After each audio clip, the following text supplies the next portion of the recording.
Hi, viewer. I hope you're having a good morning. Doopity boop boop boo. Boop boop boopity boopity boop boop boo. Beep beep boo doo doo doo doo doo doo doo. Ba-da-dum bum. Stream elements, that's so true. You're so perceptive. Thank you for noticing. I am live with Pentiment.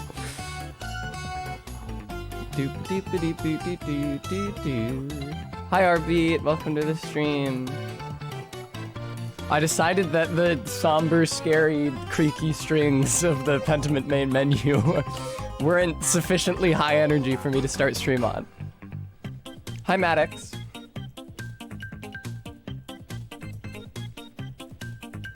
That's right, RB. Hello, Model View Gary. Welcome. I'm sorry that I missed you guys in the Discord last night. I had a berry to attend to. Yeah, enjoy it while it lasts, Maddox.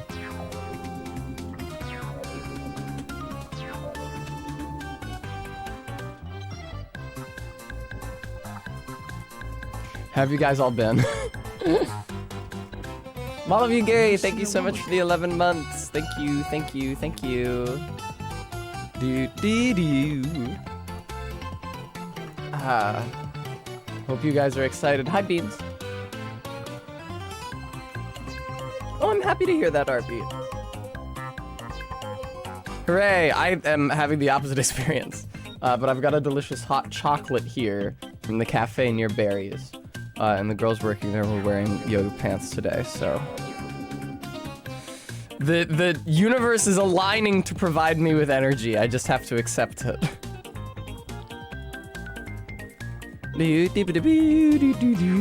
This song kind of whips extreme ass, I would say. Yes, R-Beat, it is. R-Beat, sometimes, through no fault of your own, you say shit that sounds British. Happens to the best of us, I guess.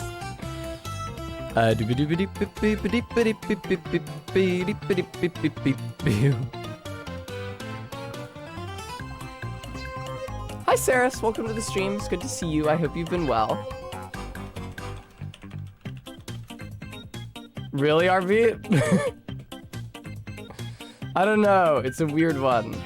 As we just compartmentalize turns of phrase that we don't hear very often into being foreign ones. Bum, ba-dum, bum, bum, bum. Saris, I have to assume that you're talking about the Berry Dome Discord.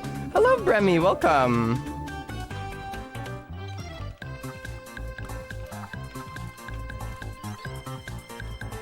Bum bum bum bum bum.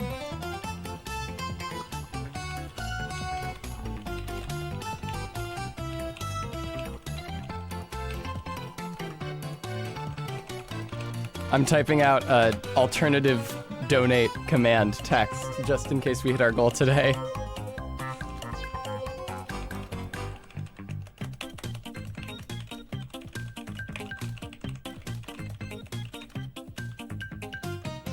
Ah, thank you, RB. It would be cool if I could live on bar food forever.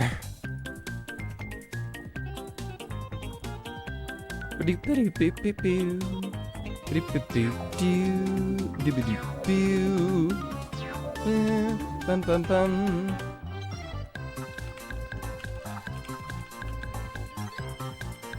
The constant stream of mayhaps and fi and ought is driving you nuts. I'm sorry, Maddox. It'll do that. I was,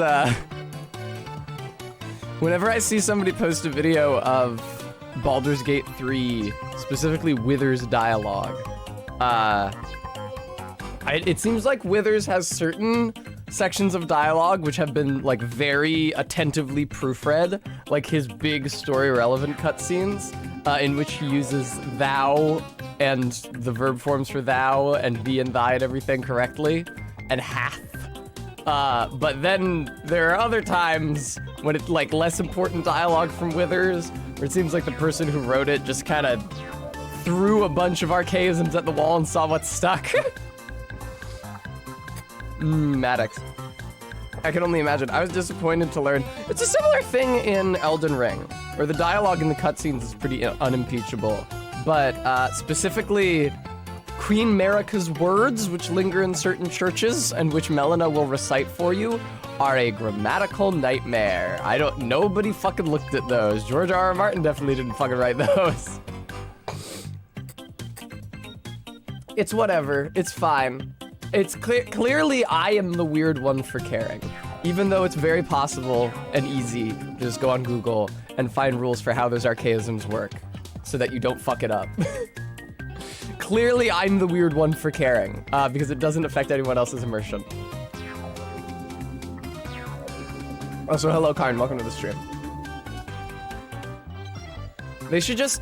If you can just have everybody speak in modern English, like in Pentiment. Pentiment takes place fucking 500 years ago. They're not using English archaisms, they're just using modern English.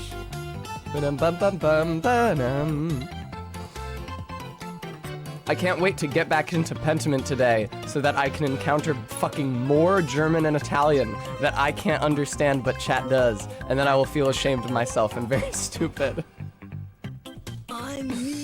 Maddox Archaic Kent, thank you so much for the $5 donation. Hopefully we have exceeded beyond the point where Stream Elements was causing problems with people's donations. Todd, I kind of feel like I should though. Well, it's embarrassing. I was talking about it with Barry last night. I understand that if there's like 50 people watching me, although there's gonna be far fewer in chat, the sum of my viewers' knowledge will inevitably exceed my knowledge because I'm one person and there are a lot of people, and many of you are actually in Europe. Nevertheless, it don't feel great. When I was having that conversation with those Italian doctors and Stoltz sassed me in Italian and I couldn't even tell he was speaking to or about me, and people in chat were like, oh, LOL, immediately? Oh, no. Maddox, I know a lot of English words. This is the fucking issue. It's entirely possible that I might know more about English than any one person in chat, but we're all fucking speaking English. So that's not impressive and doesn't matter. It's like the Norm Macdonald bit where he says iron, and then Larry King gets on his ass and says it's pronounced as iron. You don't say the R. You're right, it should be iron. That's what makes English the world's toughest language. And Norm Macdonald said, is it? For me, it's the easiest. It's not impressive if we're all speaking it. It helps more when I'm speaking to people whose native language isn't English. It's like, well, I know a lot of English words, actually. But who gives a shit? Bremy, you know what a great source for arcane Americanisms is Mr. Burns. Because when they wrote Mr. Burns' dialogue in the classic years of The Simpsons, they had like a dictionary of archaic American slang or something. And they would just flip through it and find shit that sounded funny and bookmark it for Mr. Burns' dialogue.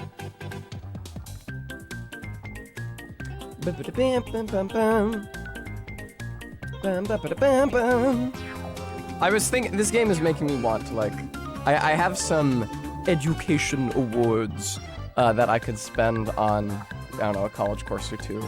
And this game is making me feel like I should learn at least a little about German or Latin. It wounds me when I saw the Latin graffiti on the wall of the mine, and or the Latin inscription on the wall of the, not the abbey, the convent. I can never think of the word convent. It's because I've been to the abbey so much.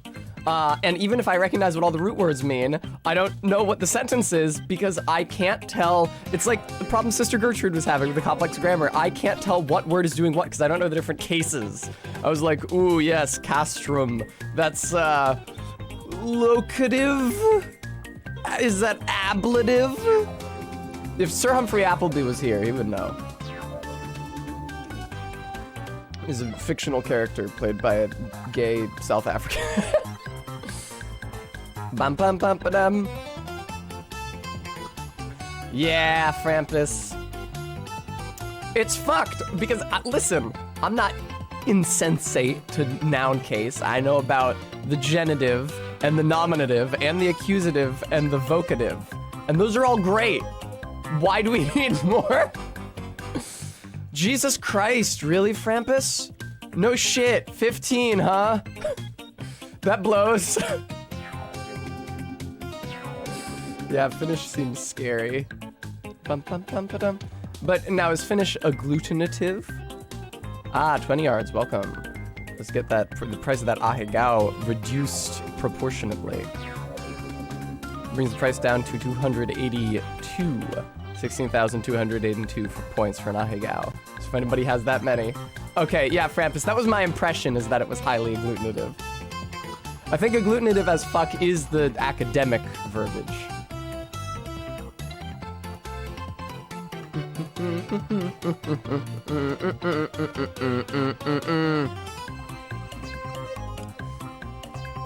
I wonder how many of those noun cases are actually ancestral to Proto-Indo-European, and how many were innovated by Indo-European languages thereafter. I know that Greek doesn't have an ablative and Latin does, and I don't know if that's because Latin, or the Italic branch, innovated an ablative case after the split, or if Greek lost it. I think that Greek could stand to lose it. It has retained enough complexity.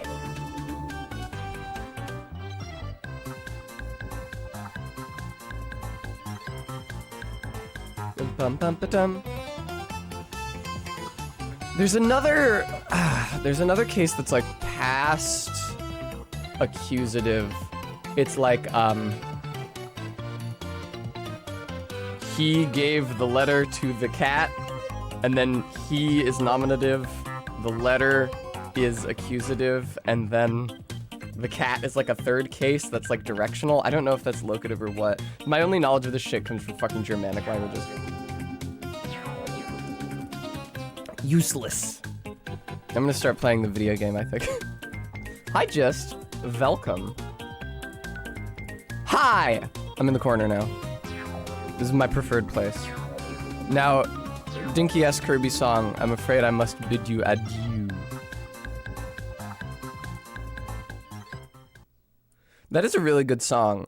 I think it's telling as to its quality, how long I was able to listen to it without becoming infuriated.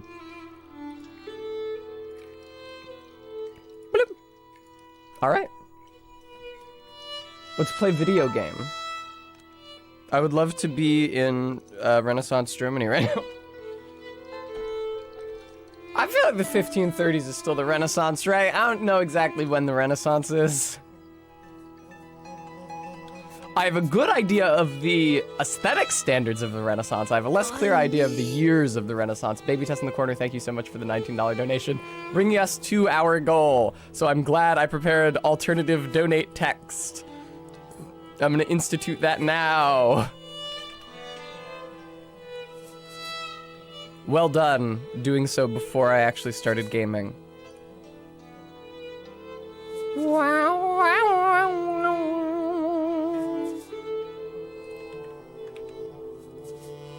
Blip.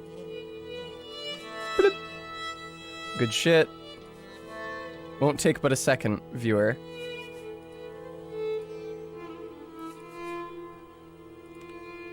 Blip. Thank you guys for sending me money so that I could get some groceries, by the way. That's very kind of you. I appreciate that. Alrighty.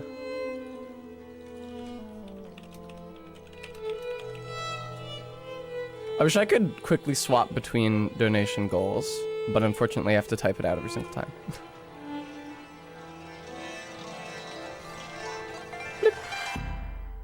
Alright. Let us game.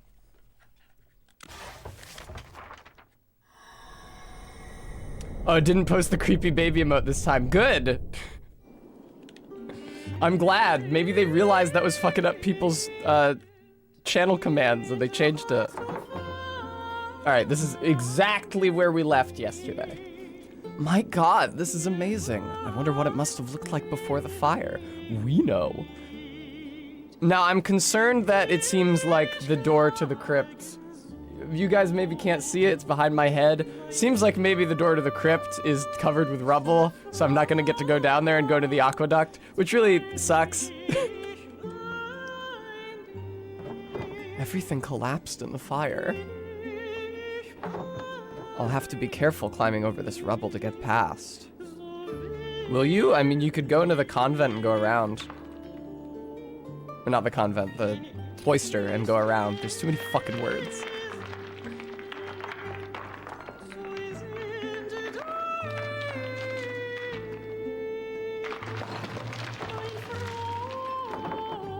Oh shit!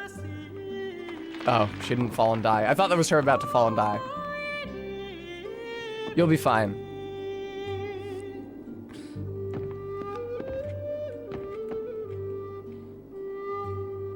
Oh, but I can get down into the crypt.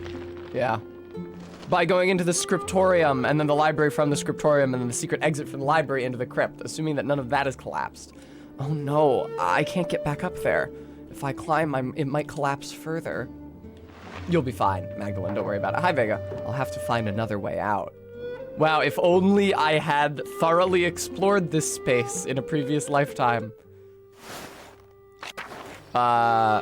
Here's some vines.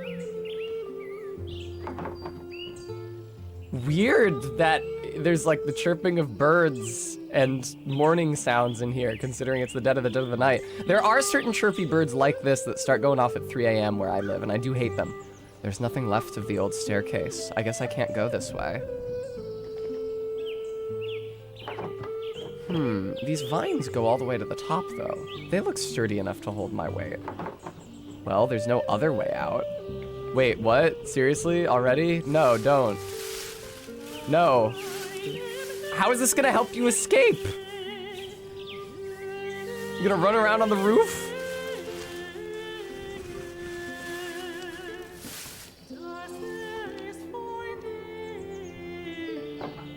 I can see all of Tassing from here.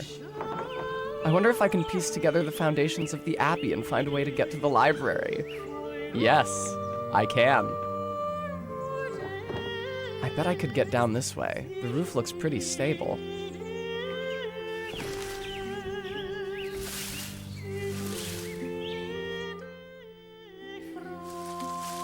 And there's the aqueduct. Well, my head is blocking it, actually.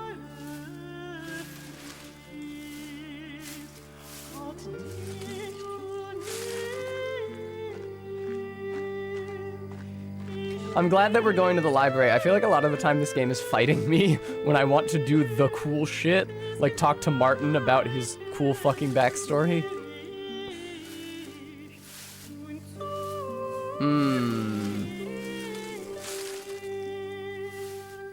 Yeah, this is the entrance to the former scriptorium, isn't it? Different Martin, Krampus. Also, he's not even really named Martin. It would have been really funny if in Act 3 there was a third Martin and it was Andreas in disguise. Alright. Oh god. I remember when the library burned down. Dad told me I was just a baby, but I remember the flames coming out of the windows. So many people were screaming and running around. I cried myself to sleep that night. I haven't seen this place since then. It doesn't look like there's anything much left inside. I suppose it was too much to hope for. Well, Magdalene, how are you gonna get out of here? Cemetery. These roses seem to have made the Abbey their home. I'm glad something is still growing here. Yeah, this was the entrance to the scriptorium that they're not letting me in, huh? Go back to the old... Yeah... Get to the scriptorium by the... Would you stop going down? Wow, it's like I never left. Oh, she's walking slow-like. Okay, I can't go anywhere except to the cemetery, it looks like. Magdalene, considering that you climbed over a huge pile of rubble to get in here in the first place, do you think you could climb over the smaller piles of rubble, blocking your entrance to the scriptorium? Do you know that's where the library is?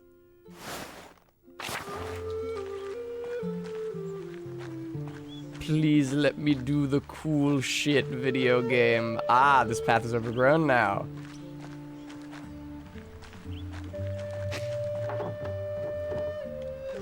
Didn't I just read that Rose dialogue?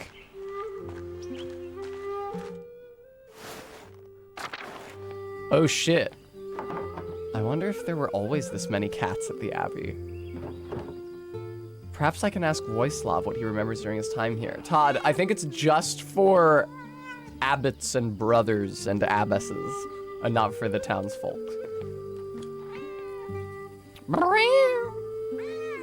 I'm surprised the cat is friendly.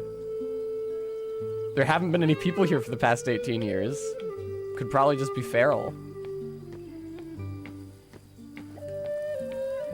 How convenient that all of these doorways are collapsed. This place is a mess. How sad. The chapter house is open. This is where the Baron died. Oh shit, somebody's defaced it. Oh shit! Oh, an old mural. It's worn, but I can still see some of the figures. Cool. Oh, damn, that's Otto. You guys can't fucking... Oh, you can. He's right above my head. That's Otto there. A Dance of Death? I forgot to hit select.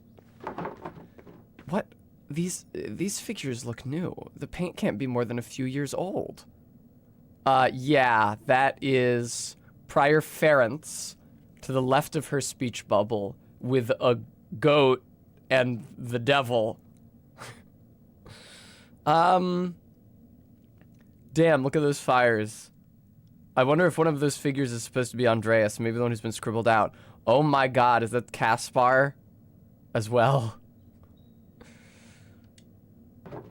Someone's been adding to this. This feels wrong. Who would add new figures to the Dance of Death, and why? Because they all got fucking killed.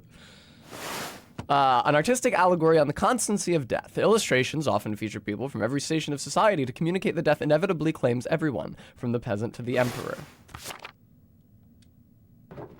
These look like people from town, from here, people who died. That must be the Baron, and that's Otto. Who is the Baron here? Okay, I'm gonna assume the Baron is the one getting chomped by some sort of creaturoid all the way to the left, even though it doesn't really look anything like him.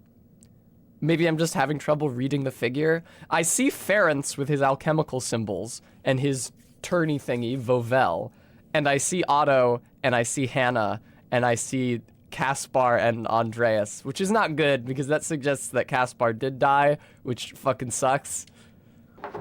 Wait, is that...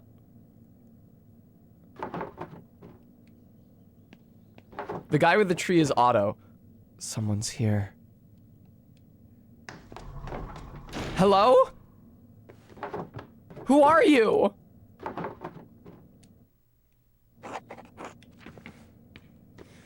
Yeah, this is looking like Caspar and Andreas, which sucks fucking cock. It's cool how I was nice to Caspar all game, and then it caused him to die.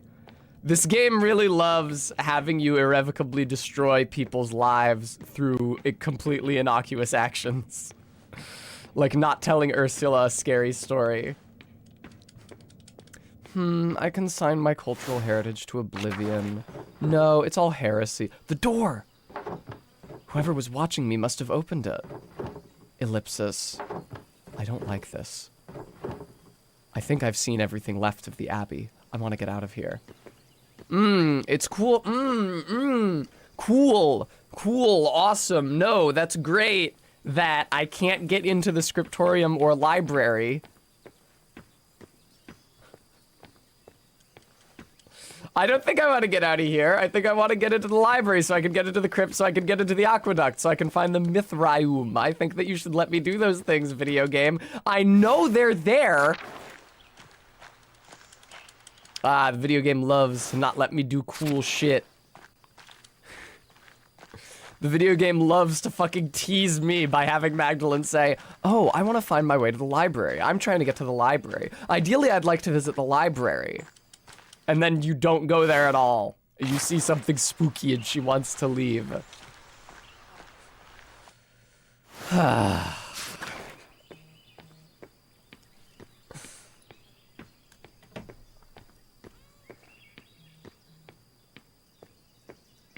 Apparently lucky. There's no alternative exit from the chapter house. I can't like go into the kitchen or anything.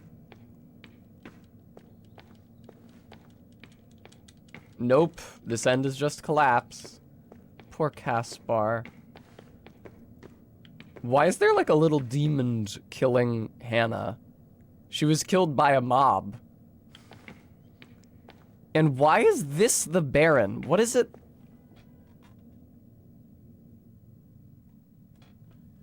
He just has like one big eye in the center of his head? Is he even dressed like the Baron? I don't really remember what the Baron was dressed like. It was a long time ago, but... And what's with all the bodies under him that have like titties and stuff? Does he have his hat?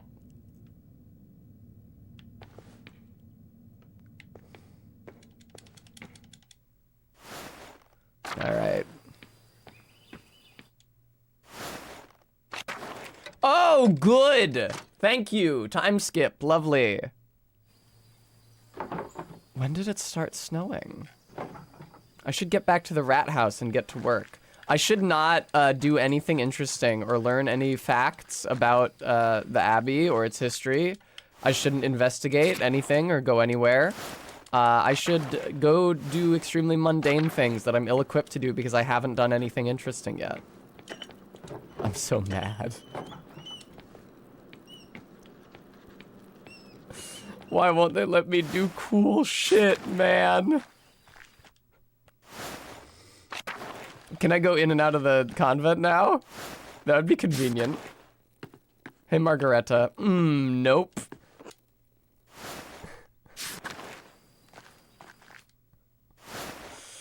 I didn't find anything cool. I would have liked to have painted the Roman history as the next stage of the mural, and so I was thinking that if I could get to the scriptorium and the library and the crypt and the aqueduct and the Mithraeum, then I could paint that. I guess I'll just have to paint the Mithraeum flooding from the example of the inscription in the book I found.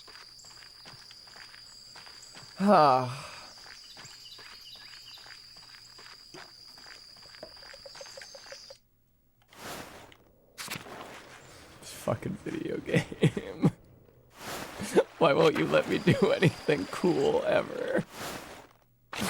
Oh, cool. So like a guy in town like got his identity stole, right? Like he disappeared for years and somebody else showed up claiming to be him, and he's like assumed his role and like took up his wife and family. That's really interesting. Can I like talk to him or explore that all? No.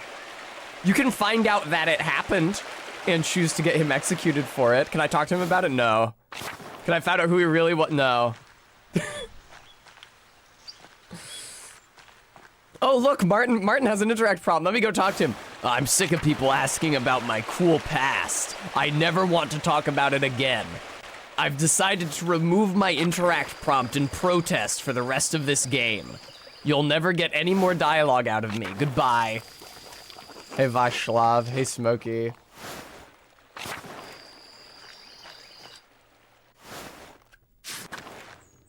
Father Thomas, I'm gonna hit you over the head. I actually was not trying to go to the mill. It extremely fucks me up that Caspar apparently also died in the fire. Good day, Father Thomas. God bless you, Magdalene. I've got a bone to pick with you, Father. I don't remember why I would be mad at him. Let's say, might I have a word with you? I don't remember what he did. He's always doing something. Of course, Magdalene. What's the matter? Okay, it's just about him telling Francisca that I should be forcibly inducted into the sisterhood.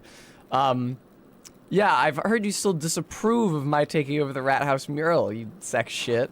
I see you spoke with Mother Francisca. I never meant for my discussion with the abbess to be taken for gossip, Magdalene. However, I am worried about your attitude toward your work. I don't understand why sometimes non-God-related words are written in Reddick. You displayed quite the insistence when you took up the project. An insistence that neither Mother Francisca nor I agree is healthy. You shouldn't assert yourself. Agency is the devil working through you.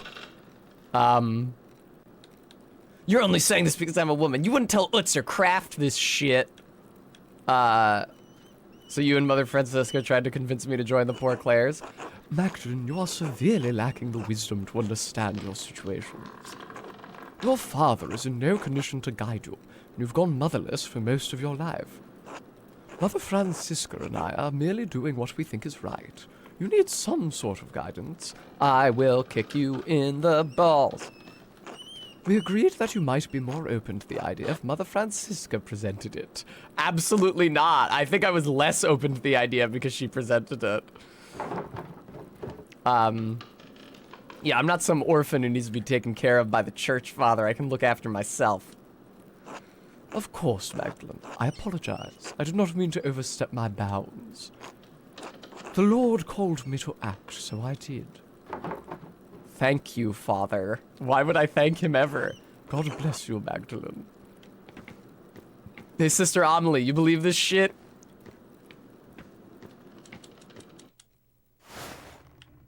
Did I try talking to Gertrude already when I was up at the convent? I don't know what she could say to me. I'm just reluctant to start work on the mural because I feel like I'm ill-equipped to do so. I felt ill-equipped to do the first part because I didn't get the fucking book translated. I feel ill-equipped to do the second part because I didn't find my way into the Mithraeum. I know a bunch of different ways to get there, even. I can go past the Shrine of Saint Satya. There are 2 different secret passageways into the aqueduct. 3 if they didn't get rid of the screen by the abandoned, I don't know, entrance, mine shaft. I could have gone through the kitchen in the convent. I could have gone through the crypt in the abbey. God bless you, Magdalene. God bless you, Sister Gertrude. How are you faring? The sisters and I have been praying since Father Thomas informed us of your father's attack. Ooh, I was probably supposed to read this dialogue a really long time ago. You were incredibly courageous to run to Dr. Stoltz so quickly, especially when the attacker could have been about. Without reading Hildegard's Physica, I wouldn't have realized he was so badly hurt. Well, if you must know, viewer, Hildegard's Physica is a medical treatise by Hildegard of Bingen, saint and doctor of the church. It presents 9 categories of healing: plants, elements, trees, stones, fish, birds, animals, reptiles, and metals. These are the 9 elements of healing.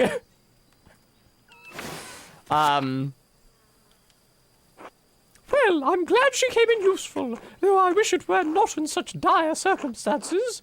I lit an extra votive candle in St. Satya's shrine for each of you this morning. Yeah, I think that I was probably supposed to read this dialogue months ago. Dad says that the pain has gone down, but Dr. Stoltz is worried about a brain hemorrhage. I might have some psyllium left in the herb hut. If you blend it with broth or warm wine, it will heat his brain and prevent infection. Thank you, sister. I'm grateful for all the help everyone in Tassing has provided. The church is body of Christ, Magdalene. We're all one community and want to help Klaus before his time. God will turn this for good, no matter what things look like now. He sees beyond time itself, but we are constricted by the present. Yeah, he's basically Dr. Manhattan. I've been around long enough to see his fruits, even when I thought the devil had burned the fields. Keep faith, Magdalene. Thank you, sister. Your words warm my heart. God bless you, sister. God bless you, Magdalene. Here, go to the herb hut. Actually, I don't have any psyllium there. I lied. Maybe that was there months ago, but you didn't check, did you? Goodbye.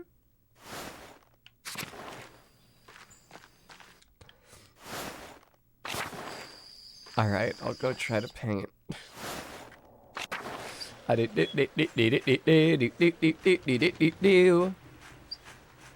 it's hard not to feel like I'm constantly missing out on shit. Especially when it's shit that I know for certainty exists. Because I've been to the Mithraeum before, and I've used the secret passageway in the crypt before. They did mention Wojak while I was in the church. I can go talk to Wojak. Bremy, it upsets me. A lot of this shit upsets me. I don't like that I was nice to Caspar and that he died. I don't think I'm gonna have to replay it 3 times, Lucky. Last time I was here, Voislav did not have anything, yeah.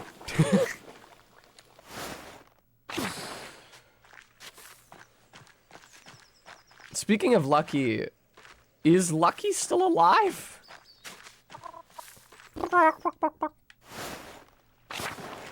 Haven't seen him. Oh, hey, Artemis. Hello, Magdalene. Did you guys get up some mischief with those frogs? I don't know, I feel like a lot of the time this game suggests you do shit that you don't actually have the ability to do. Like when I was talking to Father Thomas about how we lost the key to the tabernacle, and I was like, oh, I bet those rotten twins got it. I'll go talk to the twins rather than just tattling on them. And then I went to talk to the twins and they were like, we're catching frogs, and I couldn't ask them about the key at all.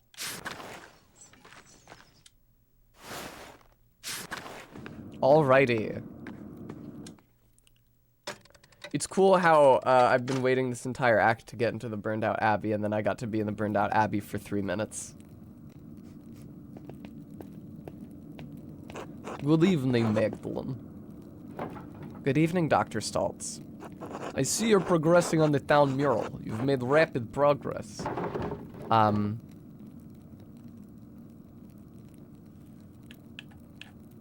This is a fun answer. I wonder if she's using egg tempera. I'm trying to finish it in time for Dad. You understand. Hello, Garrulus. I'm doing the best I can to give him as much time as I can. The rest is in God's hands. Thank you, it's appreciated. Of course. Now then, the council is asked to hear about your progress. I've been researching the early Christian history of Tassing after the Romans left. Learning how people settled in the ruins, how the Abbey was founded, why our saints are so important to us. I didn't really learn about that. I don't know that I learned about that. I didn't really hear about St. Moritz or Satya at all. Father Thomas told me about the Virgin Mary. That's about it.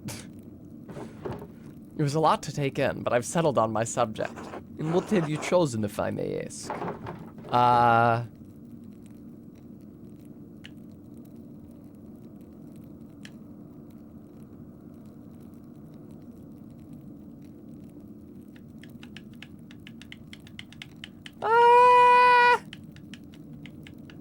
I mean, either of these second 2 sound good. I don't feel like I need to show the saints that I barely heard about in it. I would have liked to have been able to paint the Mithraeum being flooded, but that's not really an option. Short of that, I can depict the Roman ruins. Yeah, why not? You may find that ignoring the saints in favor of such a mundane portrayal of events is unwelcome. Even so, I suppose it is an important step in the history of Tassing. Remember, the mural isn't for your benefit, but to make Tassing look good. I remember very well. After this section, there's still so much work to do. I haven't even figured out how I'm going to portray the revolt. Ah, yes. I imagine it poses difficulties that the other murals do not. It's a strange thing to tell a story that still lives in the hearts of so many people here. I don't think anyone wants to talk about it. They've all just locked it away. Sounds like you have your work cut out for you. I'll leave you to it then. How many panels am I illustrating? 4? Oh, Dr. Stoltz. Yes? Have you ever seen someone lurking around the Abbey? Or heard about it? I haven't been up to the Abbey in years, and no, I haven't heard of anything like that. Why? I've seen someone following me a few times.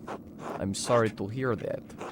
Didn't you run into that odious woodsman Haller Brandt not long ago? Yes, but I don't think it's the same person. Hi, KSBPTV. Well, if you have concerns, you should ask one of the boys to escort you when you're out. There's no need to risk your safety. You're right. Good night, Dr. Stoltz. Good night, Magdalene. Peace out.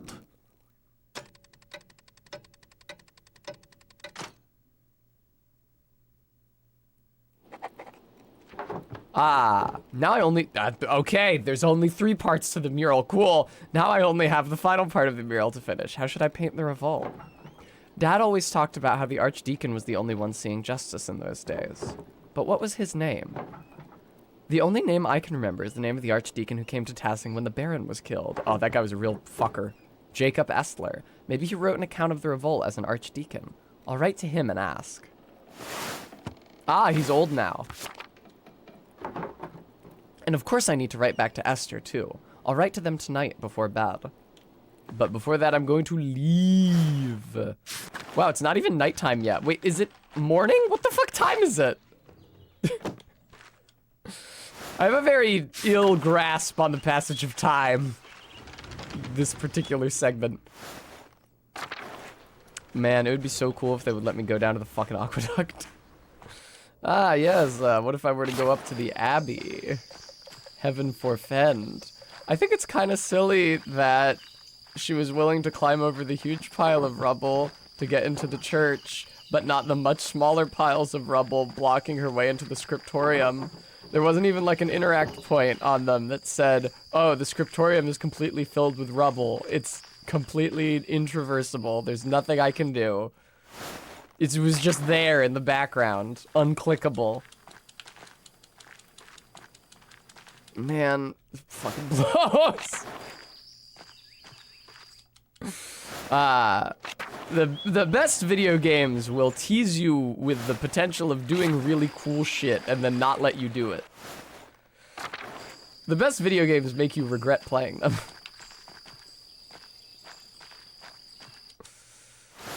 Oh.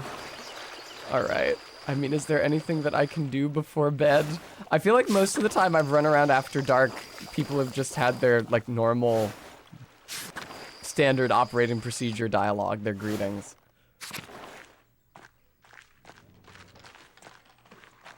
I already talked shit to Father Thomas. Hello, Brigitte. You just have your greeting. Hello, Pseudo Martin. You will never talk to me for your entire life, because that would be too interesting.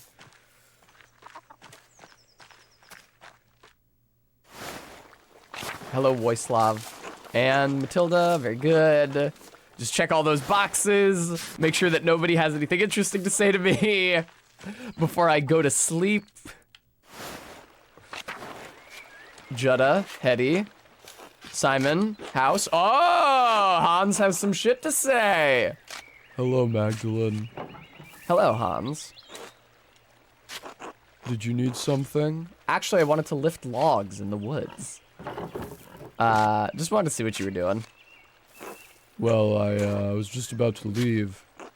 I have to go meet Big Jorg soon. Ah, why? Stuff in the forest needs doing.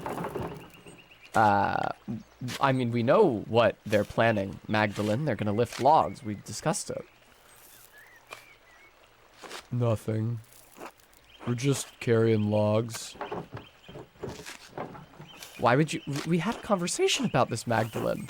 They lift big logs to see who's stronger. It's a contest. We had this conversation already. Oh!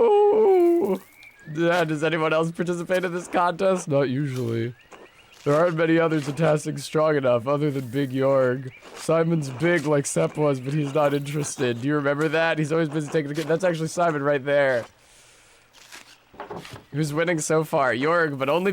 you've been gaining on him. He is growing older and softer. This is just a thing that men do from time to time. Me and Jorg, sure, I don't know about anyone else. You're welcome to join us, Magdalene. I'm not very big myself. Totally. Christ, Jorg will get a kick out of that. You really mean it right. Yes. Great. Okay. Cool.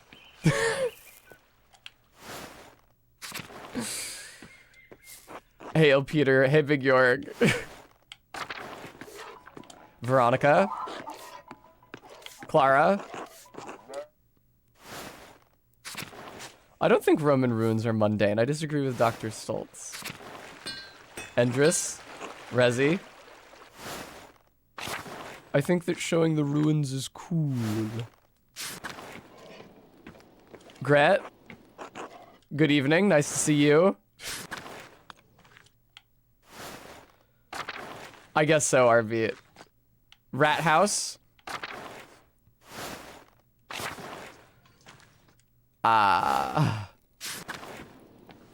Werner.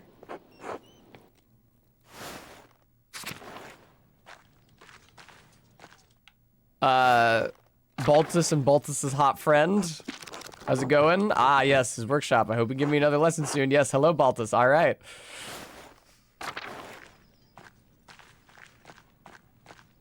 Central town. Hey, Craft, what's good? Agnes, do you have any dialogue? I'm sorry I wasn't able to convince Craft to take an apprenticeship in the city. I tried. But I called him a pervert at one point, and he decided that means that nothing I say can ever be trusted. You know, Craft, I don't know. I feel like you should take an apprenticeship. Like, you're really good, and it would give you some social mobility. You'd be able to help your family better if you wanted to move back here, which isn't, oh, thank God, isn't even something you would necessarily have to do. I don't know. You called me out for spying on my cousin when she was bathing in the woods, so I decided that I'm never going to do anything to improve my life ever. God bless you, Magdalene. Hello, Anna. How are you? Oh, keeping busy. There's always plenty to do around the house. How's the mural coming? Paul mentioned your progress is quite impressive.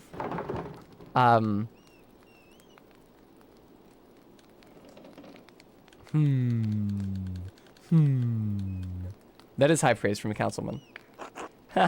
Truth be told, he enjoys following your progress. Oh, that's nice. I have a hidden ally in Paul.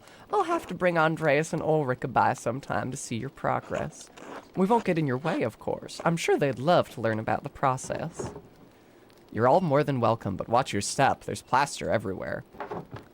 I've just mixed a new batch to keep the wall moist. Gross. It's hard to maintain the right texture when it's so cold out. Is she, like, painting into the plaster rather than on top of it? Oh, I can imagine. I had a similar problem when I helped my mother in the bakery. Rolling dough in winter was such trouble. We had to throw out so many batches that wouldn't rise. Your discipline is admirable, Magdalene. You know, I was a real rascal back in the day. Skipped on working with my parents more times than I can count. What do you mean wasn't Big Jorg who was the troublemaker? They're not part of the same family. Anna is the baker's daughter. Big Jorg was Gertner's son. You're so hardworking, Anna. I can't imagine you making trouble. That's right. She well, not shoplifting.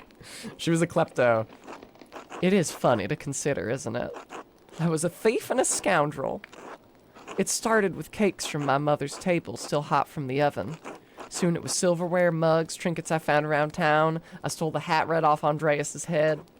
Ulrika's little hat even once belonged to Andreas Mahler, your father's friend. I stole it from his head. I mean, it's not necessarily theft because he saw you take it, whatever. Of course, stealing is against the Lord's commandments. So my father would make me return everything if I hadn't eaten it already and march me to church to pray. Father Thomas grew accustomed to seeing me more often than Sunday mornings. Guess you got tired of saying Ave Marias. Am I right or am I right or am I right or am I right? That makes sense, girls. Huh, that was part of it. I grew out of the habit over time. I think I started to see why my parents had such a devotion to the Lord, capital L. Stealing was my way of acting out. But when the trouble started in town, I realized that my thieving wasn't doing any good. I decided I'd rather honor my father and mother as God commands. Yes, we all love God and his commandments. It gives me grace. It gives you grace? It gives me grace with Andreas and Ulrika on the hard days, and with the rest of the town, too. Grace like mercy, forbearance, I guess. I think Ulrich would be proud. Thank you, Magdalene. That means more than you know. Well, I won't keep you any longer. I'm sure you have plenty of mural work to do. I'll see you later, Anna. God bless you, Magdalene. I don't have any mural work to do tonight. Paul, Andreas, Stusse, what's good? Alrighty. I don't think there's anything else going on. Haha, watch out. At the Shrine of St. Satya, you might see somebody disappear to the bushes and then go after them and then find the Mithraeum. That'd be crazy.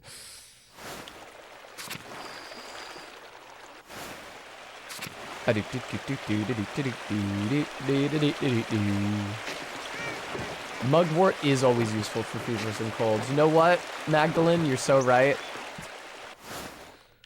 Okay, I'm getting out of here. I'm gonna write my letters and go to bed. That seems like the best use of my time right now. Maybe take a route past the church. St. Amelie has some sort of a dark prediction, maybe? I think this is the graveyard where most of the people in town would be buried. I do think that the one up at the Abbey is just for the clergy.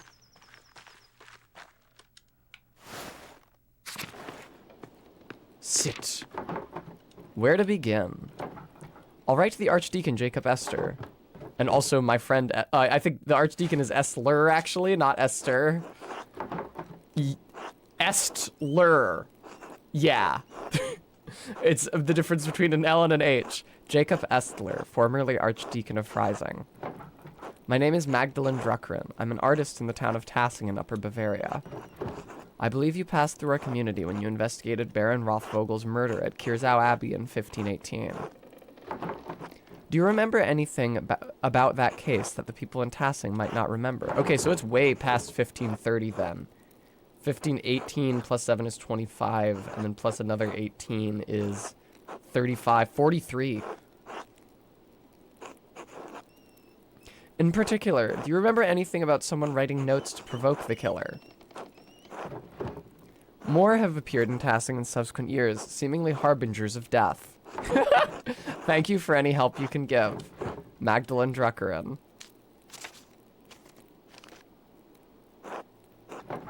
Dearest Esther, I hope you are well. You must know how tremendously happy I am for you and Simon. And Elisha too, of course, and your parents.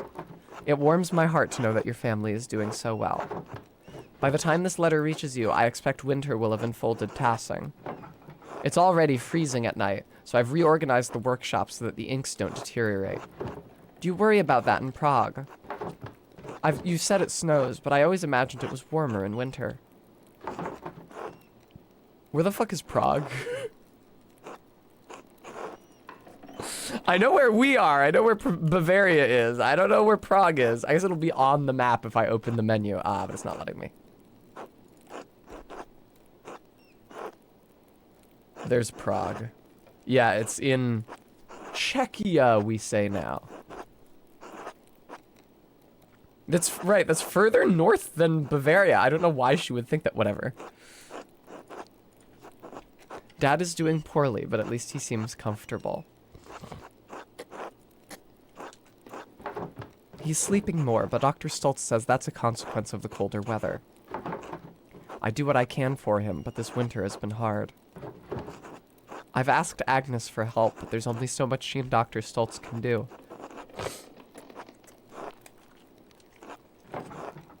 He's not going to make it, and there's nothing I can do.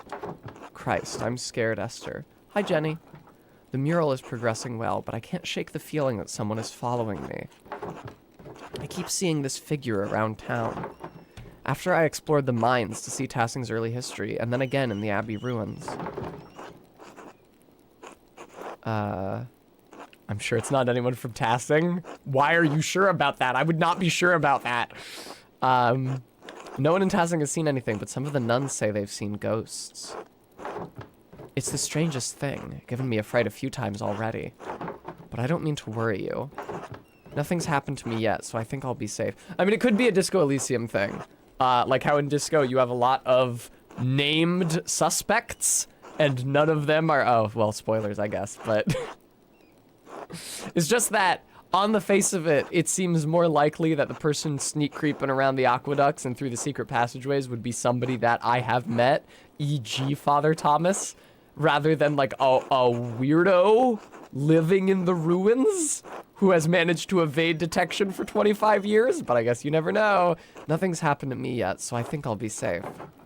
The only good news I can share at the moment is that the mural is almost finished.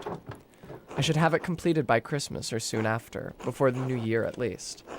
So I probably won't be able to translate that book, because nobody can help me translate it until after Christmas.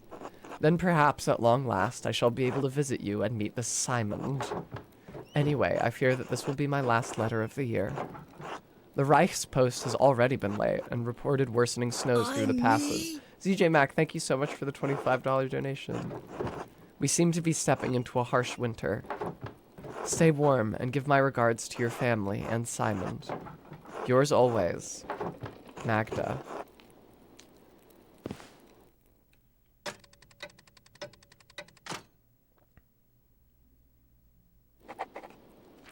All right, I wrote to Esther. I mean, I can leave the house again, but I don't think it's gonna do me any good. And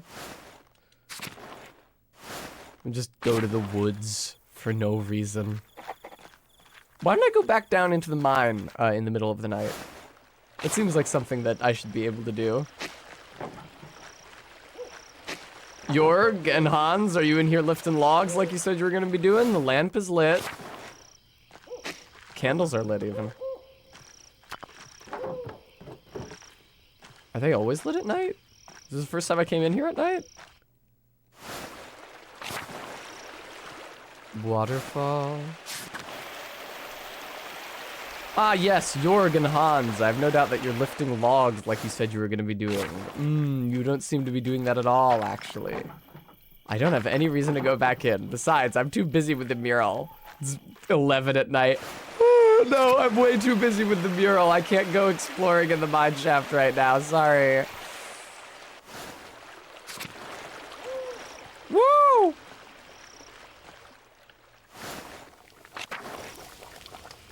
Ah, whorehound. Wonderful. Thank you. It's nice of Smokey to let Václav hang out by him, even though he's a Gnostic, not a Satanist, but he says things that sound Satanist on the face of them. All right, let's just go to... no, I should check on my dad before I go to bed.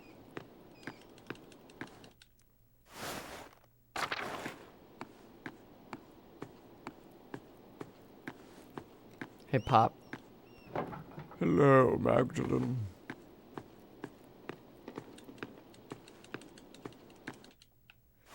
Framfus, it's liable to get him killed if anybody hears. He said he already had an Inquisitor after his ass once. Maybe I just check if Sister Amelie is up and about. What's up, Father Thomas? Yeah, you got shit to say. Wow, look how stretchy the trail on his speech bubble got. That was fun. We make our own fun here. All right, go to bed, Magdalene. Why don't you have a dream about some sort of freaks? Oh, all right. Hey, how did this get here? Stop.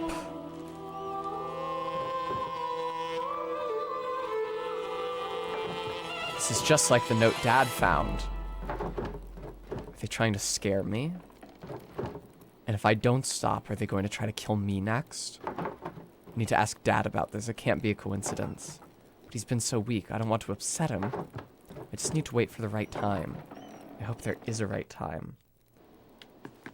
It's probably not right now. Magdalene, might I suggest for the time being moving objects to block the door so that it is less easy for someone to sneak in and murder you? Hello, Magdalene. Yeah, I'm sure there will be a right time to ask my dad about the note, and it won't be like asking Brother Adok about the note, which I literally had no opportunity to do at any point after Andreas said, Father Adok might know, he's been there longer than anyone. It's late, I should get some rest soon. Let's go to sleep.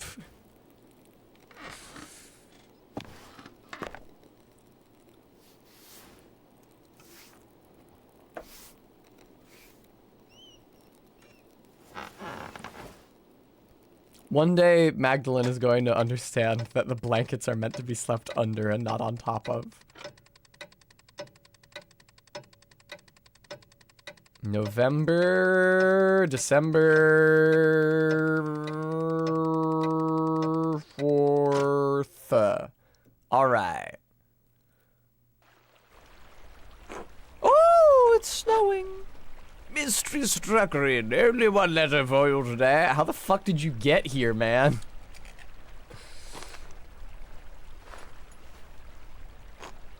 The pass is nigh impossible to traverse, and the heavy snow is hard on the horse and me.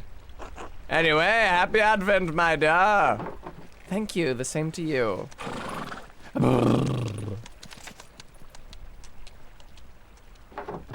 A reply from Jacob Estler. Mistress Dracarin, I do recall the Rothvogel case, though it has been over a year since I have served as an archdeacon. I am no longer associated with the office of the Prince Bishop. I executed way too many people for heresy. I don't mean to speak out of hand, but it got into the triple digits. In fact, I am no longer associated with the Catholic Church. Oh, wow. Judas. If you do not mind conversing with a Lutheran, I will tell you what I remember. Wow! He was talking shit on Martin Luther last time he was here. The notes you mentioned do stir something in my memory. One of the men I questioned at Kerzau was an artist from Nuremberg, Andreas Mahler. He mentioned finding notes written in a fine hand inciting individuals to violence against the Baron. While the scope of my investigation was too narrow to look into the matter, it did concern me. Finding more notes now, after so many years, must mean that their author is still active. If this is the case, a serpent has lain coiled in the bosom of your community for decades. It may lay there still. What causes this serpent to awaken every few years to stage a new killing? I fear that finding the answer to that question may draw you into its reach. However, if you are determined to find the source of the trouble, I believe you must inquire with your neighbors.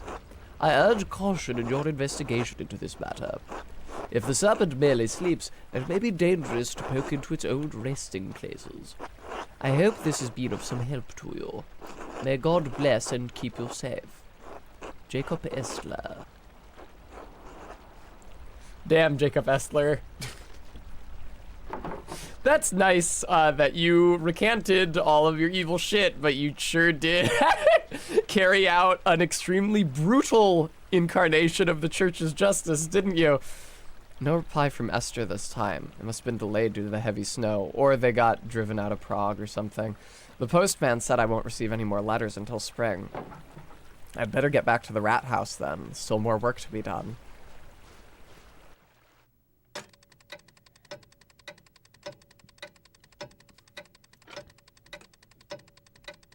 Damn, holy fuck, okay. Wow. Christmas Eve? Christmas Eve! After all, there's only one more sleep till Christmas. Good morning, Dad. I finally caught up on the mural, and now I can start the final part today. I promise I'll get it done. Magdalene, I'm proud of you. Thanks, Dad. I'm sorry Dr. Stoltz said you can't come to the festivities tonight. I know how much you love the Perchtenlauf, a Germanic folk ritual celebrated around Christmas time in which the townsfolk dress as Perchten and drive evil spirits from the town to protect it in the coming new year. Like Perchta? Perchtenlauf. Yeah. Folk custom in the Tyrol region of Central Europe. It involves two groups of locals fighting against one another using wooden canes and sticks. Both groups are masked, one as beautiful and the other as ugly. Perchte with an E, not an A. Although clicking on it does just bring me to the page for Perchta with an A. There's always next year. Right. How are you feeling? Dr. Stoltz said he would come by again today. Fine. I'm fine. Maybe I should stay home with you today. No, Magdalene. If you want to work, you should work. It's all right. In fact, my spirits are lifted today. It's Christmas Eve, after all. Of course. Ellipsis. What's wrong? Dad. Now that it's been 5 weeks, I found a note back in November. A note? What do you mean? It was like a note I found in your plans for the murals. Just a scrap of parchment. It looked like it came out of an old manuscript. Elaborate writing, purple ink. It just said stop. Ellipsis. Do you know where they came from? Who wrote them? Ellipsis. Magdalene, Oh god, that must be Utz. He said he'd drop by with more firewood. Or it's a guy come to kill you! I don't know, Remy. Ellipsis. If you know something, I'd like you to tell me, alright? I'm sure my dad isn't going to die as soon as I leave the room. I know, I will. Can we talk about it later? Dad. I'll tell you, I promise. Alright. I'll be back later. Good, take care of yourself out there. The Revolt of 1525. Go outside. Who dares? It is Utz. Morning, Magdalene. Morning, Utz. Cold out, isn't it? Freezing. Makes me envy Nico able to stay inside all day. Even Endris has his forge to keep him warm. Anyway, here, I brought some firewood for you and your dad. Thank you, Utz. You're welcome. So, how's your dad? You think you can join everyone for Christmas Mass? I think he'll stay in bed tonight. I'll do my best to be there. I need to keep working on the mural, though. I'm working on the final section. About the Peasants' Revolt, right? Feels weird to talk about. It affected Tassie so much, but we were just kids. I can't remember what happened since I was just a baby. I never even knew my dad. That's what makes it difficult. I need to ask those who are already adults that night, but I don't want to touch raw nerves. What if you spoke to people while everyone was preparing for the Christmas festivities? Really bring them down. Clara sometimes talks about that night. Mom, too. You might be able to ask them. Voislav and Matilda are the only two Benedictines left living in Tassing. Maybe they'll talk to me. I didn't think of that. Still, the mural is for Tassing, not the old abbey. Agnes has always been in Tassing, right? I'd go to her if I were you. Dad said she helped bury everyone who died that night. I wonder if she'd talk about it. It's your project, Magdalene. Might be worth a try. I wrote to the old archdeacon about it, too. He thinks that the Baron's murder and Otto's death are connected to the revolt. The who? It doesn't matter. What if all the deaths in Tassing are connected? I don't see how that old Baron has anything to do with the revolt. Are you feeling all right? You are an idiot. I think you're looking for connections that aren't there. Maybe this mural project is getting to you. I'm gonna kick you in the balls. Whatever. I'm just trying to look out for you. I'll figure it out somehow. Thanks for the wood. See you later, Mags. Ugh. Utz is right. I should start talking to people around town. I'd better get started if I want to talk to everyone before the Perchtenlauf. Okay, Dad, you ready to talk about those notes now?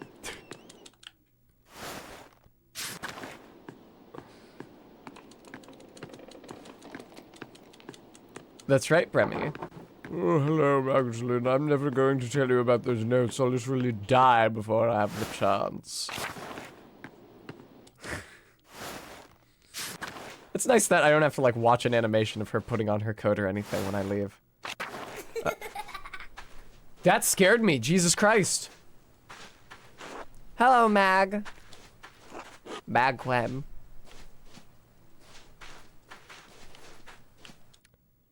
Sup, Muellers? How goes it? God bless you, Magdalene. Hello, Magdalene.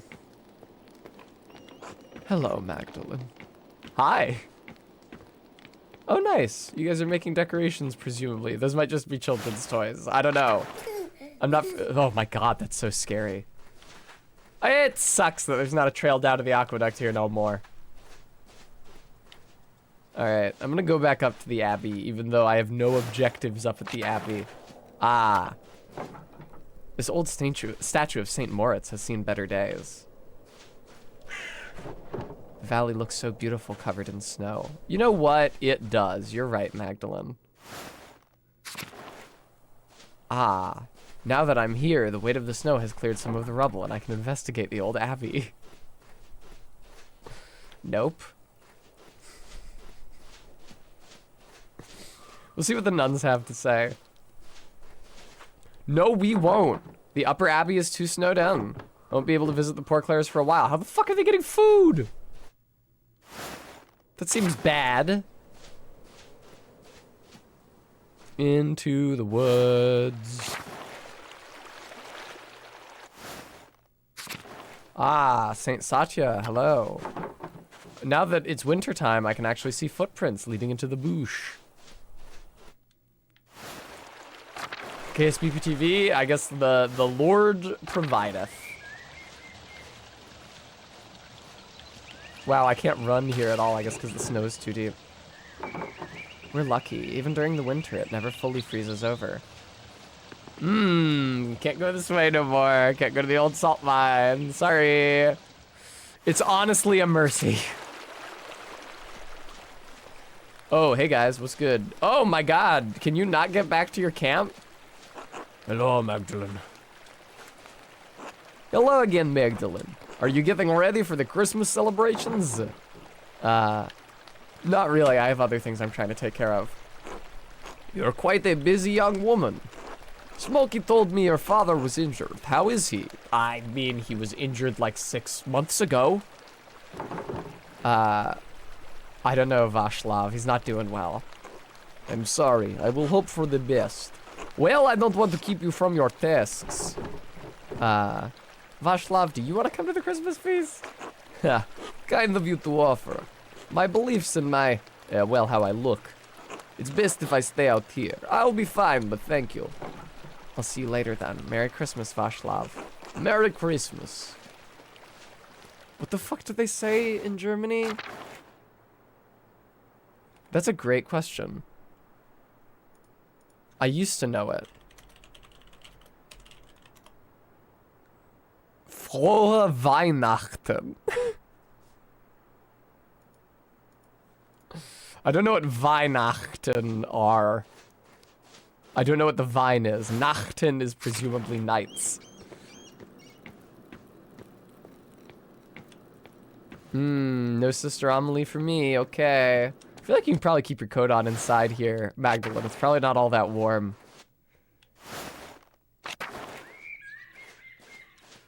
Martin? Nope, no Martin.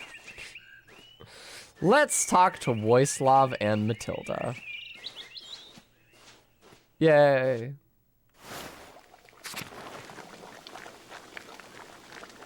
Never mind. They must be in the town square. That makes sense. It's like St. John's Eve or whatever the hell that spring festival was. I guess that was for the summer solstice. Speaking of which, the summer solstice is now not too far away. I really appreciate how much daylight we still have once I finish streaming every day. It's nice. It helps me not feel like I'm trapped in a cave for 6 to 7 hours every single day. Endress is inside. It's not happening at the town square, apparently, because this is the town square. Nothing's here.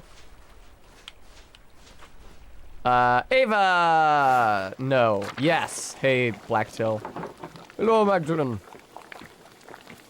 Hello, Magda. Now, I know that my son told you that you could ask me about the Peasants' Revolt, but actually, I don't have any conversation for you at all. We're getting ready to rally a mob to kill the Grinch. Let's go talk to Clara, then. Where is this festival happening, if not in the town commons? It's Christmas Eve! For God's sake! Hello, Magdalene. Bless you, Magdalene. Ursula! Hello, Magdalene. Sup, ill Peter? Magdalene. Is there anybody? Ah, yes, the twins. Hey, Magdalene. Hello, Magdalene. That makes sense, Garrulus.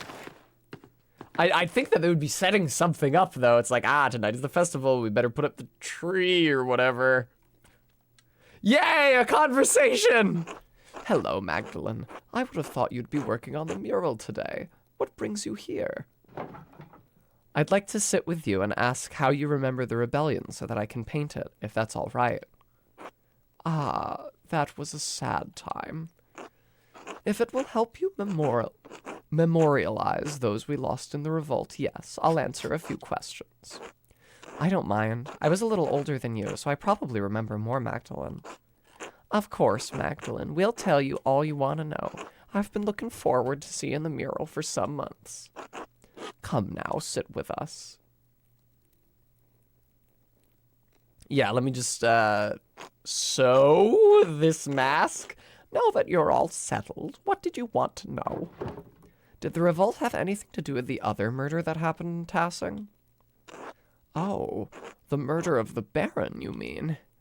No, not really. I only remember that Andreas attempted to be a peacekeeper in both situations, and pissed everyone off. I suppose that's when things started going poorly. Yes, after Prior Ference was discovered as a witch, people weren't as willing to trust the Abbey anymore. Then the abbot became more severe. He didn't like that the prior's death rattled his control of Tassing. I still think that the old prior cursed the town. That's when crops started failing. I don't know about any of that, but his taxes and restrictions and his attitude towards us became harsher after that. It was all we could do to live by them, but it eventually became too much. Even with all the restrictions, was the revolt really justified? I keep hearing conflicting stories about how it began. Oh my god. These are both unsympathetic towards the peasants' cause. I know things were bad for the peasants, but was it worth all the loss? You wouldn't remember it, Magdalene, but the abbot forced us to starvation. We would have died either way. We did everything we could to keep things from getting violent, but the Lord had other plans. I remember how sick and hungry I was all the time. Grandpa kept saying it hadn't always been like that. All was fine until Hannah, Nico's wife, killed Otto because she feared what would happen if the abbey shut down. Well, my husband wouldn't let that rest. We all wanted justice. Your husband didn't know who did it. Your husband thought the fucking abbot did it. When that soldier arrived and threatened us, all the townsfolk pulled away, except for you and Ulrich, Gret. No, Clara, I'm afraid even I was intimidated, and begged Ulrich to leave the matter be. My husband alone stood with the peasants.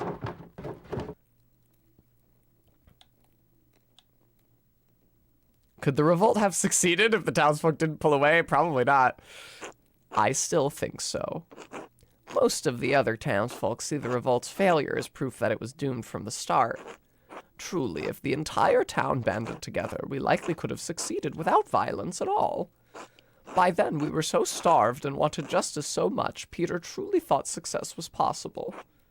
There was still some discussion. Ulrich and Andreas wanted peace. Then that fucking Miller protected that bitch. He always hated us. Thought he was better than us. Ursula, language. What, Mom? It's true. Leonard even shot Ulrich out of nowhere. It was unprovoked? Yes. Leonard always did hate the You want to tell me what that word's supposed to be? Thank you. Leonard always did hate the rest of the townsfolk, and he would take advantage of anyone he could. My husband sought peace to the last. He was a martyr to us. I think the Miller shot Ulrich to retaliate, but after that, Peter couldn't be stopped. We'd lost too much. The burning of the abbey was a grim night, and the soldiers coming in. Our men fought to protect us, to protect Tassing, and many died in that fight. But we got rid of the abbot and all the monks at least. Yes, and that is some comfort, if only a little. Are there any heroes of Tassing I should memorialize? Dad, definitely. Peter always wanted the best for Tassing, even if he acted rashly by setting fire to the abbey. I hope you can portray him in the best light, Magdalene. I don't know, I was there and he wasn't a great guy. I'd rather not talk about that night anymore. I hope we provided enough insight for your work. I won't ask anything further. Thank you, Magdalene. I'm certain the mural will be beautiful. Yeah, let's all just sit here. Wow, that took a number of hours, huh? I was not expecting it to. Okay. None of you guys have more dialogue? Maybe Voislav has stuff to say to me now? Bloop. At this point, I don't even know that... Like, do I even have the ability to spend my time investigating certain avenues but not others anymore? Or is the structure of this act a bit more linear? Right, I forgot Voislav and Matilda aren't here. Let's see if Agnes has anything to say. She's the one who I tried to talk to. Oh no, that was Ava, actually. Ava, Agnes, anybody else? Voislav and Matilda, if I can find them. I don't know how the hell the convent is surviving. Oh, Ava, do you have anything to say to me now? You don't. Goodbye.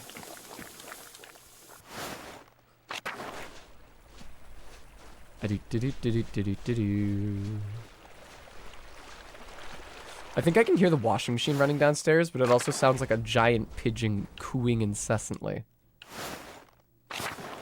Who's here? Nobody? Because Gret's at the Gertners. Yeah. Weird that people just leave their homes wide open. Seems dangerous to me, but I guess I live in the future. Ah! Agnes and Brigitte and Veronica. Hello, Magdalene. Hello, Magdalene. Agnes! Magdalene Dreckerin, I didn't expect to see you today. How was your father? He's not well, honestly. Oh no, I'm so sorry. He'll be in our prayers tonight. Ours as well. Now then, is there something we can help you with, dear? Agnes, you're old! I have a small favor to ask. Oh, go on then, spit it out. If it isn't too much trouble, I'd like you all to recount what you remember of the revolt.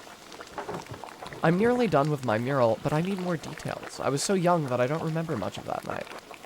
Oh, for that project of yours in the rat house. I'm afraid I won't have much good to say about the matter, but all right. Come sit down, Magdalene. Don't worry about helping with the wreaths. It took me years to get the technique up to Mom's expectations, so you're better off not helping. Ha! You always did fine, Brigitte. Ploop. So, Magdalene, what do you need to know to finish the mural? I was hoping to ask you more about the revolt. All I can remember was the flames when the abbey burned. What part of the revolt? The abbots starving us out of house and home? Otto's murder? I doubt that would be a good painting. Seems like the abbot at Kirzau wasn't on very good terms with Tassing. Everyone but that fucking Miller hated him, with good reason. Man, they hate the Miller. He only ever cared for how many pfennigs he could get from us. Brigitte, don't forget to twist the ends in. Can't have it looking like a Christmas hedgehog. I'm getting there, Mom. I've looked after Martin Kraft well enough, haven't I? I can manage this. Yes, well, after your father died, I've got no one left to nag besides you and that husband of yours. Okay, so Lucky is dead. Thank God I have the both of you, as a matter of fact. Let an old woman have her vices. The Gutner's house was a bit sad. Jorg always gets quiet this time of year. I heard Il Peter keeps mistaking Big Jorg for Peter. They look nothing alike! Has that got something to do with it? Best watch what you overhear, Magdalene. But yes, I reckon so. Tasson's lost many folk over the years, and feast days make it harder to bear. You mean in the revolt, right? The revolt, the murders, that fool Andreas had to meddle in everything. Didn't do too much good, if you ask me. Yeah, I'm inclined to agree.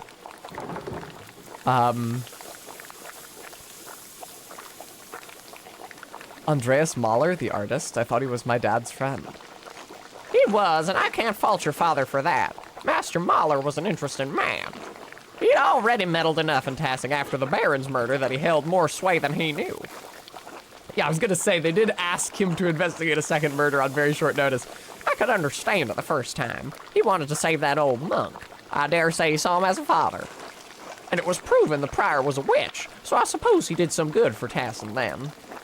I think Voislav might be the only person left in Tassing who even remembers the old prior. That's when the trouble started, I say. The townsfolk saw a monk killed, and the abbot was incensed. Then came the revolt, and Andreas Mahler happened to show up nearly the day of Otto's murder.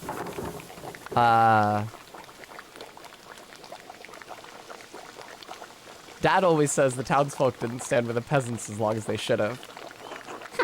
Well, I won't begrudge Klaus's opinion, even if he's wrong.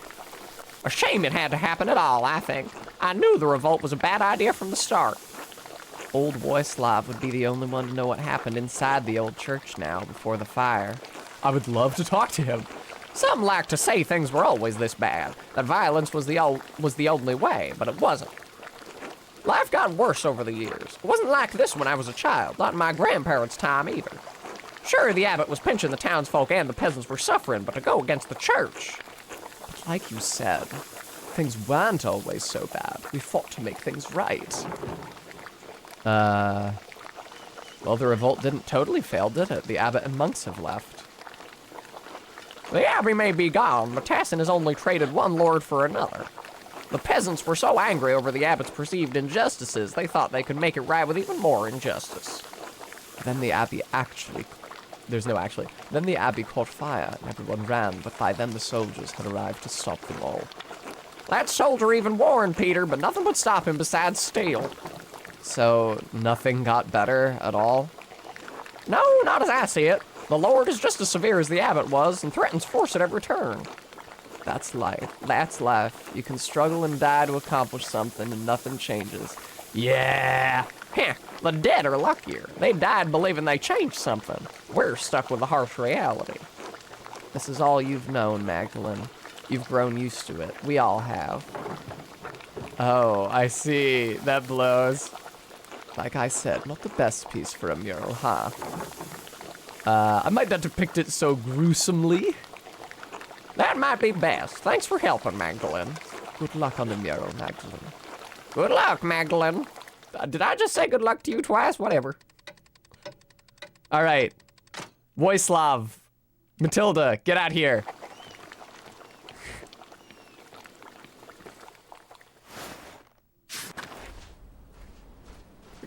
Todd, that was the first panel of the mural. I could have painted the nymph Tassier and the god Mars, and I thought that was a little too horny.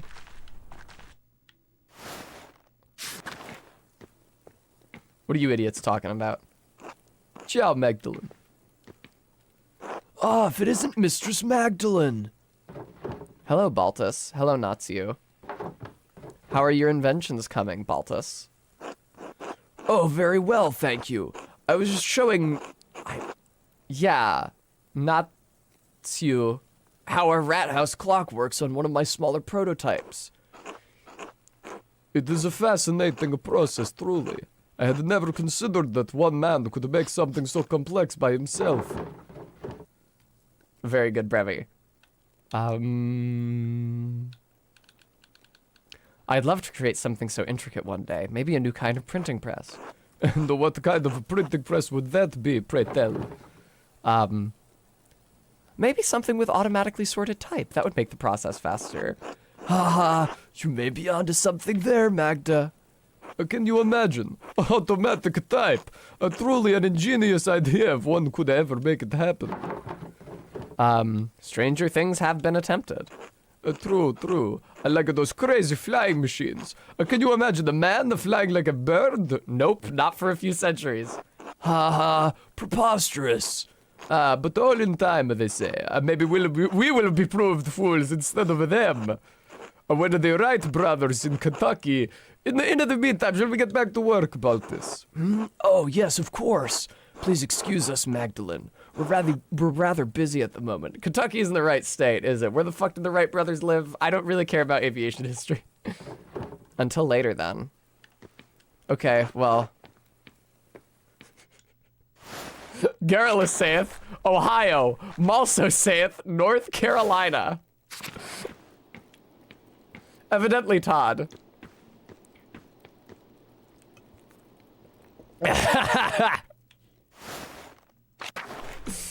Hey, Rat House. Damn. Go off, viewers. Not allowed to see the finished panels. It kind of seems like there's room for a fourth panel after I finish the third one, but whatever.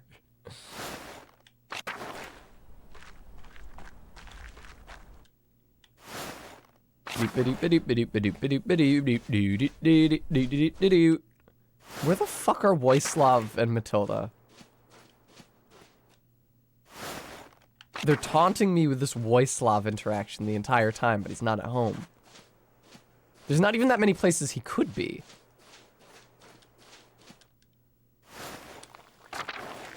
Man, they've left the pot on the fire and they're not here.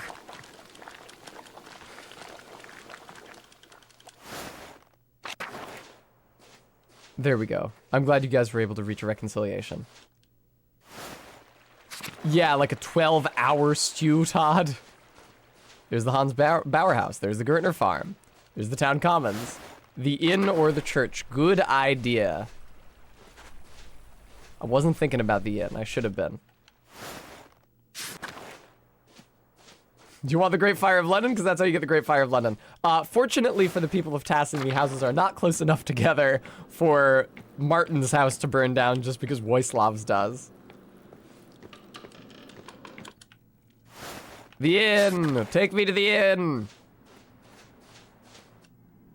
Meadow. The inn! Oh, the musicians will be here. Yeah, here's, Kaz.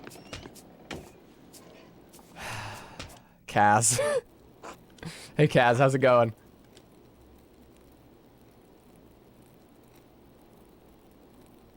Hello, Magdalene.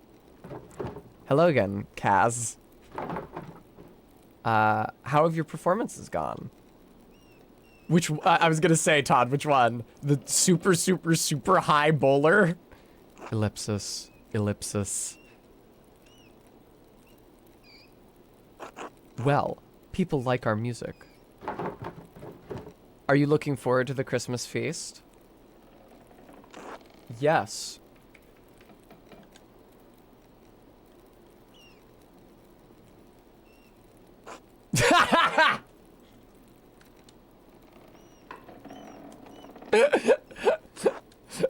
Ellipsis, ellipsis, ellipsis. Alexander is upset about missing the competition, but it will be nice to perform for a large crowd. I'm sure everyone will love it. It's not often we get musicians of your skill in tassing. Well, if it isn't Magdalene, that's me.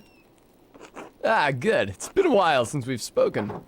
How are you finding tassing? Everyone has been quite kind, and no one has thrown anything at me for my music. Considering the circumstances, I'm counting that as a success. I have to admit, I was quite upset that I had missed my opportunity to sing at the Meister Singer competition. What is that, Master Singer?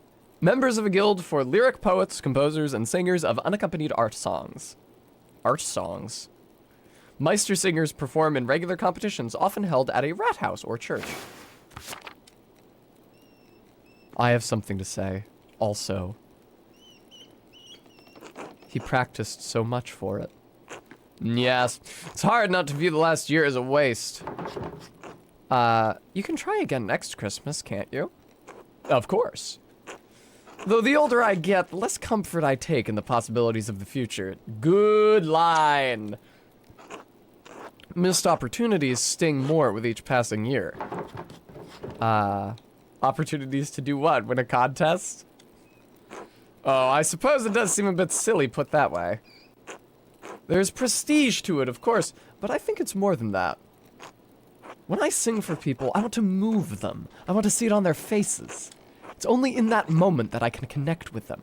That's the only truth I know. Meister Singer judges will rate me as they will, but that's not why I want to perform for them. I want to move the masters the way they moved me. Does that make sense?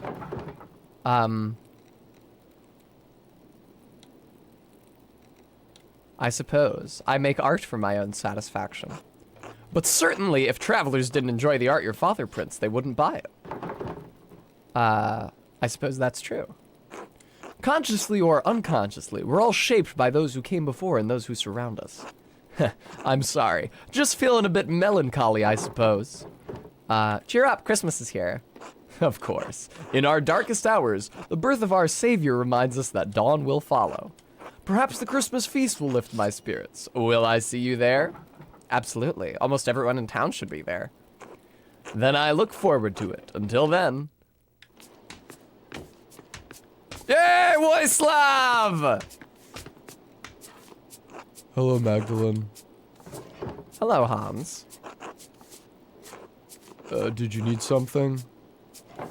How are you doing? Fine enough. Weather's getting colder. It's winter. We're snowed in. What do you mean it's getting colder? And the family? Healthy and hardworking. Simon's taking care of the winter provisions. He's a good boy. Proud of him. And you know how beautiful and kind-hearted Jutta is. Just like her mother. I don't know how I got so lucky. She's a miracle. I guess that makes sense, Todd. She will marry a good man soon, I'm sure. Do you have someone in mind? That young Utz is a good man, I've noticed. I'm not so sure about him. His eye seems to wander. I love talking shit on Utz. He's unmarried after all. All the same, when Jutta has children one day, they'll be beautiful and kind like their mother. There are worse things to be, I guess. I did my best to raise her right, but her best qualities are all Heilvig. Give yourself a little credit, Hans. Ellipsis. Kind of you to say, Magdalene. I should get back to it until later. Until then. Killian, how's it going? Hi! I love Killian so much! Such a spirited greeting every single time. Hey, Jetta. Hey, Matilda.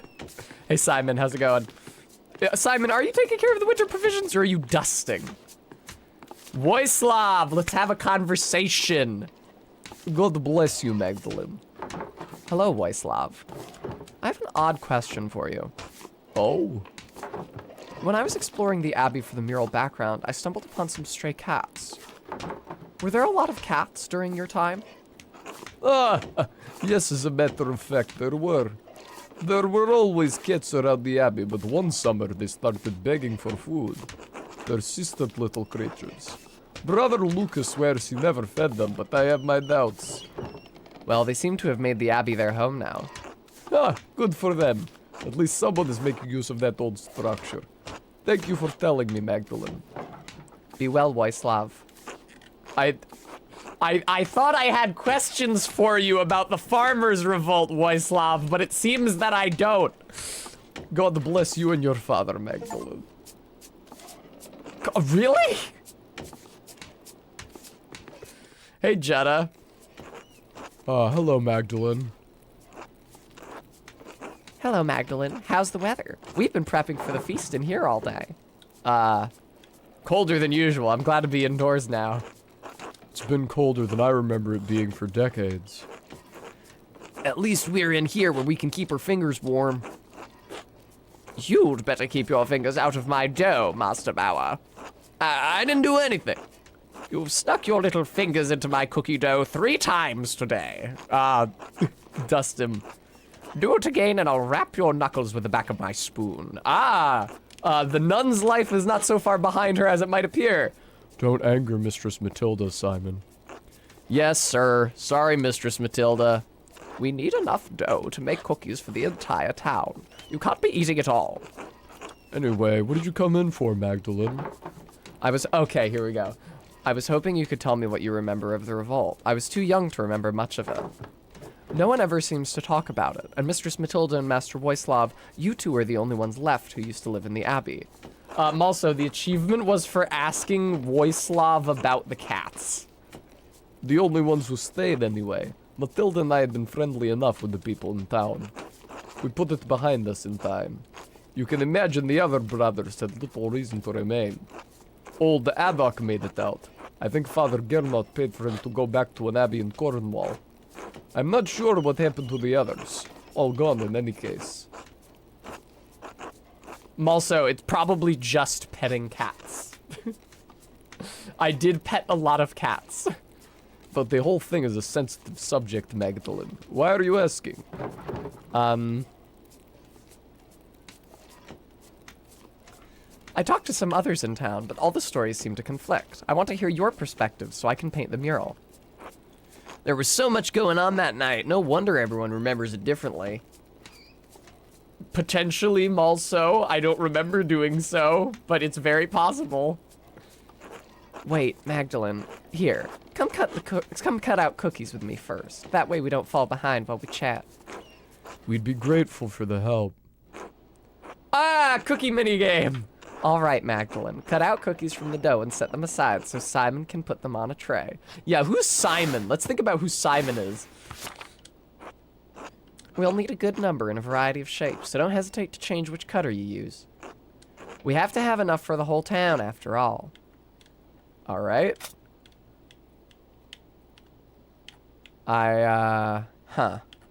Okay, I can't change the angle that I'm holding it at.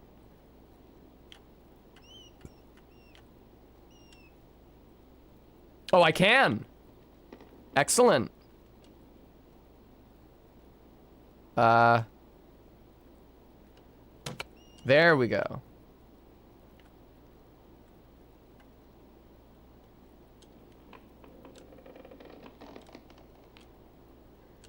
Oh, I see. It was too close to the edge. You're not allowed to cut it if it's too close to the edge. Understood. The real Dark Souls begins here. All right. Nope, too close to the edge, fucker. Nope, too close to the edge, fucker. Oh, you know what? I should have been I'm an idiot. That's okay. Happens to the best of us. Oh well. Fuck. Maybe like... Excuse me? What?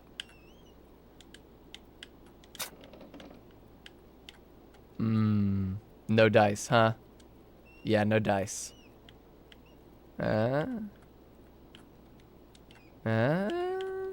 Nope. Okay. No, I'm not done. I'm not done. I'm not done. I'm not done. I'm not done. Let me try again. Wait, what? No, I hit the B button once. What? Okay, fine.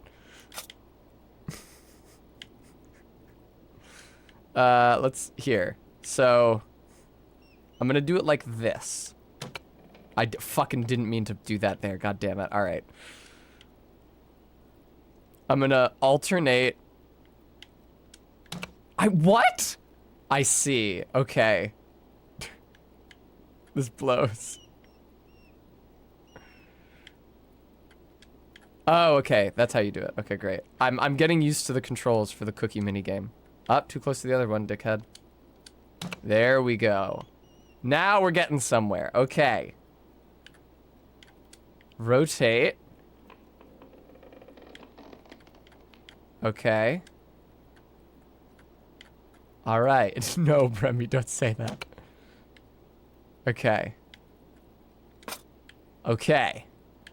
I feel like this one will best fit.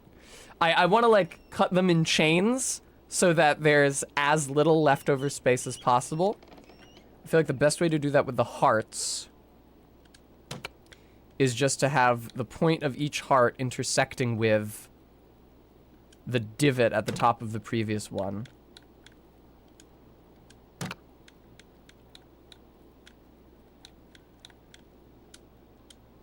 All right, and I do have enough room. I should have enough room here. Okay, cool. Next one. I know, right? Not that ant? So let me rotate it so it's like this instead. I think that's a good idea. Now release. Let me put it in the divot here. Release.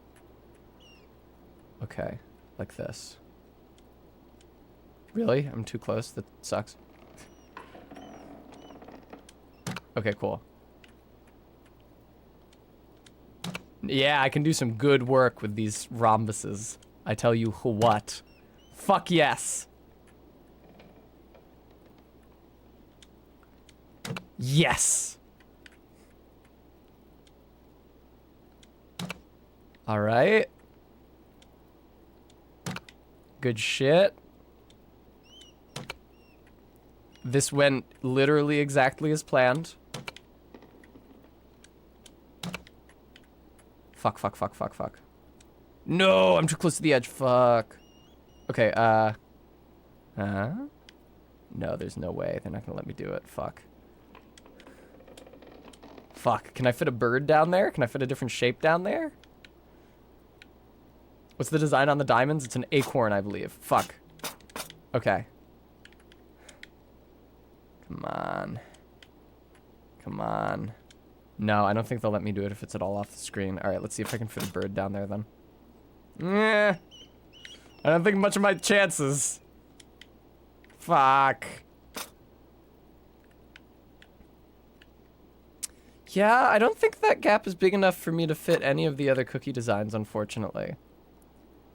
Let me get a couple more birds, because I've only got 4 birds right now. Let me put, like, a bird at the top. I'll squeeze them in here, like... And a bird at the bottom.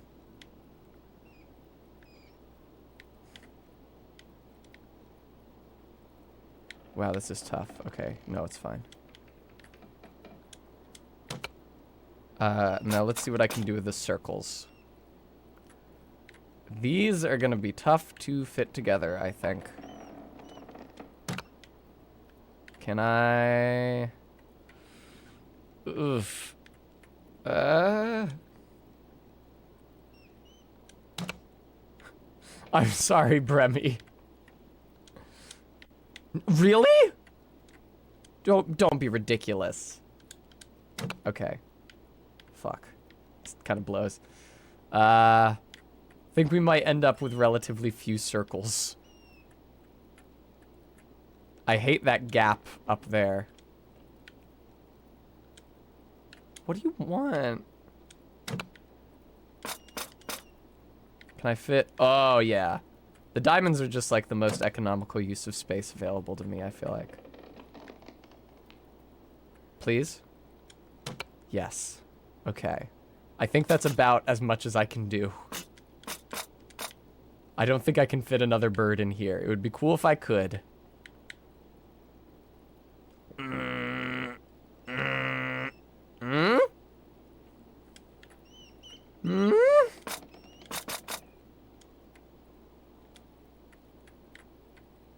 Please. Yay! Shut up, Remy. Don't say that to me. All right, we're done. Yay! I got an achievement for cutting enough cookies for everyone. Are you done? These look wonderful. Thank you. You can make more if you want, but it looks like we have enough. I think that's good for now. Thanks for helping, Magdalene. We'd better keep ooging if we're going to have everything ready by the procession tonight. So what can we tell you, Mags? Simon, there's no way you were alive. I heard the Landsknechts came into town before the revolt and warned everyone to leave the abbey alone. I remember one Landsknecht. Could things have really been talked out, or was it too late by then? There were some people who wanted to talk. Master Mahler worked hard to keep the peace, but after Otto was killed... Oh, Andreas. A shame how he died. We at the monastery were fond of him. Dad said he was instrumental in keeping the revolt from getting out of hand. He regrets not standing by him. Yes, he was. He had a personal dinner with the abbot to try to discuss things, I believe. A pity they couldn't come to an agreement. Yes, Andreas did a lot of good for Tassing, and Kirzau too. Even if the old abbot failed to admit that. even revealed corruption in our own midst. The old prior Ferenc had been doing witchcraft in the church. Guy was up to some bad business as well, Voislav, but it's none of my business. I still grieve that he died in the Abbey fire. I know your father does too, Magdalene. Also, his kindly boy servant Caspar, who will be memorialized as a hero for all time. Wasn't the revolt in general justified? Yes, I think so. We couldn't even collect in the forest without a fee. Dad kept saying we couldn't live with higher and higher taxes. The night Otto died, the abbot was trying to excommunicate everyone for celebrating St. John's Eve. Yeah, Frampus, I snuck into the burned out abbey and someone had...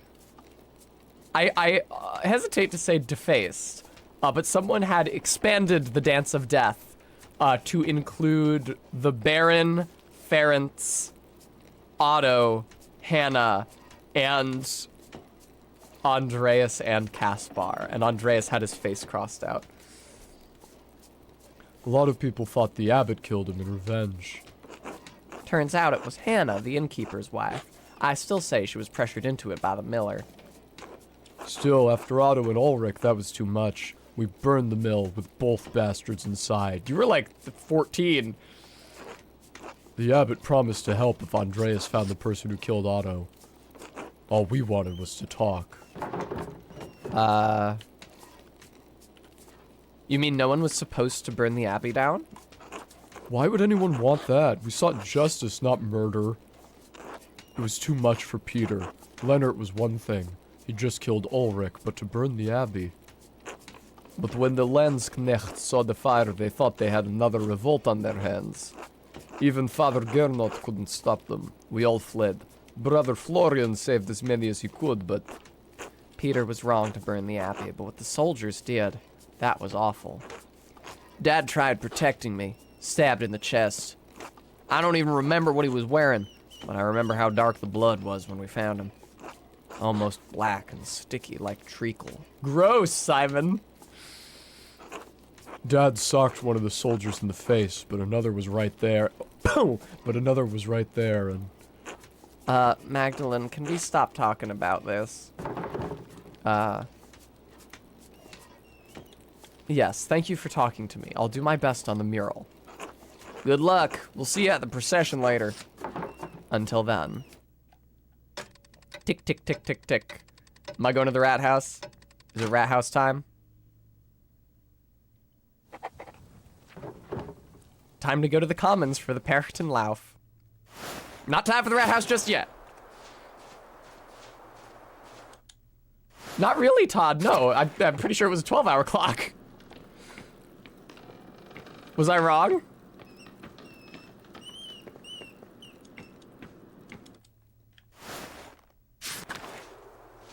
Dad, do you want to tell me any secrets now? All right, Todd.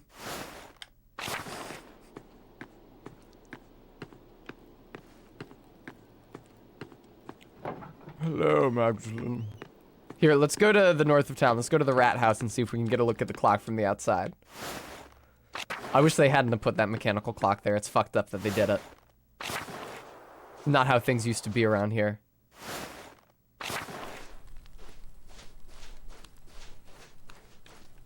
North Town.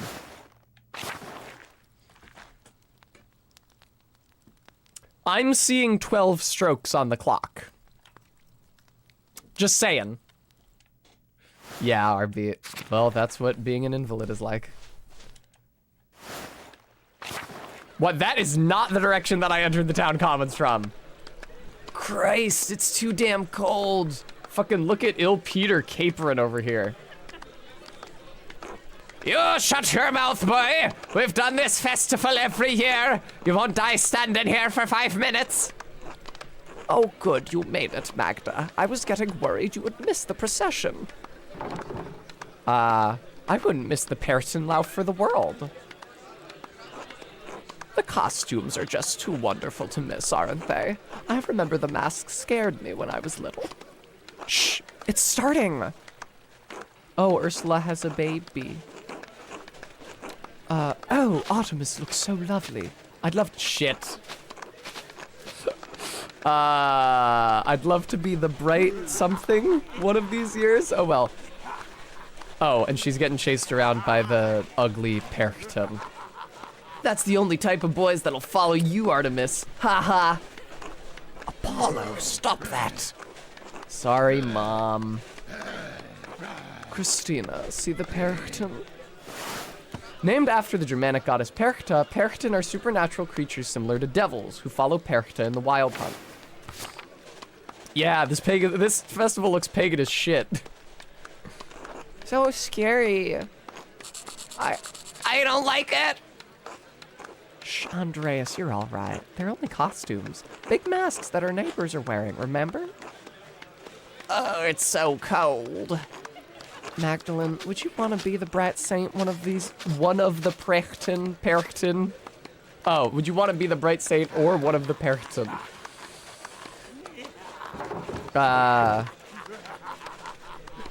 Yeah, I'm gonna dress up in a spooky outfit. I think the masks would get stuffy, but it would be fun to take any part. You'll get your chance, don't worry. Tassing's done the Perchton Lauf as long as I can remember. Everyone in town's been a part of the procession before. Well, except for you young ones yet. I wish Dad could be here. He'll see next year's surely, and you can go home and describe it all to him. As beautiful as ever. As goddamn long as ever. Oh, come on. It's true, Garrulus. We don't have enough of those in the States. Well, at least we're going to eat after this. Yay, and I'm sure this night won't erupt into a drunken brawl, unlike the last one that we had in this inn. Oh, hey, Mags. Whatever. Mags! Well, Maddox, thank you for the treat redeem. Fuck, what did I do with my treats? I think this is the first one of those we've had this stream. I picked up sweethearts so that I'd be prepared today. I wouldn't just be eating my breakfast sandwich. And thank you, I will hydrate. Yeah, I think that's the first of both of those that I've had. Sweetheart, yum.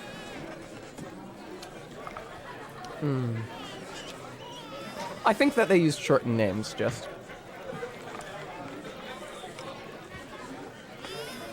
Damn, look at Simon fucking going to town back there.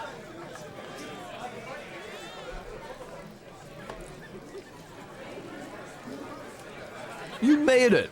I was worried for a minute you'd skip out on the fun. Merry Christmas, Mags! Don't hog all the beer before I've had some, you pig. Merry Christmas, Utz. I'll be festive, but I'm not gonna let him hit on me, which is probably what he's about to do. Look, Baltus made a special batch of beer. And I hear you made cookies, too. I mean, I helped with the cookies, but... Alexander and Kaz look like they're gonna play something, too. No, I do not fault him for not being able to pronounce Kazimiezh's name. Jesus Christ. I hope they play Christ Born on Christmas Day. That's my favorite, apparently. Which one is that? We sing it every year. We sing all of them every year, Mags. I can't keep them straight.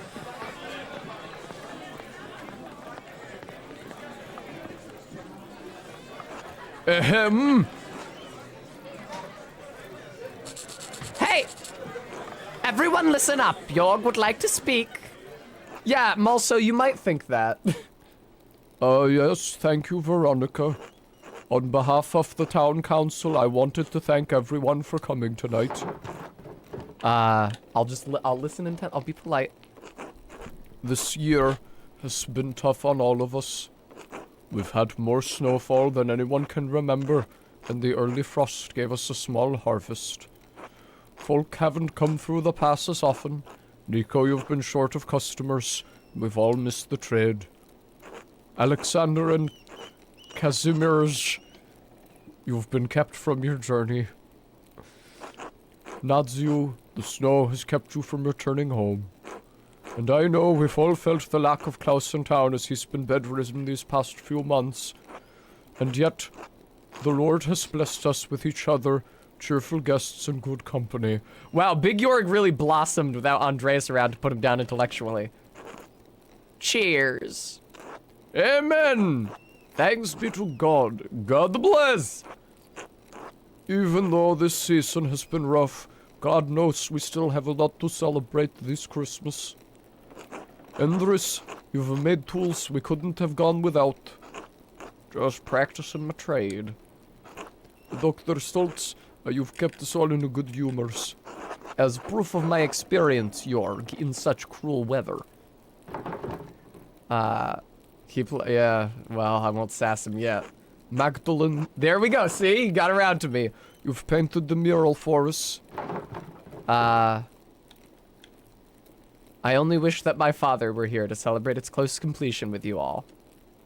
As do we all. Alexander and Kazimierz, you've spread good cheer in the early winter nights. Our pleasure, truly. And especially tonight, I think we should thank Baltus for making such a wonderful beer for us all to enjoy. Huzzah! Hooray for Baltus! Bleep, bleep. No, please. Natsu helped tremendously. It's thanks to him, really. Well, grazie. And thanks to our Lord who has so graciously provided for this feast. Lord protect him. Yeah. Thanks to the men's deep pockets. Kaz and I shall play later in the evening, so please come to us with songs if you have one in mind. Sing the shepherd's mistress. Let's have a dance. Well, that's it, everyone. If I may, Jorg, I'd like to bless this great feast our Lord has provided for us. Of course, Father. Today we have come together to celebrate the birth of our Lord and Savior, Jesus Christ. Just as our Lord has provided for us with this beer, so too did Christ provide us with the bread of life. So please, join with me in prayer. Bless us, O Lord, in these thy gifts which we are about to receive. Through Christ our Lord, amen. Amen. Amen.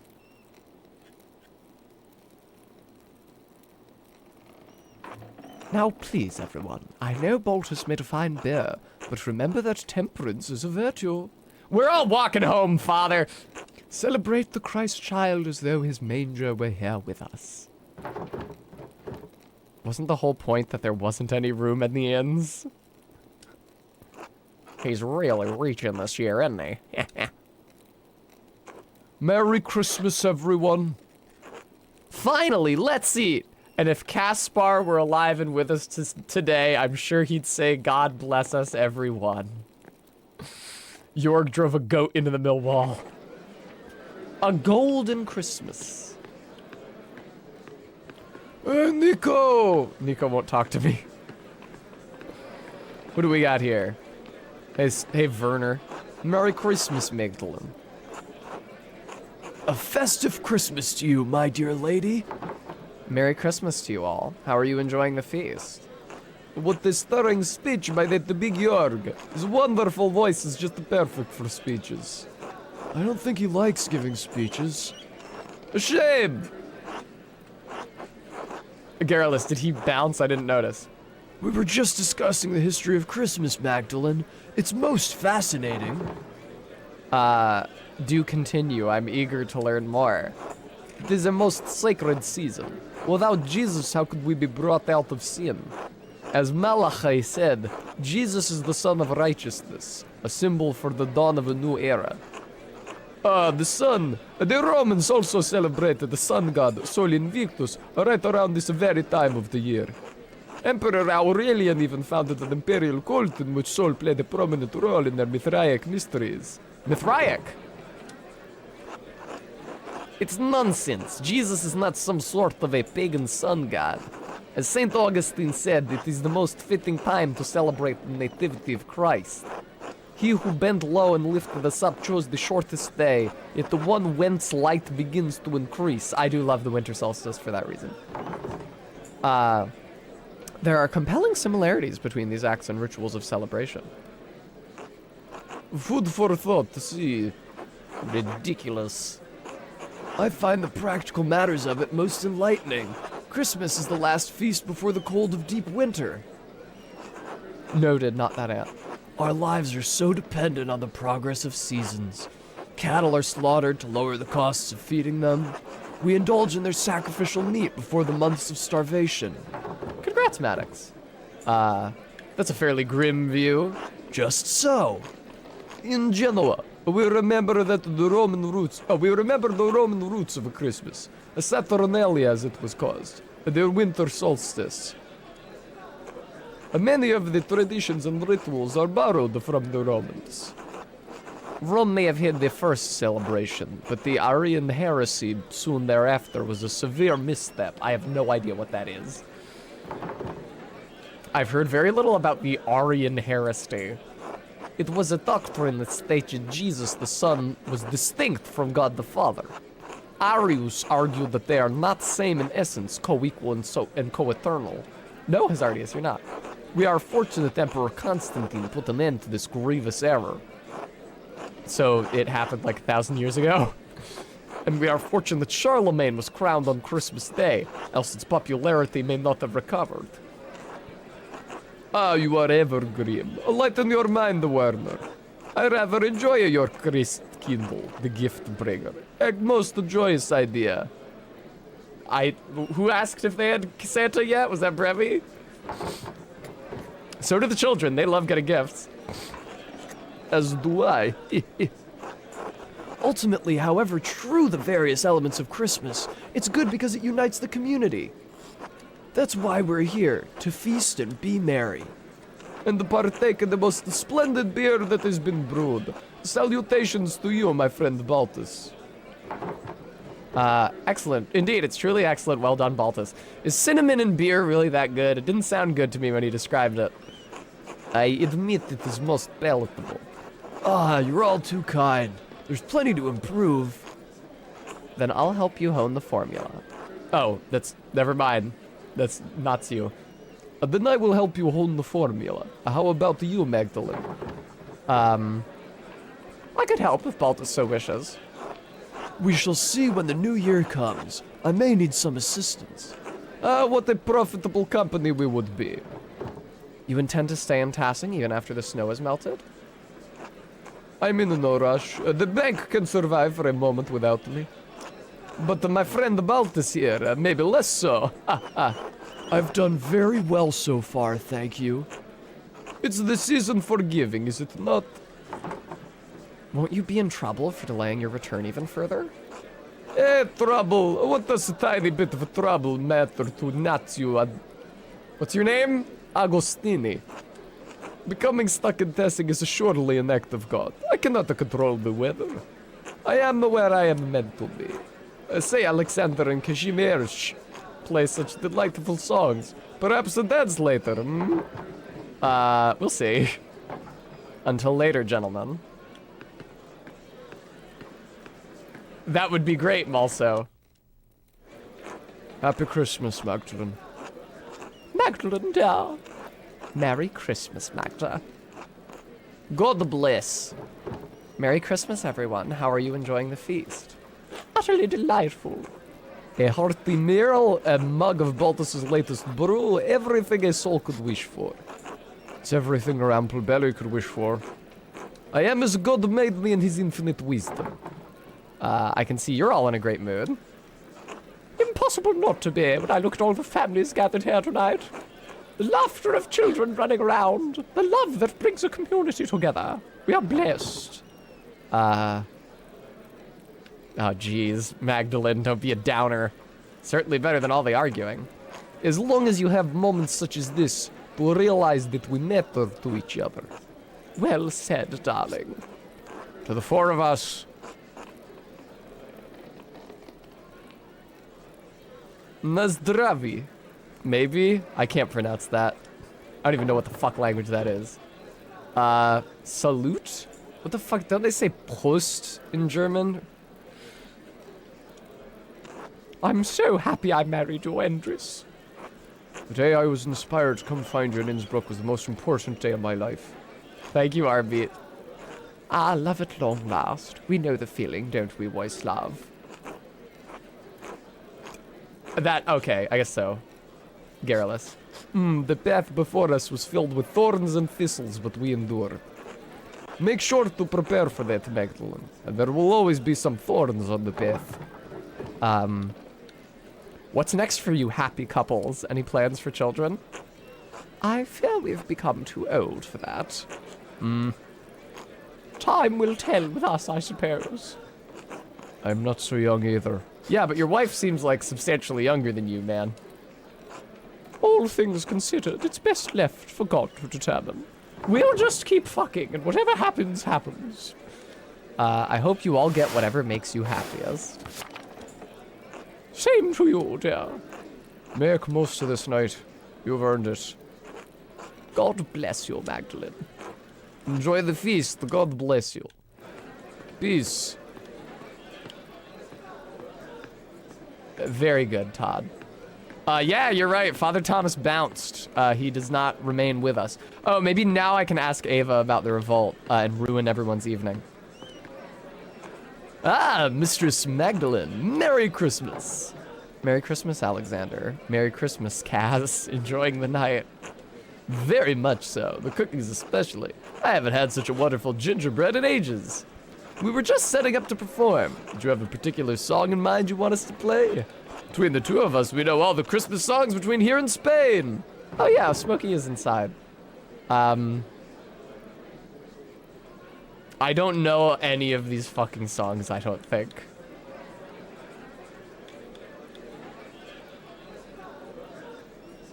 I like the Hark the Herald Angels Sing, because they sing it at the end of the Charlie Brown Christmas.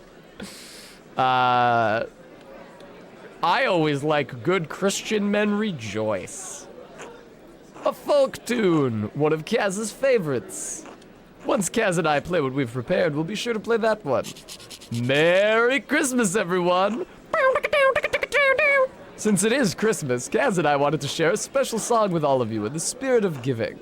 Please enjoy. In dulce jubilo, nun singet und seid froh, unsers Herzens Wonne liegt in Praesepio und leuchtet als die Sonne. Play Wonderwall.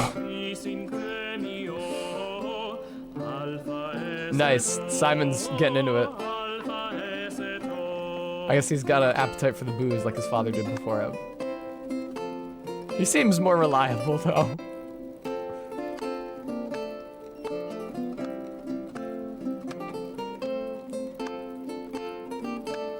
Man, brutal if this is the only way you can listen to music in your entire life.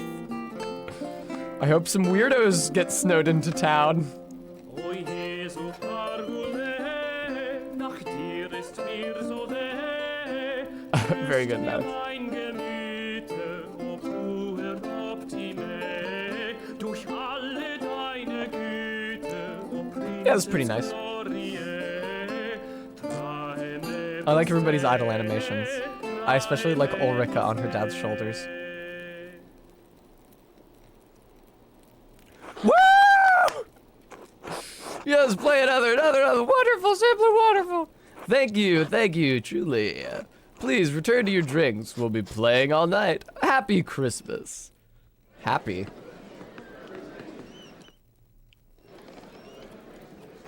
Hello, Magdalene. Happy Christmas to you. Good evening, Magdalene. Merry Christmas, you two. Ulrika, Andreas, say hello to Mr. Struckeren. Hi! Hi. Oh, Andreas, don't be shy. You know Mistress Magdalene. Sorry, Magdalene. He's still a bit quiet. It's because we named him after a guy who died fucking horribly and the karmic trauma transferred over to him.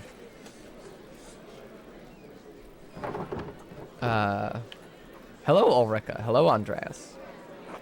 How did you like Jorg's speech, Magdalene? I liked it well enough. I guess someone had to say something. It's only right that it should be a council member. I don't think he was expecting it tonight. Paul put him up to it. Well, Werner insisted someone on the council make a speech. I didn't particularly want it to be me, Yeah, passing the buck. but Jorg did it justice. You can always count on him to speak from the heart, especially a few drinks in. Truthfully, I think much of the town needed some encouragement tonight. Tassing hasn't had such a hard season Since the revolt. Yes, I'm sorry. It's Christmas. We shouldn't speak of such sad times. I don't think anyone can avoid thinking about it. I can't. You may be right. The revolt left a scar running through Tassing even after all these years. My fucking dad sucked so bad. Although there is an old Latin proverb my dad used to say to me. Ignis aurum. Is that supposed to be a P? Hazardius, I chose the Bavarians settling in the Roman ruins. I wanted to depict the Mithraeum being ruined, but that wasn't an option. And I preferred depicting the Roman ruins to depicting the saints and Mary, or Lady Kirzau entrusting the fortress to the church. Ignis aurum proat miseria fortes viros. Nope, not getting that. Aurum looks like fucking gold to me, but that's 100% not what it is. Ignis is fire, that's obvious. Miseria is probably misery. Why don't you just tell me what it means, man? Oh! Fire is the test of gold. Misery is the proof of strong men. Thank you. I should have known that fortes was strong. Adjectival, plural, like Spanish fuertes, but... That kind of basic adjective can change sense pretty widely, even in a short amount of time. And it's a much larger gulf of time from Latin to my high school Spanish education, so... Yes, precisely. There's no question the revolt left Tassing worse off. Seeing the town now gives me hope. You're an artist, Magdalene. I think you can see it too. You mean how I'm painting the Rat House mural? I hadn't considered that, but yes, now that you mention it. It seems fitting that you should paint the mural now. Memorializing Tassing's history in this mural will remind everyone what the folk of this town are made of. To be honest, most nights I'm grateful for the revolt. Really? Oh, yes. You wouldn't remember, but life was already terrible before that night. My dad was so fucking shitty.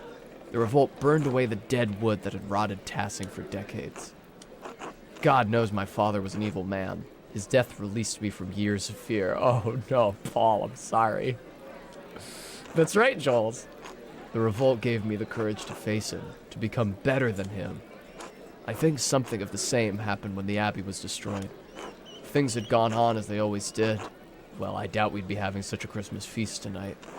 The cost was high, but It resulted in just as much joy as grief. You really think so? God turns all things for good, even the darkest of nights. Because of the revolt, I could marry Paul, and we could supply grain to the peasants at a fair price.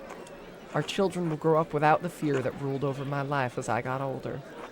No moment in life is entirely good or bad, Magdalene. What matters more is how we choose to see it.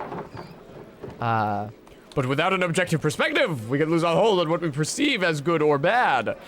That's a wonderful way to look at it, Anna. Thank you. Oh, well, it's something I learned from one of Father Thomas's sermons. Ooh! I took it to heart when my father died. Don't forget to take some time to have fun tonight, all right? Mommy, I want another cookie. Shh, don't yell, sweetheart. Excuse us, Magdalene. Seems we have cookies to fetch. Of course. Merry Christmas to all of you. Merry Christmas, Magdalene. Veronica, Ava. I'm talking to Ava. Magdalene, you finally came over to say hello. I'm actually here to talk to your mom, dude, not you. Hello again, Utz. Hello, Magdalene. Happy Christmas, Ava, Till. Magdalene, how good to see you. How's that mural coming along in the Rat House? Almost finished with it, I hear. That's right. The last I heard about it, you were still working on the middle section. The history of the saints, right?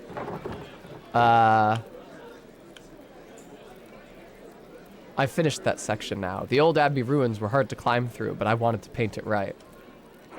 Oh, but the remains of the abbey are so run down. That sounds dangerous. You went into the old abbey, Magdalene? Without me?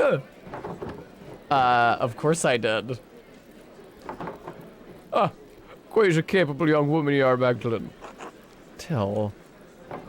Not that I'm encouraging it, mind. Ellipsis. Well, clearly you can handle yourself since you made it back without any problems. And I did warn you about the dangers. Not that I told you to go digging about down there, mind. Anyway, Magdalene, what are you painting on the mural now? Where's it? Yeah, Apollo's just nomming. He continues. He's really working on that one bite of chicken leg. I'm working on depicting the revolt, but I think I angered Agnes when I asked her about it. That's right. You were just a few years old then. God, has it been that long? Don't worry about Agnes. She acts cranky, but she's never truly upset with anyone. It took years for Tassing to recover after that night. Thank God we've come a long way since then. Otto would be proud of what this town has accomplished. It's a shame he died without seeing what the town became. It is. I pray that St. Moritz has blessed him in heaven for all the work Otto did in his name. I'm sure that the Lord has made a space for him, Ava. And I'm sure that he doesn't mind me fucking you at all. You know, Magdalene, I think he would be especially proud of you for memorializing Tassing in the mural. He would be thrilled to think that you'd become a part of the family. All right, well, I have not become a part of the family. Yeah, are you proposing I marry your son? Because I'm not going to be doing that. You're a capable young woman, Magdalene. Marriage is the next stage in life for you. I don't think so. We'll have to speak with Klaus, of course. But you and Utz are a good match. We're fighting all the time. Stare awkwardly. Anyway, I don't mean to keep you chatting away with us older folks. Have fun and Merry Christmas. Merry Christmas, Ava, Till. Merry Christmas, Utz. Yeah, Merry Christmas, Mags. Hello, Veronica. I see, and that's the entire Gertner family. Merry Christmas, Magdalene. Enjoying the celebration? It's wonderful to see everyone together in such high spirits. Isn't it? Even Grandpa's enjoying himself. This winter's been difficult for his gout. The cold makes his joints seize. Jesus Christ. Oh, maybe that's why he was shimmying and shaking to keep his fucking joints moving. We told him he didn't have to come to the Perchtenlauf, but he insisted. I haven't missed one Christmas procession in my life, and I'll be goddamned if some snow stops me. Oh God, we know, old man. Anyway, like Jorg said earlier, it's nice to have a night of good company and cheer.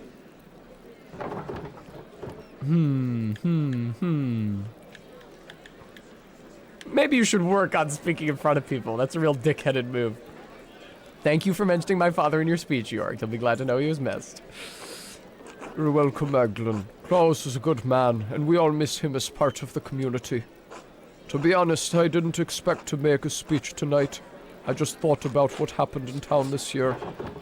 That's right, Paul made you do— oh, really? Werner kept insisting that someone make a speech, so Paul said that I was the most charismatic of anyone on the council. Are you? He said that? Well, he said that I would make the least amount of people angry over it. Baltus said it was my charisma. I thought it was fitting for the season, Jorg. Paul did too, told me so himself. Oh, thanks, that's good. I'm glad people liked it. To be honest, I never thought I'd be someone people in Tassing listened to. But you've always been a part of the town council. Town council hasn't existed all that long, right? We didn't always have a council, though. It wasn't until the night of the revolt, really, that I felt like I could do things on my own. Be my own man. I loved my father, but what he did, I thought it had doomed the town. A lot of terrible things happened all at once. No one can shoulder all the blame themselves. It's a diplomatic thing to say. No, but my dad chose violence. He chose to destroy the abbey. I always went along with him because he was my dad. He had to be right. That night was the first time I thought any different. I learned that night that you can fight for something right and still choose the wrong way to do it. And I swore I would never let that happen again. LOL, Todd. The revolt broke down everything I thought I knew about Tassing, about myself.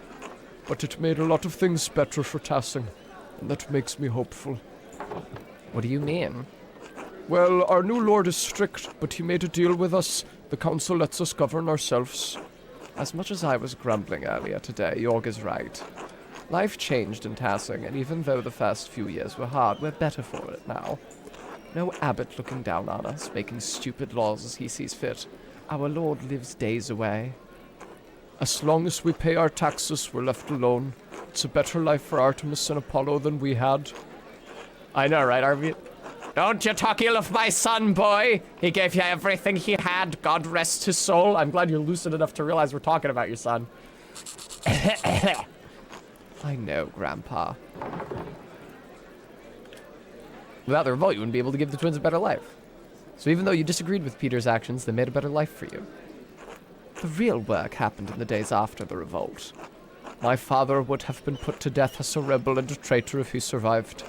We worked hard to make sure the sacrifices of those who died wouldn't be in vain. I've done the best I can to do right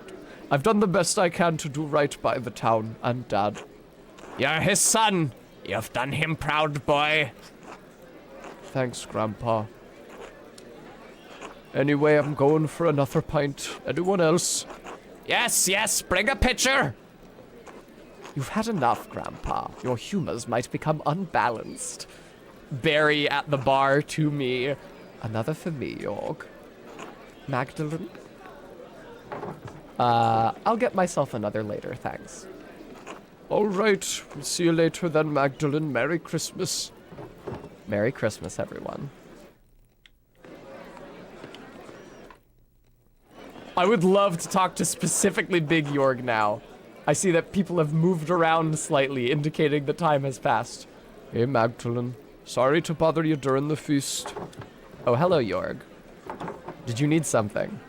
Well, all the chatter around the revolt earlier had me thinking. You're nearly done with the meal, aren't you? The last time you talked with the council, you said you were working on the final portion, painting the revolt.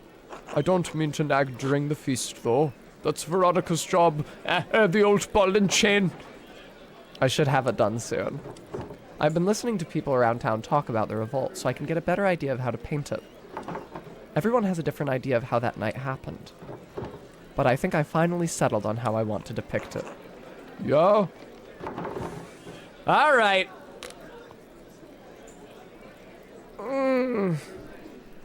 Want to honor what the peasants stood for. I'll show Otto giving a speech and the soldiers in the distance. Oh, God. Ooh, God. Can't do this one. I did think that the fire would be the most... Frankly, if I could choose, I would paint Andreas fucking dying trying to save the books in the library. Hello, AK. Well, I can't do the middle one, because that's pretty evil. The Landsknechts were evil as shit. It's probably Landsknechten. And I would not say that they were defending the monks. Otto giving a speech is good. I feel like the last one is more depressing. Oh, man.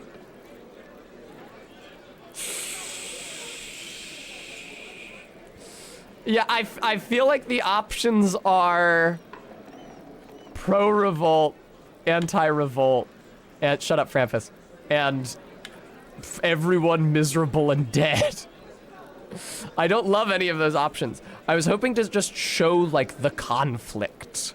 But it's clear that I can't portray that conflict in an objective way. And that if I try to portray the conflict, it will come off as anti-revolt. So...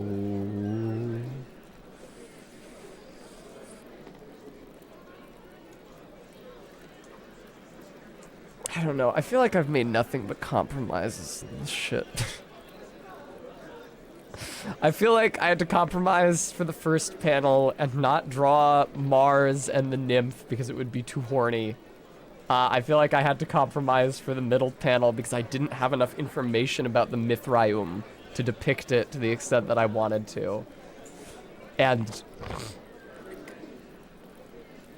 I don't know.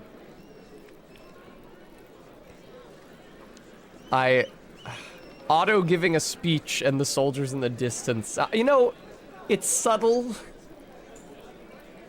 It's not actively showing violence or death. I think that you could still read it as anti-revolt if you wanted to because of the looming threat of soldiers. Yeah, I'll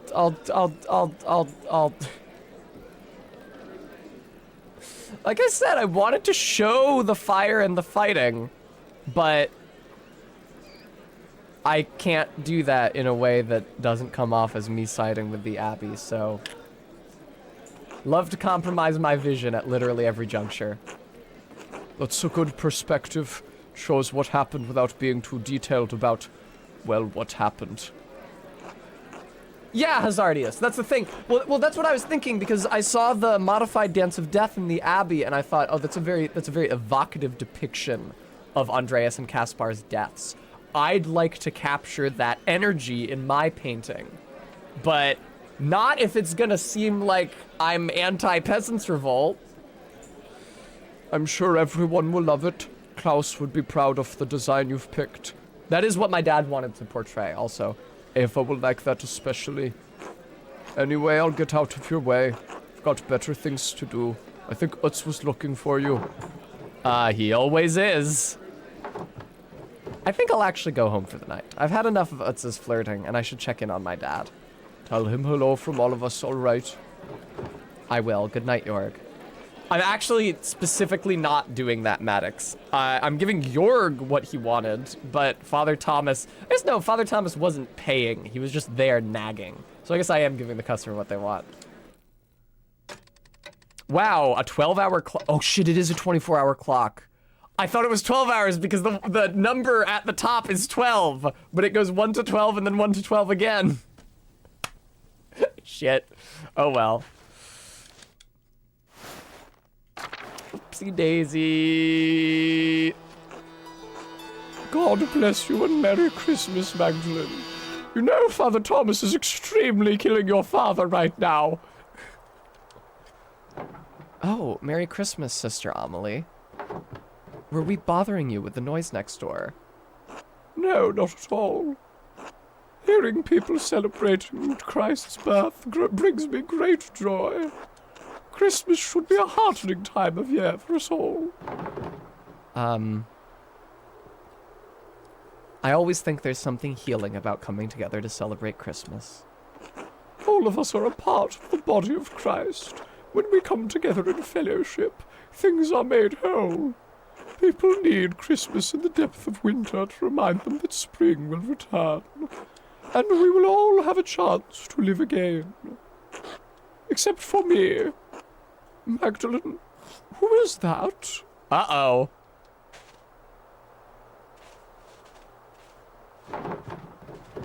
Oh no, Dad!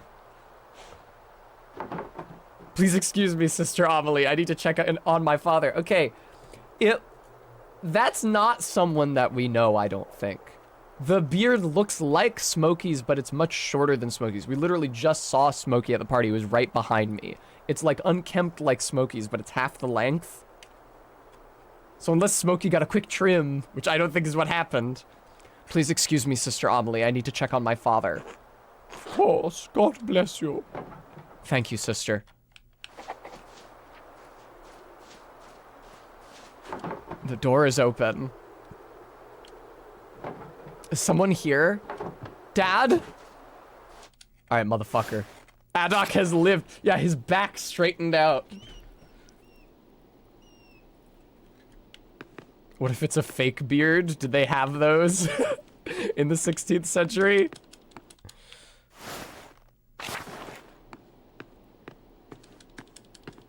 Wow, my dad has been horrifically, brutally hacked to pieces. Oh, thank God. Magdalene, is that you? What's the matter? Someone was standing near the house. The door was open. I was afraid something might have happened to you. I'm sorry, I didn't hear anything. I've been asleep most of the day. Most of the evening, too.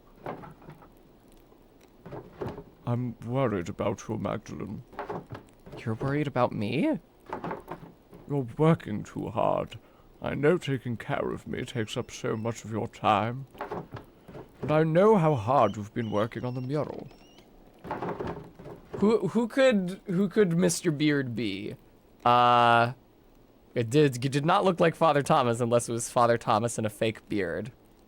The question is whether Mr. Beardo is the same person as the ghost that lurks around the convent and the abbey and the aqueduct. Because if so, then it's probably not anyone I know. But surely he's aged 25 years since the first time I saw that ghost. Maybe he doesn't go leaping across the ruined aqueduct anymore. So Black Till is the shepherd Till's grandson. Could Mr. Ghost be his father? Yeah, be silent. Thank you. I wanted to finish it for Christmas. I know. Damn near an impossible task, given the size of that rat house. Well, maybe if you did just one wall. I'm not going to make it, Magdalene. I know.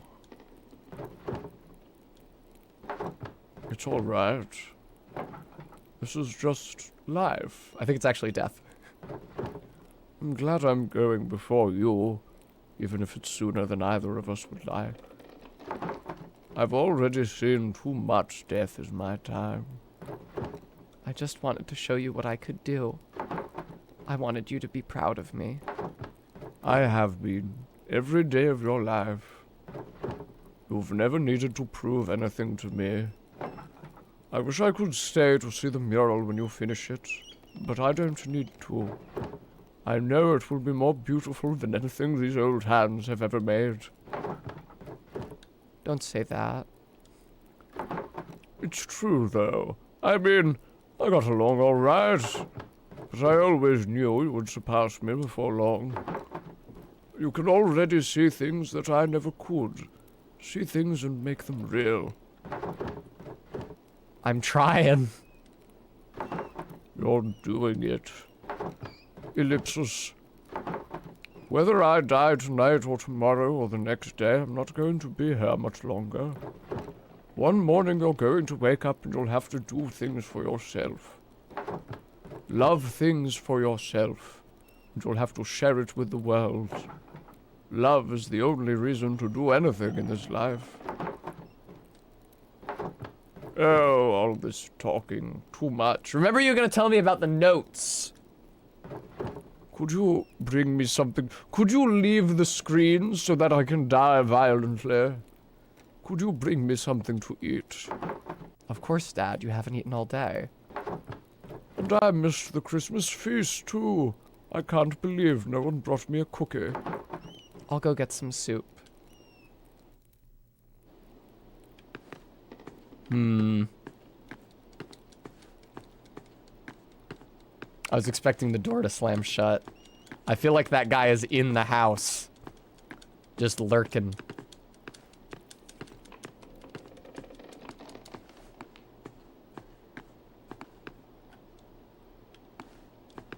I don't think the beard was the same as Vashlav's beard.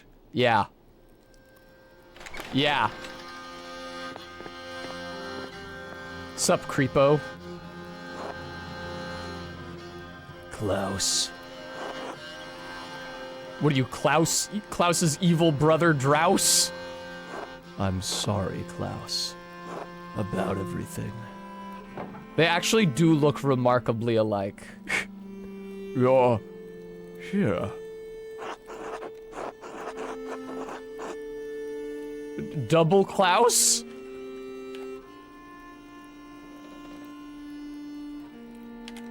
I thought I could stop all of this. No, I think that you feel like your mind has been cracking apart because you seem insane and like you have been insane for 25 years. Sometimes I'm not sure where I am. I thought I could stop all of this. I've been trying to figure it out this whole time. After the fire, it's all I could think about. That and them. I don't know what you are talking about, dude. They never left me. I would be surprised, just. They're still there, all in the dance of death. The Baron, Piero, Ferenc, Was Piero there? I did not see Piero there. Hannah, Peter, Otto. I didn't see Peter there neither.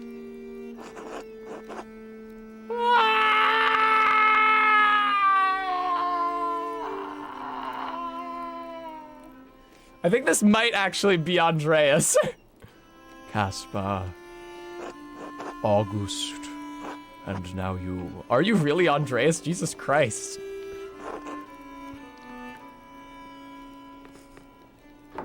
Dad?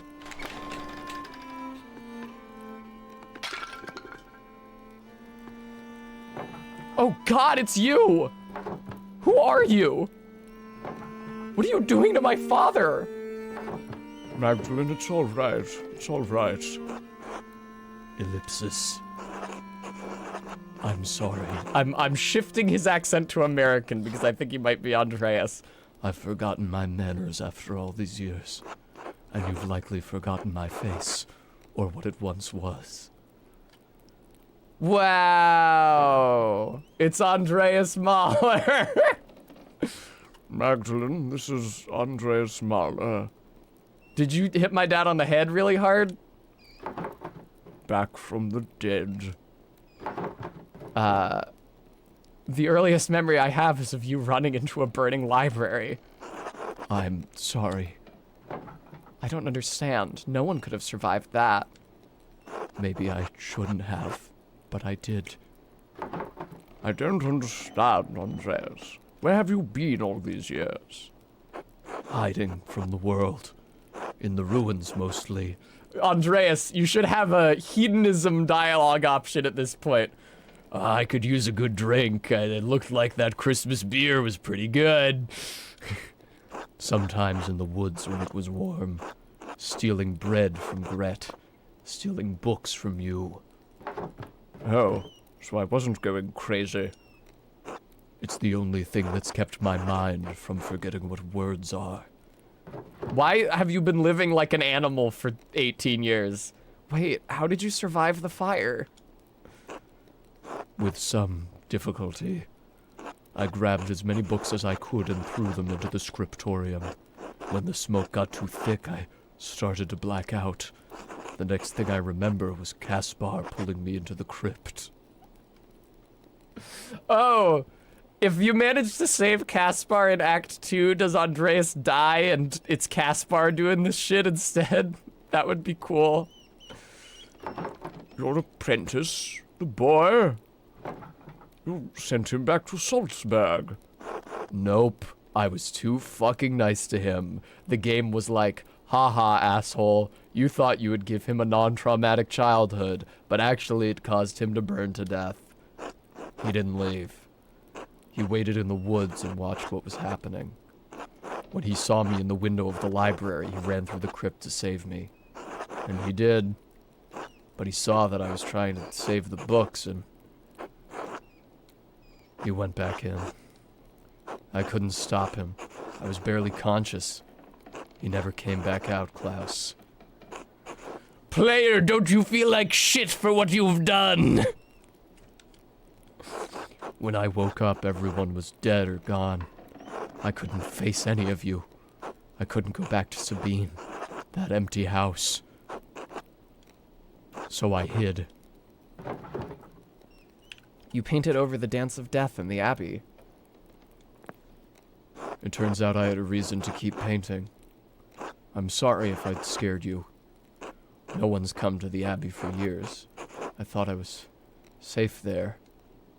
I was afraid to talk to you, afraid to talk to anyone.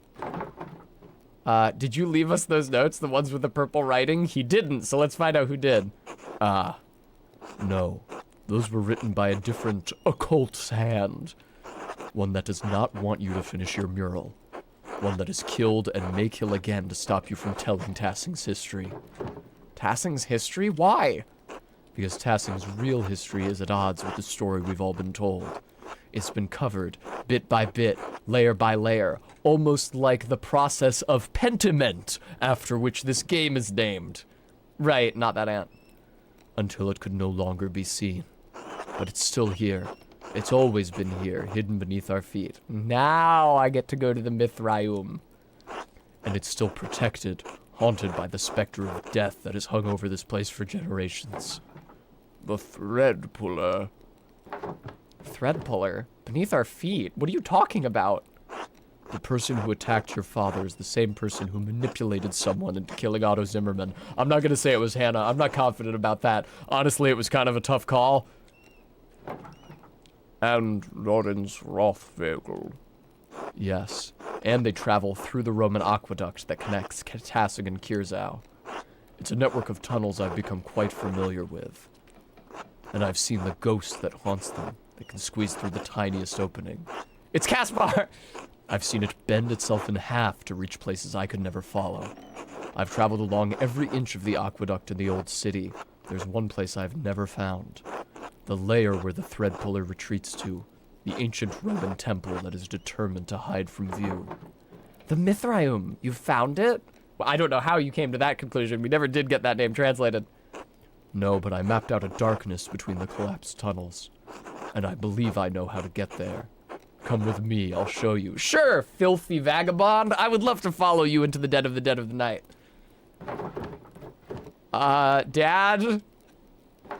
He's a good man, Magdalene. He's insane! You'll be safe with him. Will you be alright? Yes, I'll be fine. No one's going to come bludgeon me in the head. Protect my daughter, Andreas. With my life, Klaus, I promise. You know, Magdalene, you've grown into quite the fine young woman. You know, in my youth, I was quite the lady killer. Alright, let's find the Mithraeum.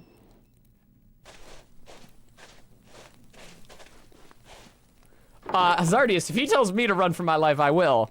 Unlike Caspar. The rat house? What are we doing here? Bring back some cookies, will you? When the men dug the foundation, they found Roman ruins that had been buried over time. Lucky never wasted stones, so he used the Roman wall as one of the cellars. Oh god. There's a way inside to the hidden place. Are you alright? Yes? Well, I mean, yeah, I don't know why you would ask that. I'm clearly fine. Alright, into the Rathskeller. I like the way he limps along. Oh, he doesn't toe walk anymore. That's sad. Here we are.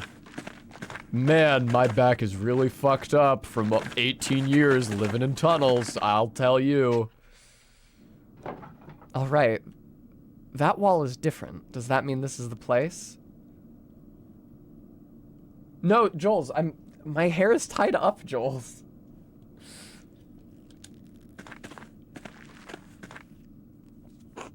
No, it's two-sided, new and old. This was above ground once. It carried water. Look. While we're here, keep an eye out for the Fingerslayer blade.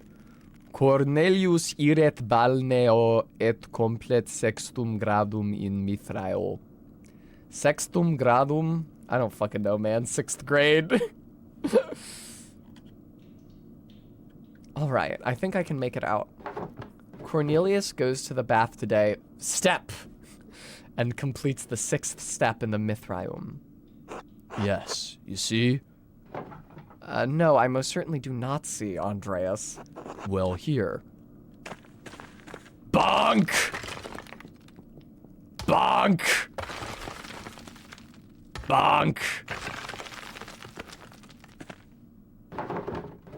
A warning would be nice. Oh, sorry.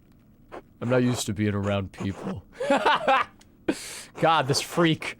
This is the aqueduct. The aqueduct carries water to the baths, so you think this will take us to the Mithraeum. Exactly. You seem quite confident. We know it exists. I know where it is not. I believe this is the only place it could be. The Andreas knows where he is at all times. He knows this because he knows where he isn't. By subtracting where he isn't from where he is, or where he is from where he isn't, he's able to generate corrective commands. It must be near the baths. Well, you already smashed a hole in the wall, so I suppose we might as well look. After you, please. By the way, did you like that book I got you, with the illustrations of all the different animals? I thought a natural history would be good for your developing mind, but I'm sorry if it deprived you of certain character traits that would have been useful for you in the third act of this video game.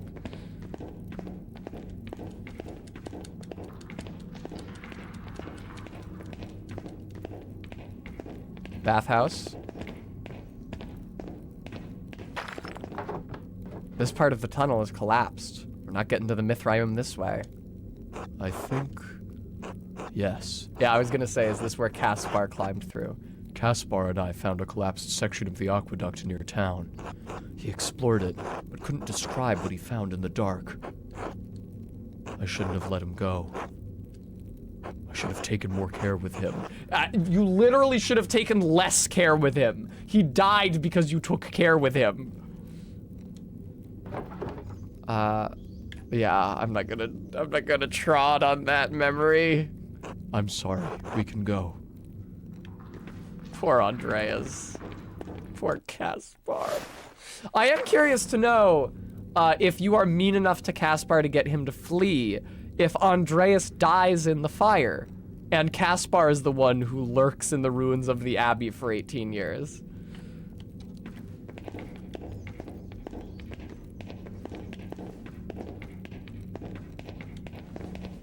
Spooky. The decoration. These must have been the baths. It doesn't look like there's a way through. Silt. All the floods kept carrying it down here. Thank you for the follow. Hundreds of years of floods. What if we can't get through? What if it's buried forever? It's too early to get this discouraged. Also, didn't you say that the ghost is taking refuge here? So it has to be passable. Let's keep looking.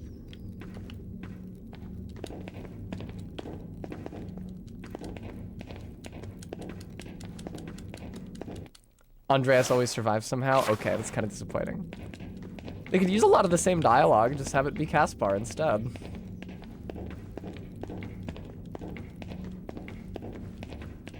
Yeah, Garrulus, were you also nice to Caspar?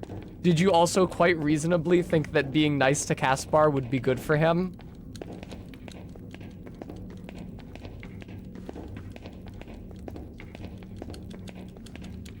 What's up, Andreas? How's it going? Yeah, Garrulus, see? It's only natural.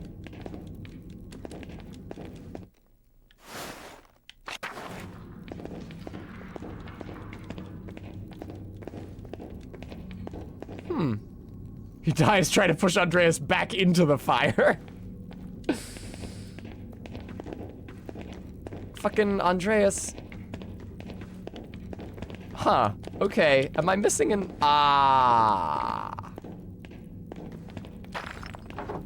More stairs down? Would something be below the baths? A hypocaust. They use warm air to heat the rooms above. Roman colonies in the north often had them. Let's hope those haven't filled with silt as well. Oh my god, the screen is so zoomed in. I love you, but your death is very important for my character arc right now. Do you know where we're going? These pillars just kind of go on in all directions. Andreas, could you look ahead? Could you look that way? I think I'm going to try exploring ahead. Of course. Oh, I'm playing as Andreas now. Oh, no, I'm not. I thought I'd be able to go back to the beginning of the book and see a portrait of an older Andreas and see my old character traits again, but apparently not. Up.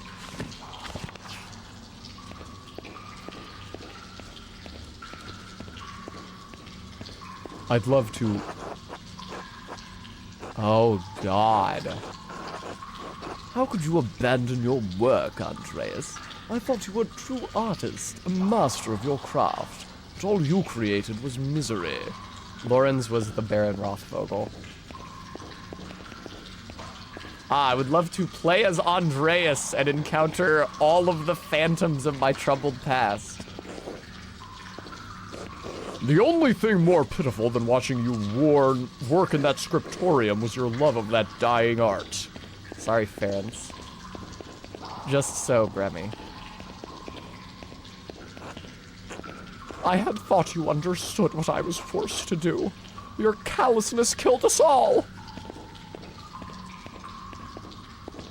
How's it going? Ooh, the controller's vibrating. Master, why did you send me back into the flames? I didn't! I told you to leave!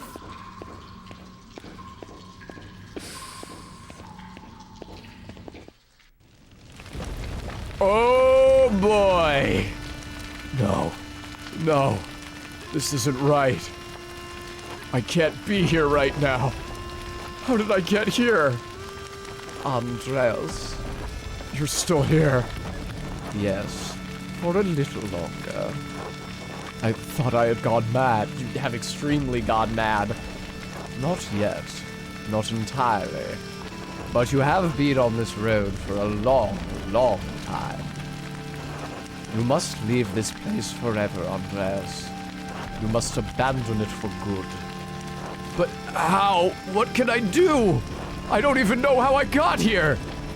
This was once a place of refuge for you, Andreas. Yeah, Maddox Kent. This is where they introduced the dodge roll.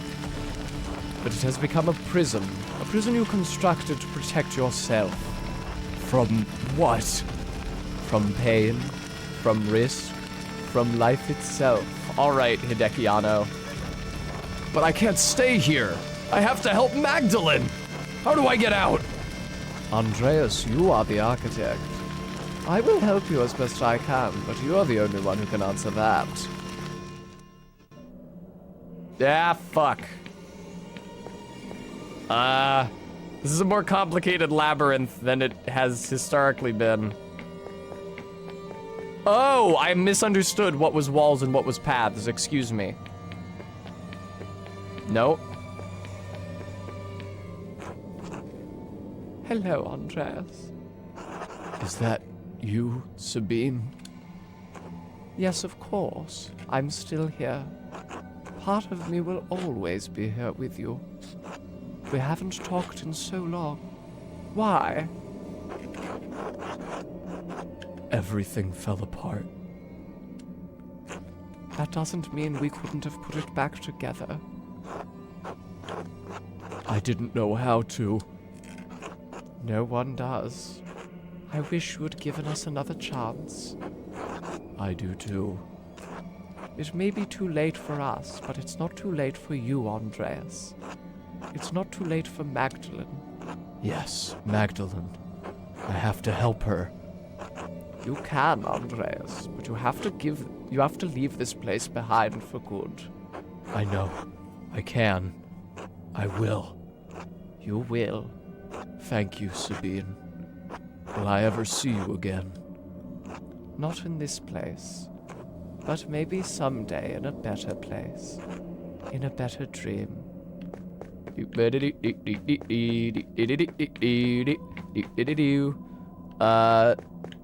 No, don't go down there. Man, it's hard to control this with a stick. Ah! Man. No!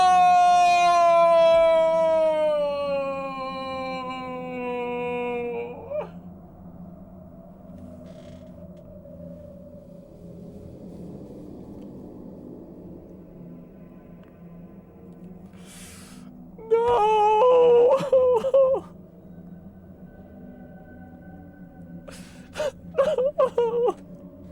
Master Andreas! Oh, God! Caspar, it's really you. It's so good to see you again, Master. How can you say that? You died because of me. I just wanted to help you, Master Andreas. No!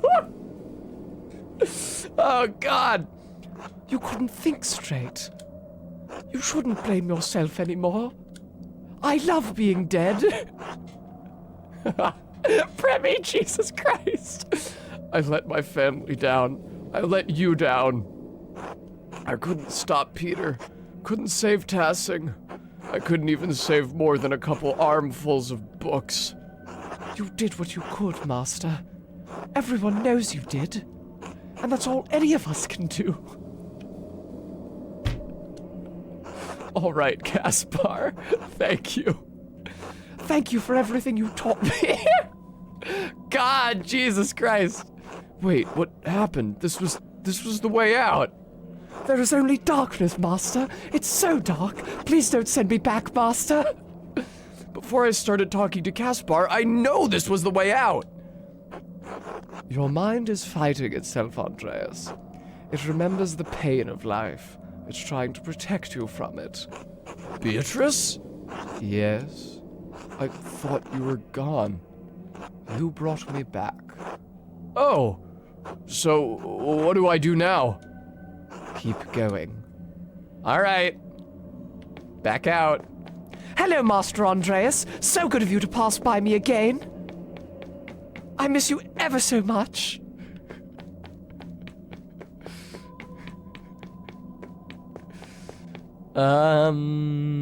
Okay. No, not my dead son. You too. It's been so many nights, so many years without seeing your face. I thought I had forgotten it. I know there's nothing I could have done, but that doesn't make me feel any less guilty. It's always there under the surface, no matter how I try to bury it.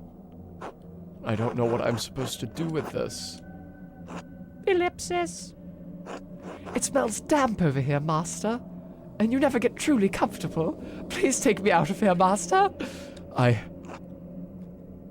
It's all right. What? It's all right, Daddy. It is? You don't have to hide here anymore. But what about you and Caspar, my two dead sons? And your mother? We're not really here. And there are people who need you. It's so hard to let you go. I know, Daddy. But you have to. I know. You're right. Thank you. I love you, Daddy.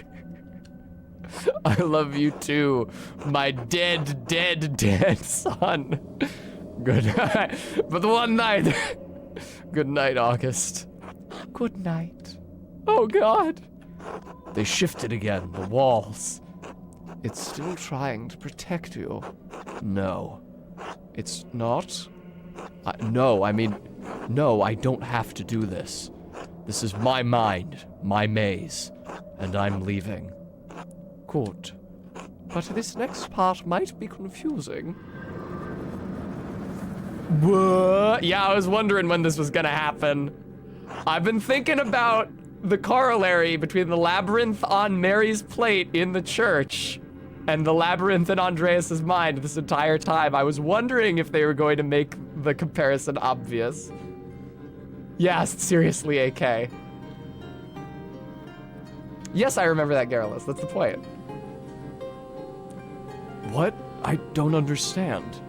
I don't understand any of this. Would you shut up? We used to have a laundry machine here that when it was finished running the load, it would go ding-a-ding. It would sing a little song, and then it broke, and the new laundry machine goes for 20 fucking seconds. Did I make this? You borrowed it. From where? From what? There are layers to everything, even our memories. Over time, foundations become buried. We can no longer recall how we got here, no longer recall what came before, through a process I like to call pimiento. And what came before? Our Lady, watching over the labyrinth as I watch over you. And even this has roots that reach deep into the past. There was not always a lady to watch over the labyrinth, but there was a labyrinth. Yep.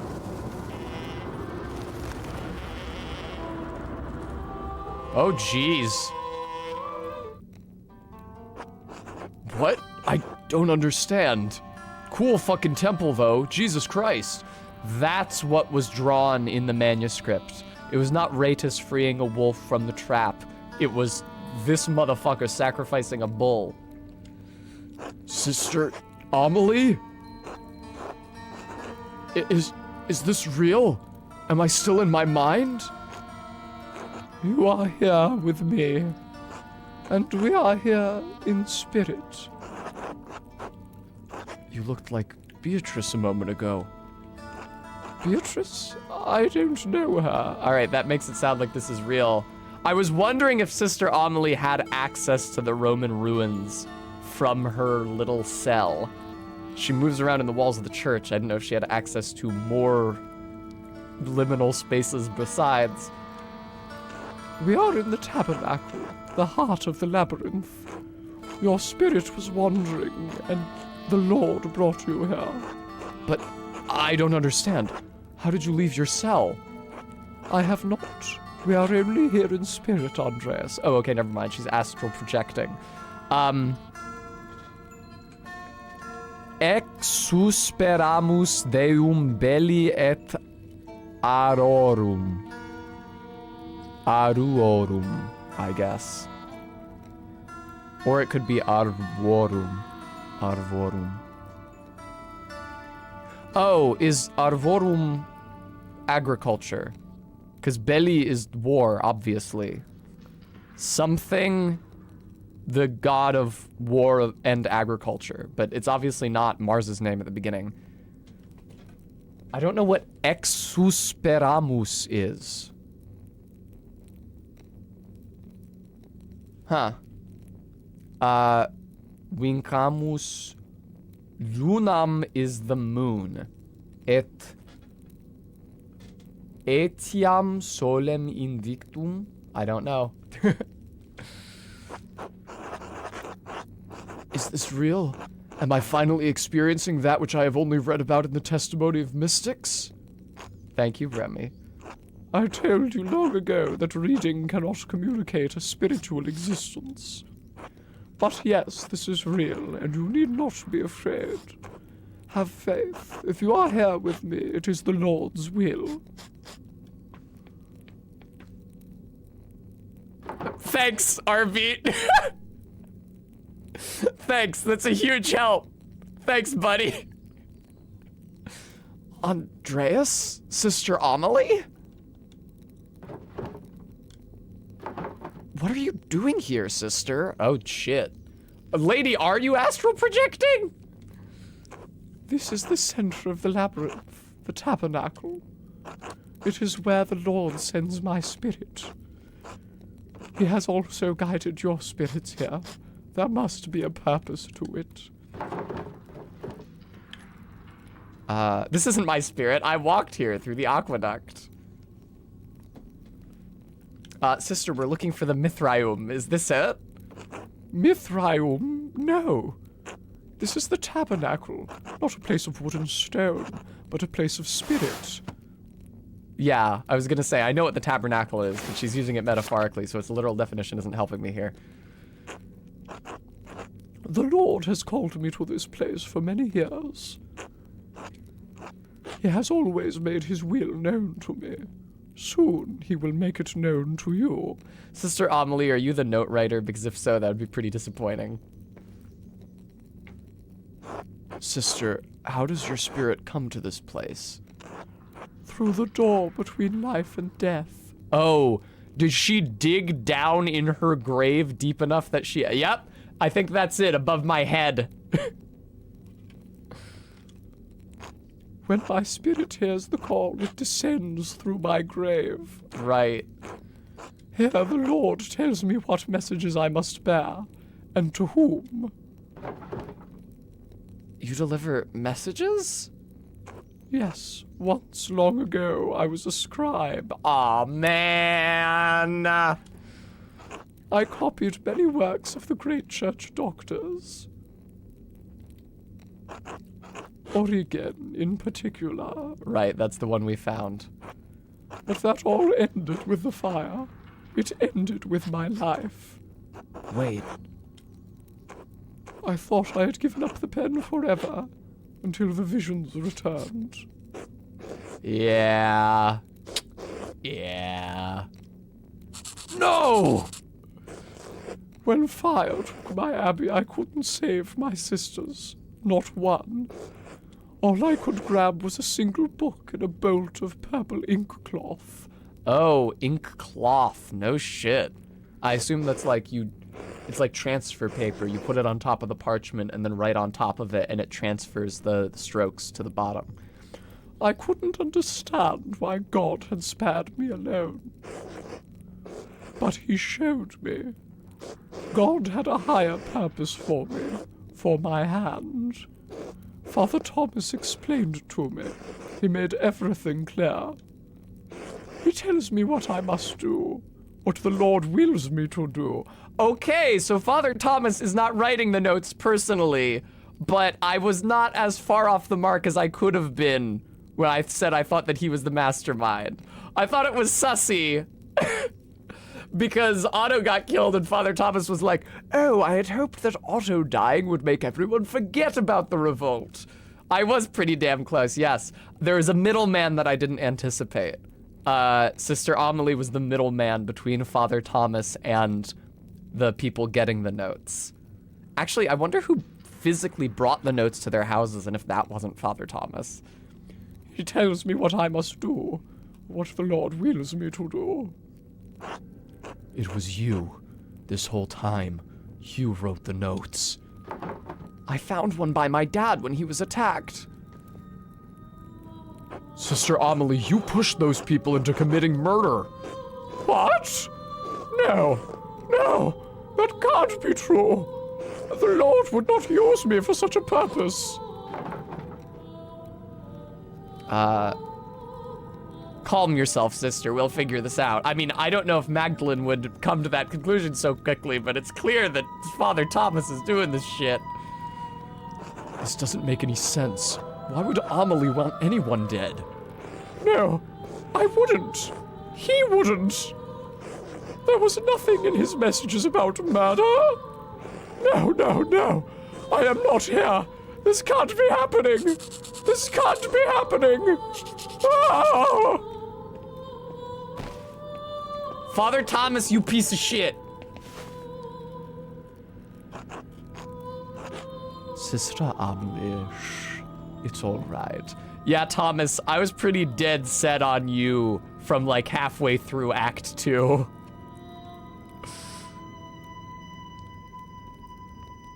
Yeah, ditto also. Father Thomas, how did you get down here? Father Thomas, I may be a woman and he may be a decrepit old man, but there's two of us and only one of you. Tassing is an old place. It's buried many ancient roads and tunnels over the centuries. Yeah, Hazardius, I agree. People walk above the hidden ways every day without even knowing it. I was thinking about Thomas not only because he revealed that he thought Otto's death would be good for the community, but we knew that he knew about Guy's embezzling. Because Sister Amelie told us about how Guy had his little scheme to confess to Father Thomas such that he was bound by, do they just say the sacrament of confession? And I guess he wouldn't be breaking that sacrament if he just wrote a note to Guy about his own sins.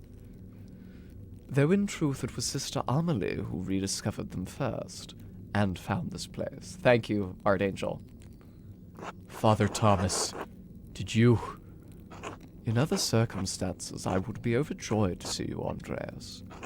In truth, I am still happy you are alive. Thank God.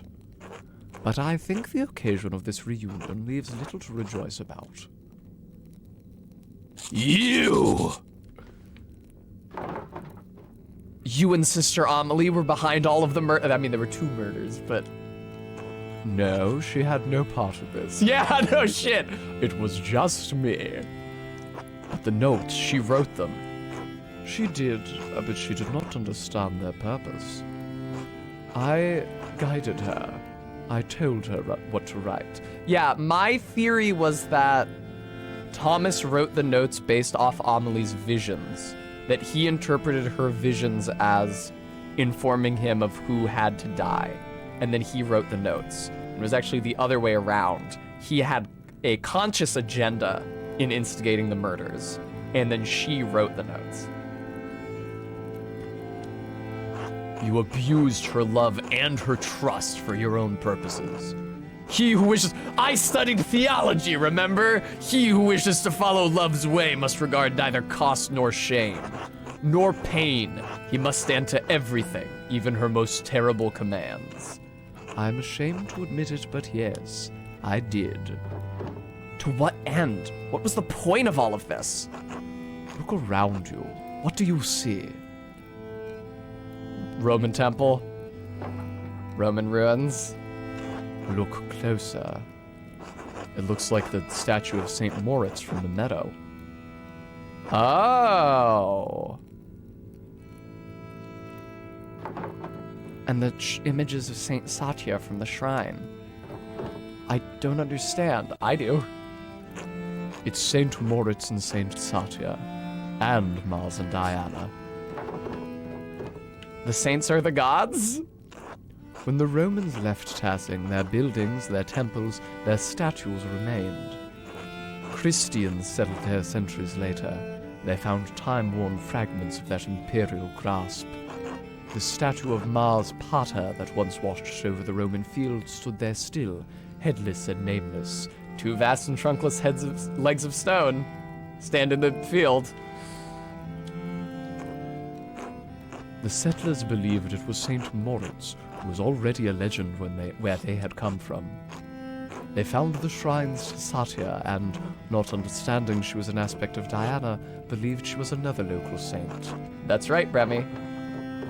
So the people turned them into saints. Yeah, I was actually talking about, much, much earlier in the playthrough, a famous ruined statue of Demeter in Greece that was revered as Saint Demetria years and years and years into the Greeks having converted to Christianity.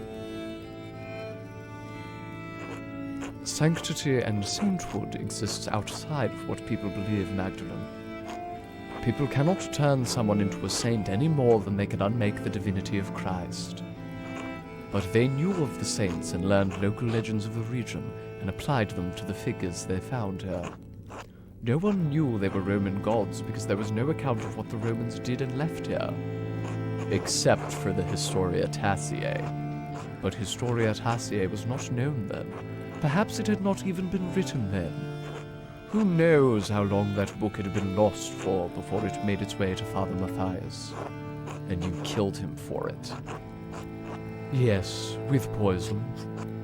No one suspected. He died of poison and no one suspected. It must have been quite subtle. Magdalene, do not come in with the "you killed someone." Like you're lagging a mile behind everyone else here.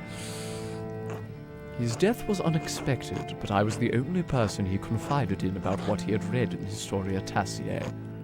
When Father Matthias learned that there was no evidence that St. Moritz had ever come to Tassing, that the shrine to him in the meadow was a statue of Mars that the Romans had erected hundreds of years ago, that St. Satya was the Roman goddess Diana, he resolved to deal with it.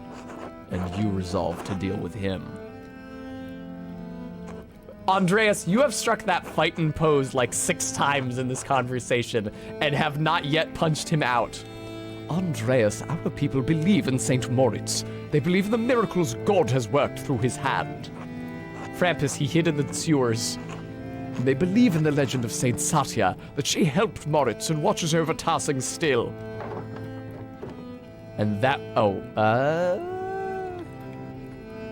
yeah, what does it matter if they were wrong, man? I don't think it matters. I know you have, like, this whole religion thing. Then what does that mean for the hand of Saint Moritz? What does it mean for the people who prayed to him, to Saint Satya, and believed their prayers were answered? What does it mean for the church that has given people hope, fixed like a false star in a dark sky? If the people have reason to doubt the validity of the saints, can they doubt the church? Can they doubt the gospel, the word of God? I'm striking my fighting pose again. People must have suspected something odd over the years, Father. Suspicion is not proof, especially when no one really wants to know the truth. People have faith in spite of doubt. That is why I have worked to preserve the legends of our saints. You're preserving a lie! I preserved a lie to illuminate greater truth. God so loved the world that he gave his only son. If you believe this, if you truly believe this, eternal life is yours.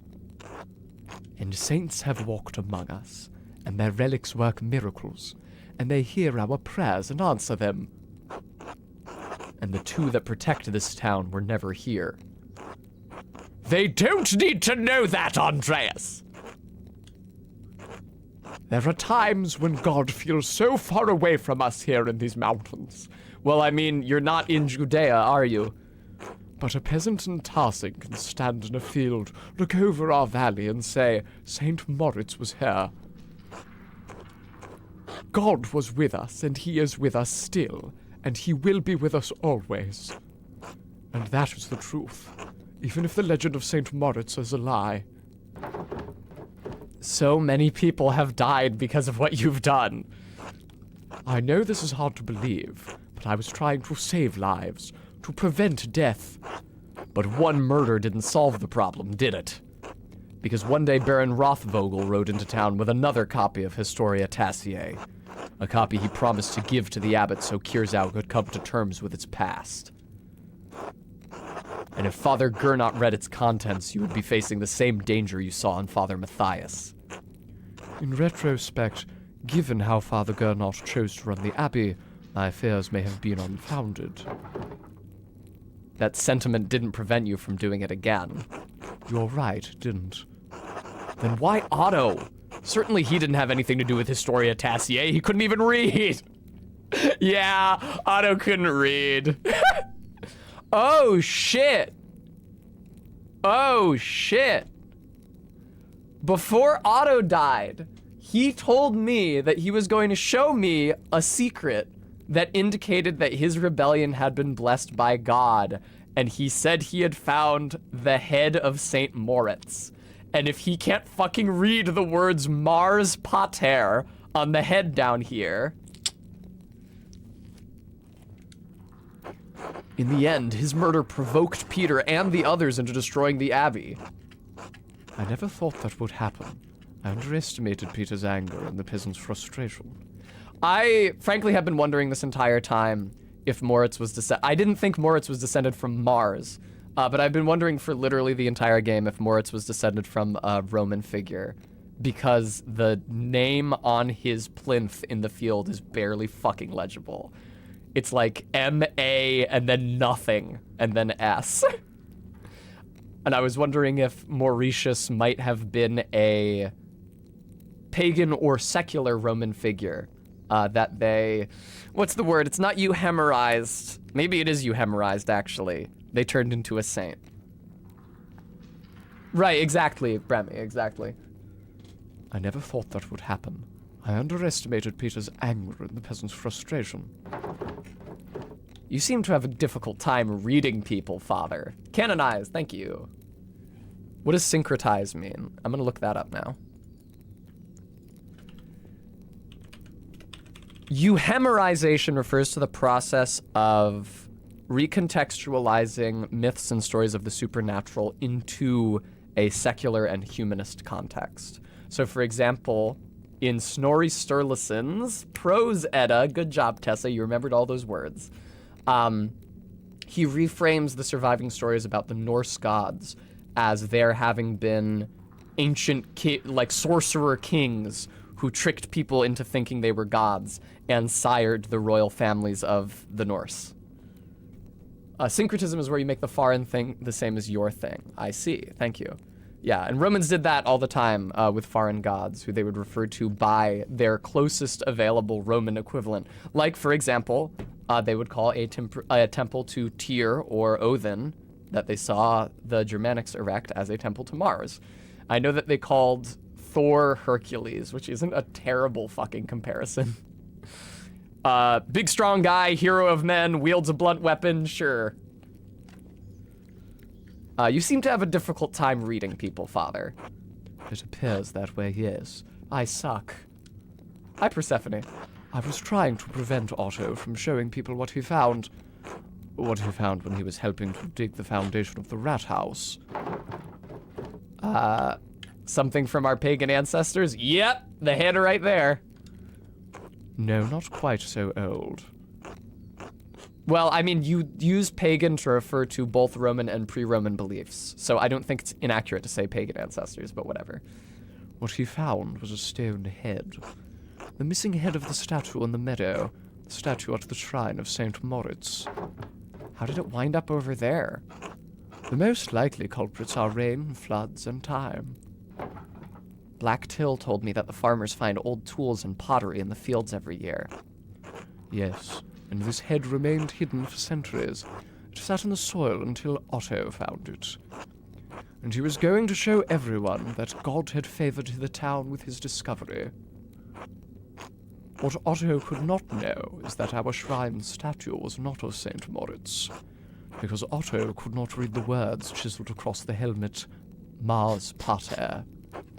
But the man he entrusted with this information, the town priest, could. Yes. And you told him to meet you at St. John's Eve at the rat house. I could not let him destroy our town's beliefs.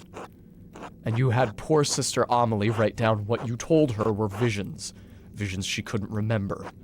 And deliver them in the dead of the night to Guy, to Hannah, to Martin. So that one of them would murder Otto, just as someone murdered Lawrence.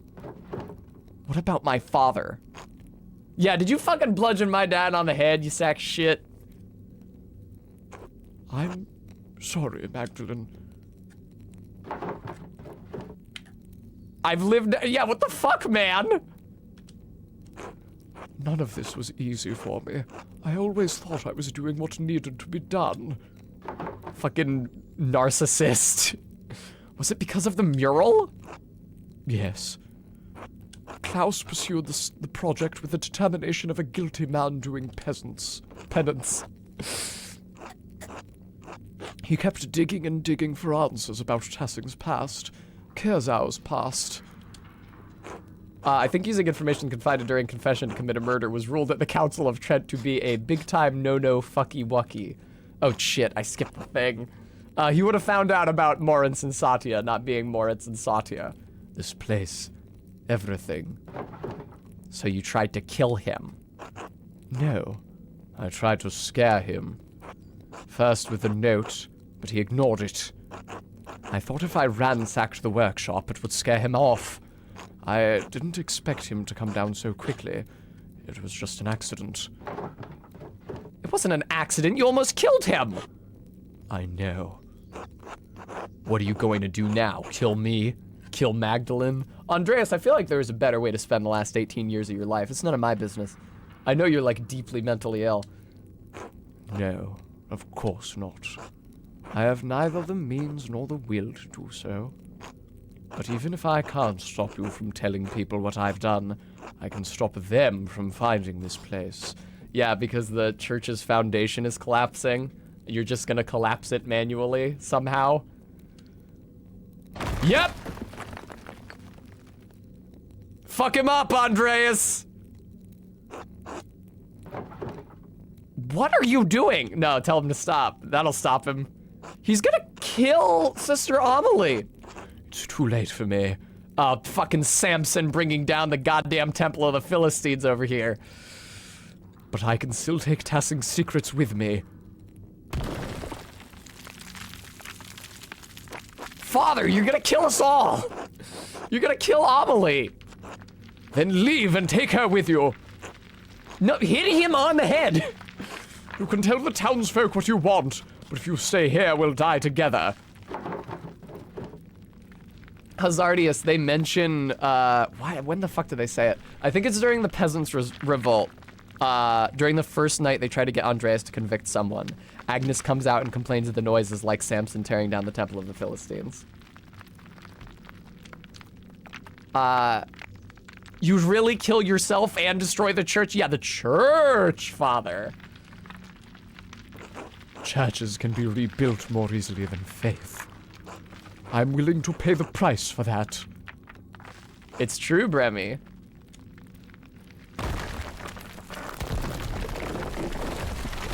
Fuck. Father! Go. Hi, agender witchery.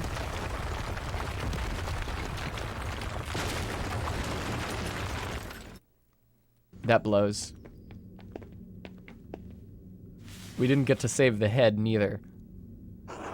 We can clear all the rubble out of there, and we'll have a beautiful, hey, dare I say it, a tourist attraction, all right? Clear the rubble out of there. Let's lay some beams on top to protect it from snow and weather, and we've got a wonderful tourist attraction. A remarkably well-preserved Roman temple. It's the Renaissance. This is where we start to think more generally about our more generously about our pagan past, and not judgmentally. You'll be back 18 years from now. Don't worry. Oh, thank you for the treats and the hydration.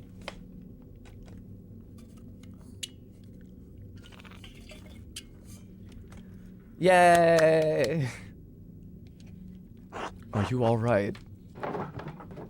How's Sister Amelie? Exactly, Bremy! Seriously, though, no pagan religion in the history of Europe, be it Indo-European cultures like the Germanics and the Romans, or non-Indo-European cultures, has ever got such a big fucking glow-up as the Roman interpretation of the Greek pantheon during the Italian Renaissance.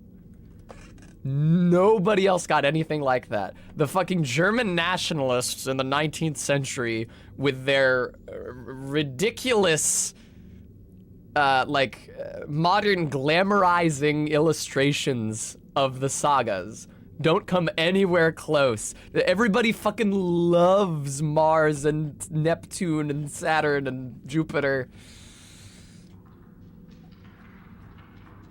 No one wants to sit through 3 days of Wagner. Yeah, listen, Wagner, sorry. How's Sister Amelie? Todd, I don't think it comes anywhere close. Cause, right, the Norse gods did have their moment in the public lens, but you'll forgive me for saying so. I think that the German nationalists in the 19th century were worse artists and less profound thinkers than the artists of Renaissance Italy. I'm not saying that art gets worse with time, far from it, but there were a number of competing schools of art, especially late in the 19th century.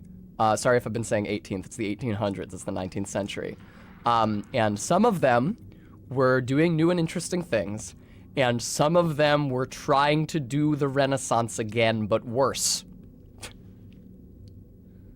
She's still out, but I think she's fine. They must have heard that at the Golden Hand. The entire church collapsing? I'd hope so. What are we gonna tell him? Hey, gender witchery, I'm sure I couldn't say. What do you mean? About this. About everything. Why wouldn't we just tell them the truth? Listen, man.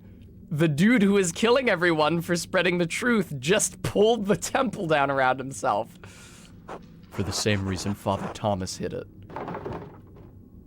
Please explain your thinking. I'm just not sure it makes sense. What good will it do to tell everyone about St. Moritz and St. Satya?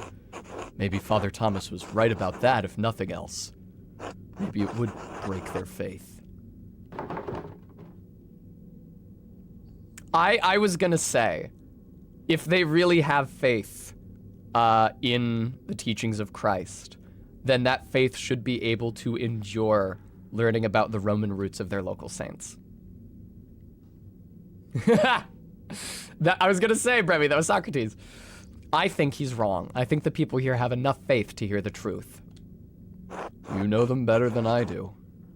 Especially since you have not been away, that's the thing. You have been in a sewer.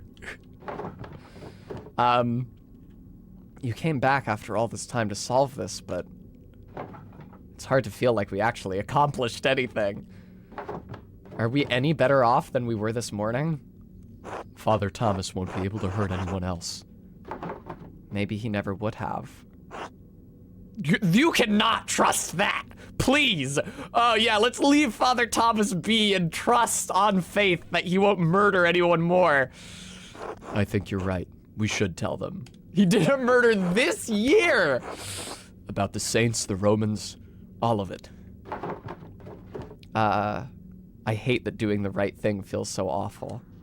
I'm sorry. I am too, but I still think it's what we need to do. Then we'll tell them. Hey, Ursula, you want to hear a scary story? I'm the ghost of Andreas. I've risen from the aqueduct. You want to learn about your family's pagan roots now? Good. We should get Sister Amelie someplace warm. We can take her to my house. You'll probably have some explaining to do. A lot, I think. It's been a long time coming. Yeah, no kidding. I'm glad you didn't die in that fire. I wish I had instead of Caspar, Jesus fucking Christ. I am too, I think. Merry Christmas, Andreas. It's in the singing of a street quarter choir. It's going home and getting warm by the fire.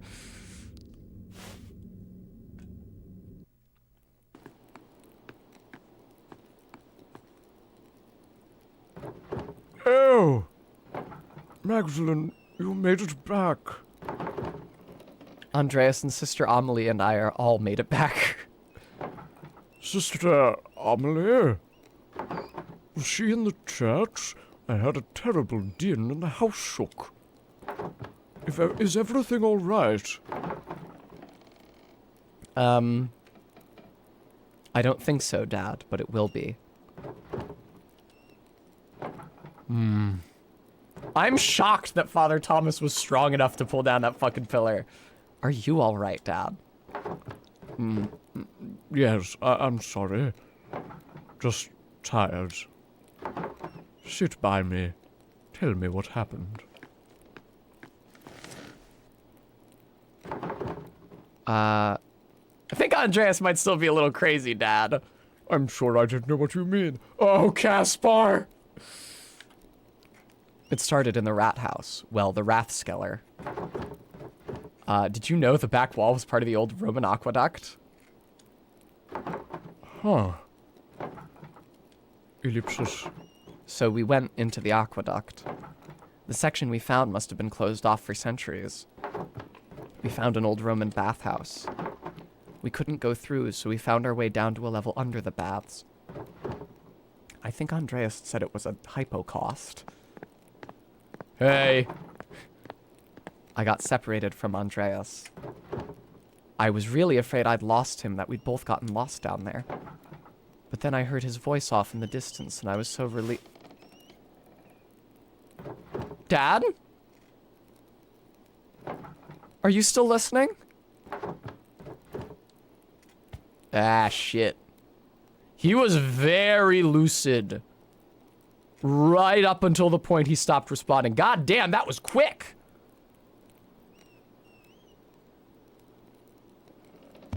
It don't usually go that quick, but I guess sometimes it does.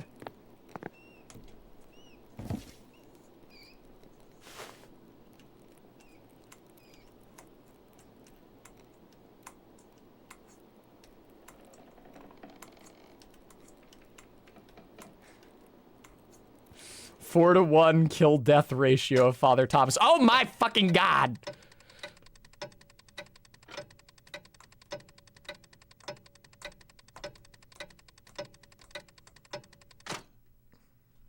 It's April, our meet. I don't know what year. I think we might have gone... Okay, no, it's just the next April.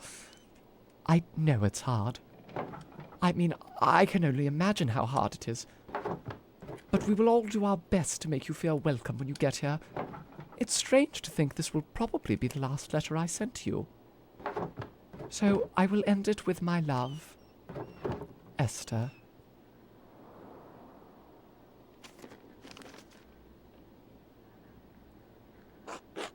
Magdalene. 9 incipit, April 1544. Yes? I'm sorry to disturb you, but I wanted to let you know that everything is in order. Baltus has ensured that all of the financial matters will be handled. The money will be forwarded to you via the Reichspost as soon as everything is settled. Yeah, that's good. Could you send me my inheritance via the mail, please? How could those guys ever get robbed? I appreciate it. Please thank him for me. Thank him for everything. Of course, Mistress Dracarin.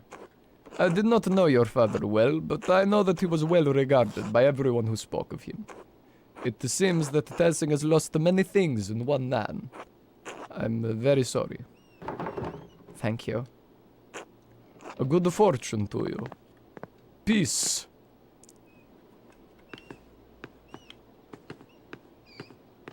Yeah, I assume this is just like an epilogue now. Are you sure you have everything you need, Magdalene? I think so, thank you. I made you something to take with you on the road. It's chamomile, cinnamon, and wheat flour. If you're traveling and you're having cramps... I know, I'll use it. Well, Hildegard's recipe just called for chamomile and wheat flour. I added the cinnamon for taste. I'm so sorry about what happened to your father. Thank you. Mother Francisca had us all say prayers for him. And for you as well. When she heard you were leaving. Really? That's so sweet. Please thank her for me.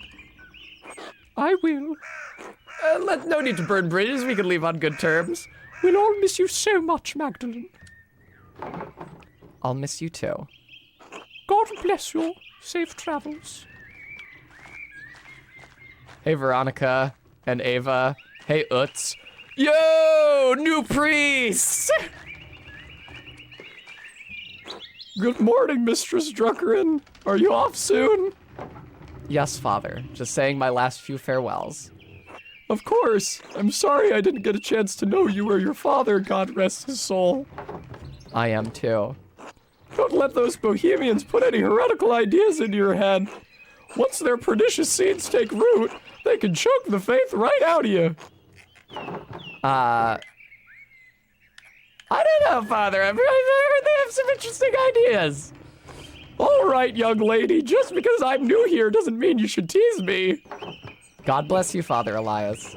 God bless you and your travels. Yay! Hey, Utz. Sorry for not fucking marrying you, except I'm not at all. Magdalene, I can't believe you're really leaving. I'll miss you all dearly. The boys will miss you even more. Yours, at least.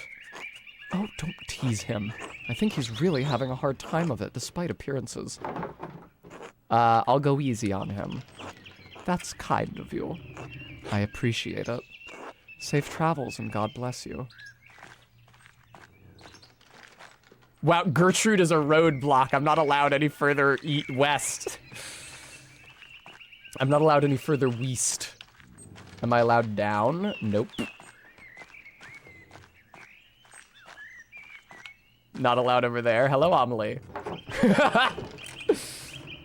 God bless you as well, Sister Amelie. Are you leaving today?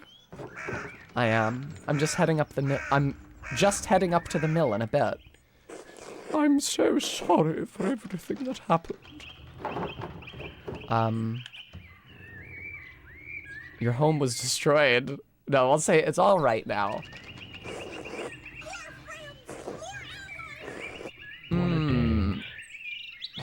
Thank you for the bits. Do you know what you'll do now? Will you become an anchoress again? I don't know, honestly.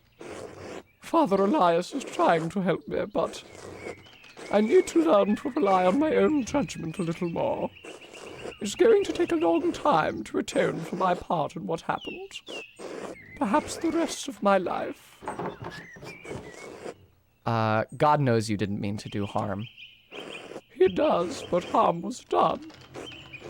I am writing an account of what happened here, as well as I can remember it anyway. If it is not enough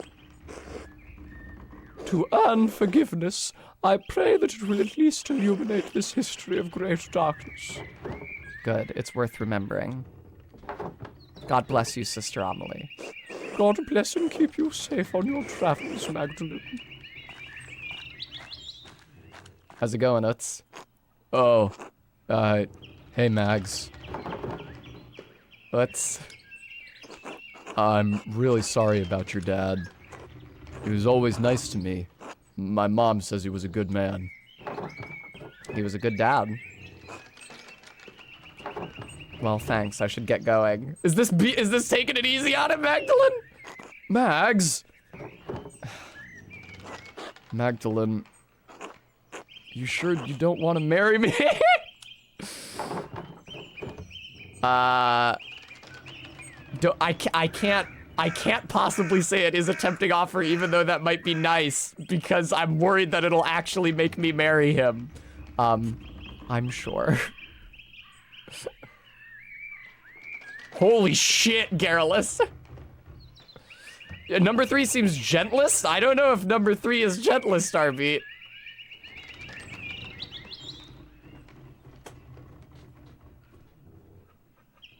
They usually rank them from like one end of the spectrum to the other. But sure. Okay,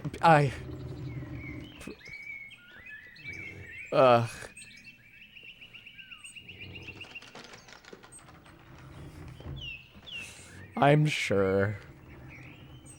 Oh. Well, that was a fast answer. Fuck off.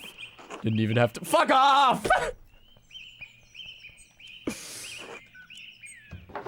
Look after your mother, Utz. Hey, everybody. Can I get a look at my mural, please? I'm sure they'll show it to me right before I leave. Like they showed Andreas's manuscript to him right before he left in Act 1. Hey, Volshav!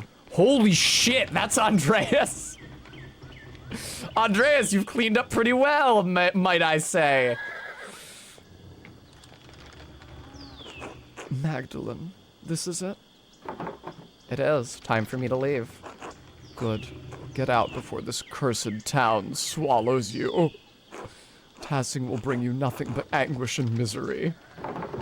Elsa, I hope one day you will find a path out of your sorrow. God willing, though I am doubtful.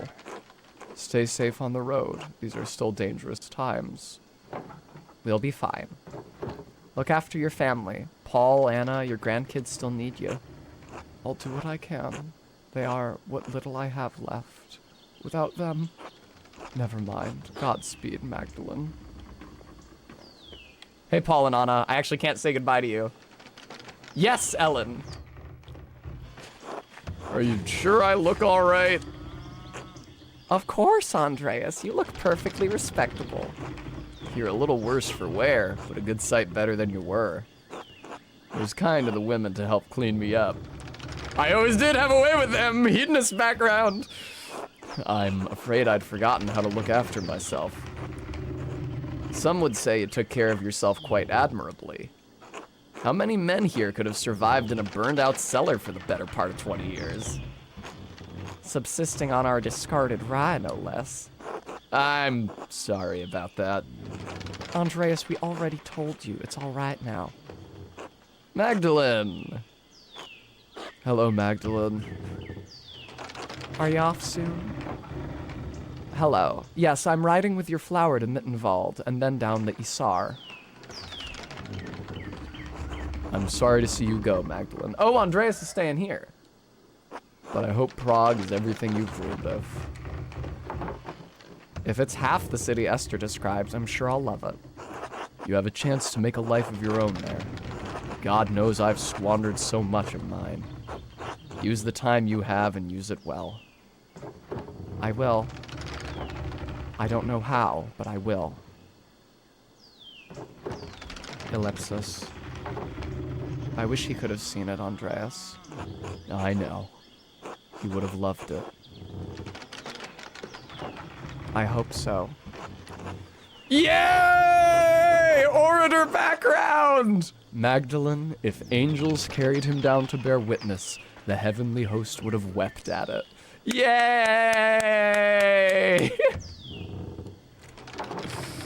That's kind of you to say. We all need words of encouragement, and besides, it's the truth. Magdalene, I wanted to ask you something about the mural before you go.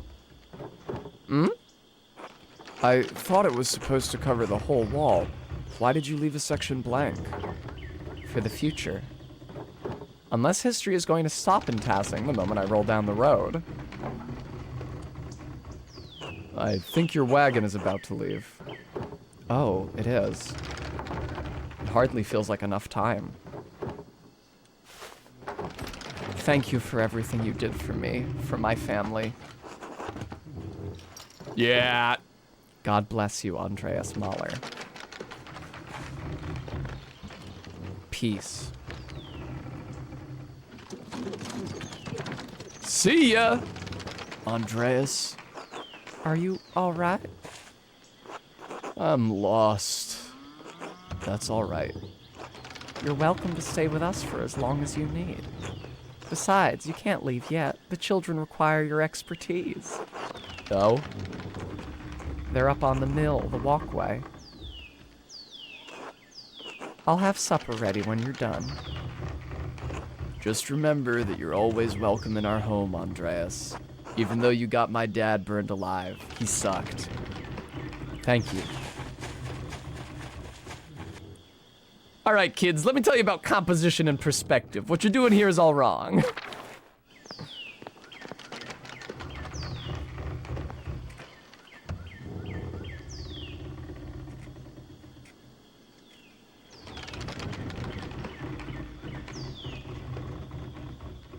Aw.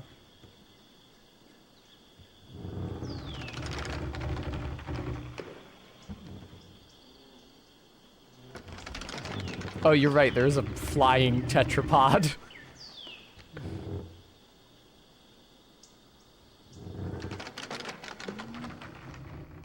They were ghosts the whole time.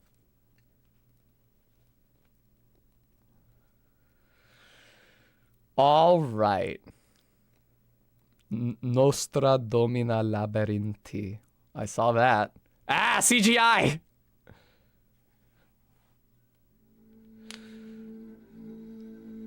Nice!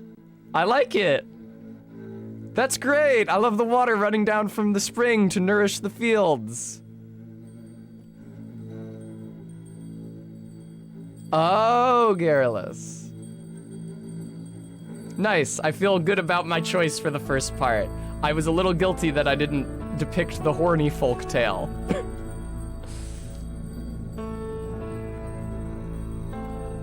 Yay. And I like this one too.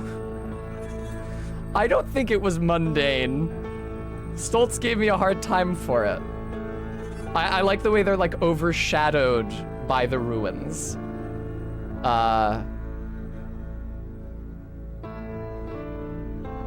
As if they're having to come to grips with the influence that their past continues to have on them. Yep. Oh, look at the fourth panel. Hey, Otto. Looking good. That makes sense, RB. I mean, a good artist can depict anything and still make it moving. I guess I should start eating those treats.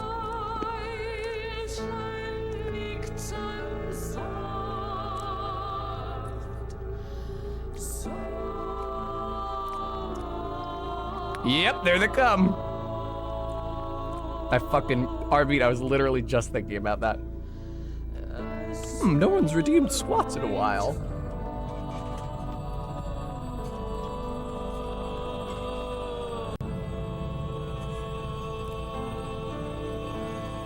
Fuck yes! Fuck yes! What would have been on the last panel if I hadn't told everybody about the temple?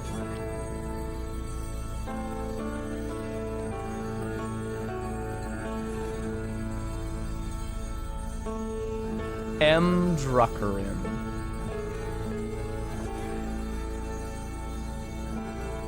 Hey, Magdalene.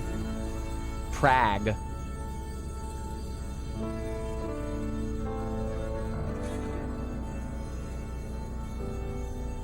That is not what her face looked like at all.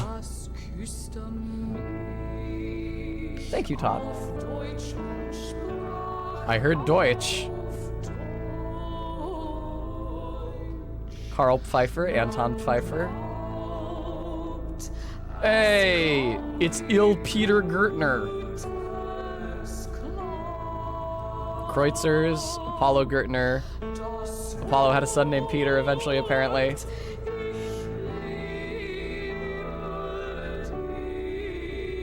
Oh. Vata Christopher Rauch, her son. Hey, Kraft and Jutta. Oh, did Václav die for heresy? I didn't notice. Ursula didn't live in yours? Jesus Christ. Hey, Stoltz. Oh, shit! Lots and lots and lots of blacksmith kids. Andreas Mueller, 1558. Thanks, Andreas Mueller. Oh, fuck, Malso. Okay. I literally did not even see Václav get burned. Okay, Garrulus. Well, I no longer regret not telling her a scary story. I do regret being nice to Caspar. I no longer regret. All right, my two big regrets in life: not telling her a scary story and being nice to Caspar. One of them has been stricken because it would have gotten her burned.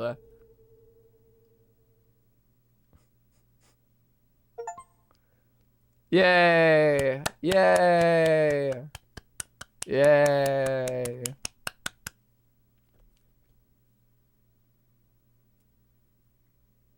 Emily Cheeseman, thank you so much. Ibrahim Abdo, thank you. I don't think so, Malso. Maybe if you're willing to listen to his heresy instead of saying you shouldn't be talking about that. Brian McIntosh, thank you. Also Ethan Hendricks. Thank you guys for doing all the QA. I appreciate that. Thank you, Slavs, I think. Thank you, everybody who did the audio. Great job, especially Kyle Van Slunt and Dinko. Thank you, Dinko. Ein Traum, written and performed by Lingua Ignota, lyrics adapted from Ich hatte einst... Nope, didn't have enough time to read that. Oh well, Malso. That one is much less my fault, though. Noel Wiggins. Thank you so much for moderating. We love our mods. Chris Parker, Justin Britch. Yeah, those operations gotta stay strategic. You need to make sure that no game's credits sequence will ever best Nier Automata's for me, but that is a standout instance. Obsidian University Chancellor, thank you for chanceling that university. Somebody had to.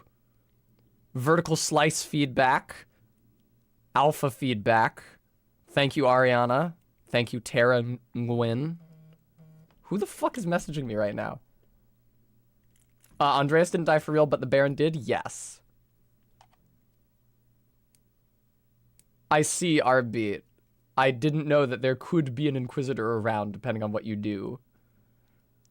Ah. Director of Xbox Game Studio Developer Support. Thank you. Yeah, the Baron was like, we found him covered in blood and like all stabbed up.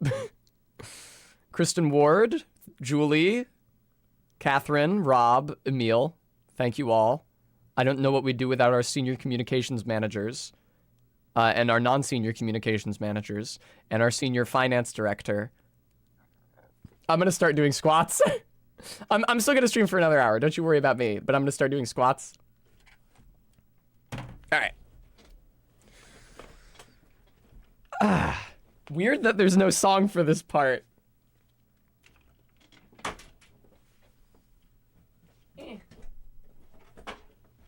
Yeah, I've fallen off the squat game. I know, right, RB? I don't know if it's bugged or if this is just intended to be a silent sequence. All right. Oh, cool, Garrulus. 1, 2, 3, 4, 5, 6, 7, 8, 9, 10, 11, agender, 12, 13, 14, 15. Obviously, they're much less difficult without the weights, but I gotta get back on the squatting game. I trust you guys won't mind if I skip over the translation leads for everybody. Thank you, KSPPTV.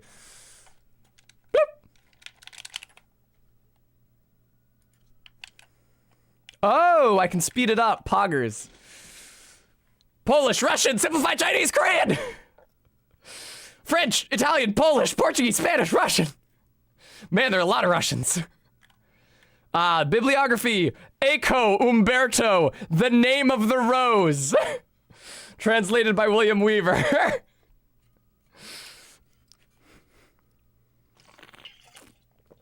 Go figure. Oh, 2 Umbertos, no less.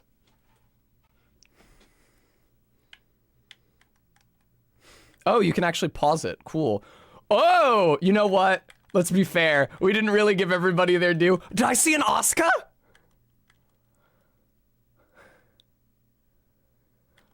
Oscar! And a Lucas Hideki Namashima. Women as Scribes, Book Production and Monastic Reform in 12th Century Bavaria, Cambridge University Press, 2004. I should screenshot this shit. And I'm sure that's why there's a Jutta in the game, because of Jutta Maria Berger. Peter Blickel, Brady Thomas. Humiliation of Saints. In Saints and Their Cults. Studies in Religious Sociology, Folklore, and History. It's kind of hard to control. Ritual Confession and Religion in 16th Century Germany. Oh, whoops, sorry. Sorry, RB. Look at all these books, though, huh? I don't know any of these fucking names. Except for Umberto Eco, obviously. I recognize that. I think, what, huh? Oh, did I fuck it up?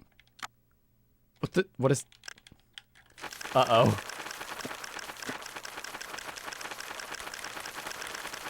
Are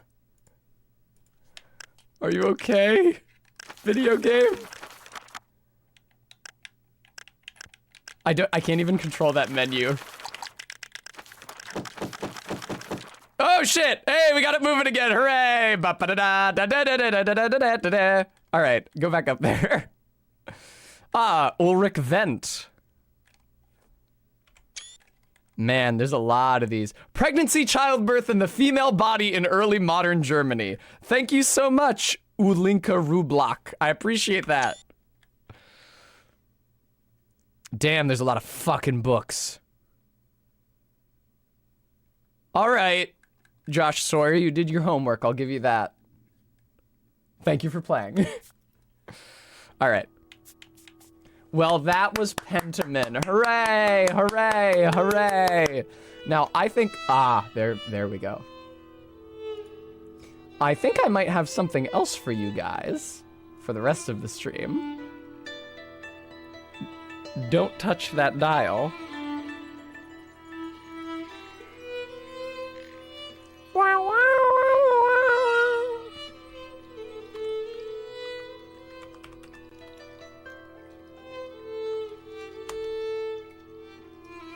All right, let's see here. Let me kill the Pentiment music.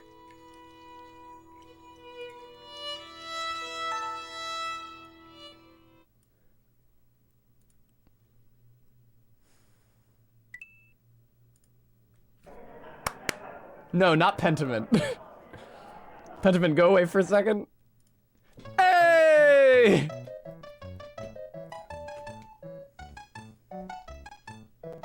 Good. Man, I've been itching to get back to this, in all seriousness.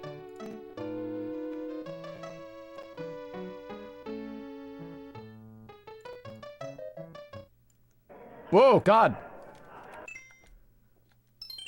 Yes!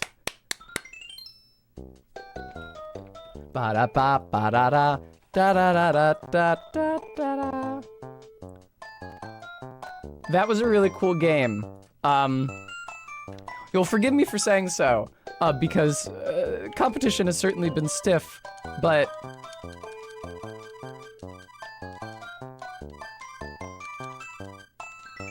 No, no, no, no, no, no, no, no, no! No! Okay. But I think that was probably the best test custom game we've done. I thought, as a whole, it was very strong. I thought that the weakest part was the beginning of Act 3, where I thought the action of the plot lagged a bit. But I understand that they were trying to do a calm before the storm, before the second half of Act 3, which I found very satisfying. Now, why am I in World 1 for? Because I'm pretty sure I got way further than World 1 last time I was playing this.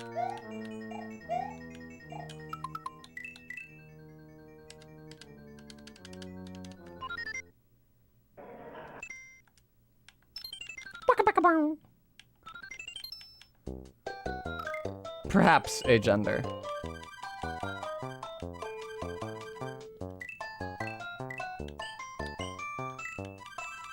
I could have sworn I got further than World 1 for. You know? Thought I made more progress than that. Seems a bit odd. No, don't erase the file. I don't know why you keep trying to do that. Stop saying that! No!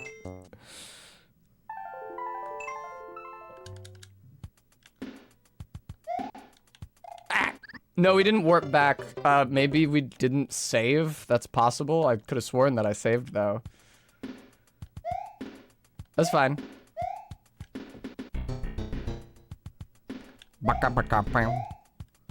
Yeah,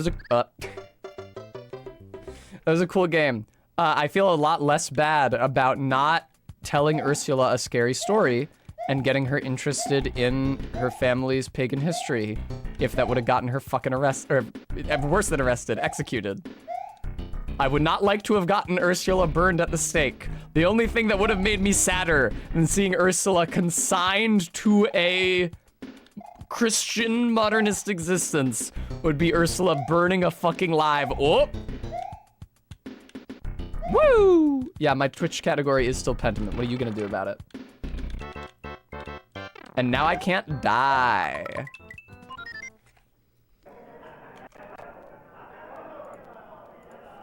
Retro. Blip. Andreas can jump high. R-beat, for some reason this stopped working. I don't know why.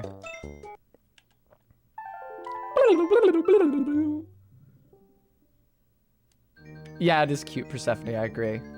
Unlike Andreas, Mario is Italian. I could have chosen, I didn't mean to do this. I could have chosen an Italian background for Andreas, but I determined not to. I am so glad that we actually got some of my background choices for Andreas shining through during the finale. It was just just one line, just one line of him doing his orator shtick. Even so, that one line made him feel more like my Andreas and not a ruined, like, the opposite of idealized, like optimally fucked up Andreas. Who the fuck was the giant evil clown destroying Andreas's mind palace? Oh!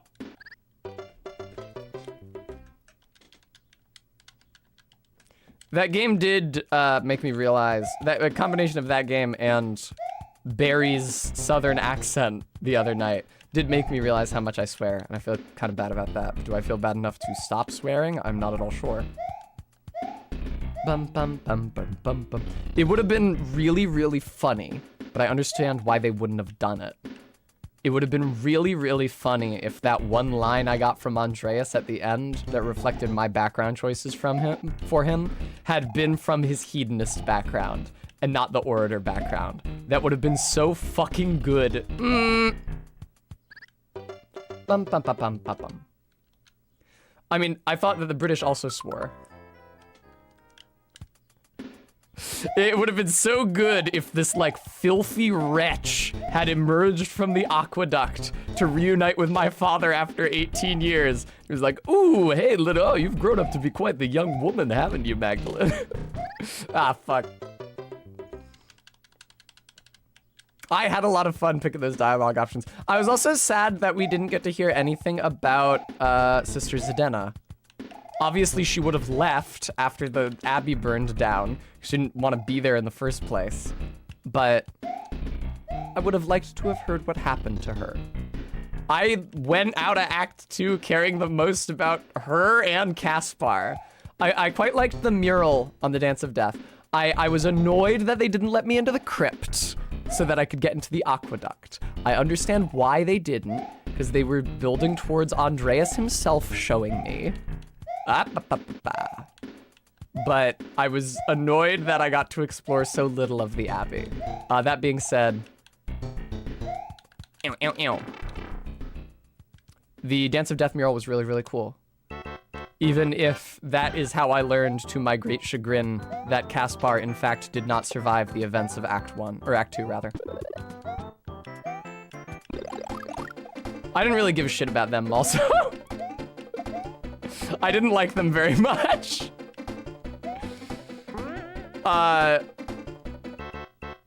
You know, they can be gay all they like, and that's fine, but I didn't think that they seemed appropriately concerned with the living conditions of the peasants and the townsfolk.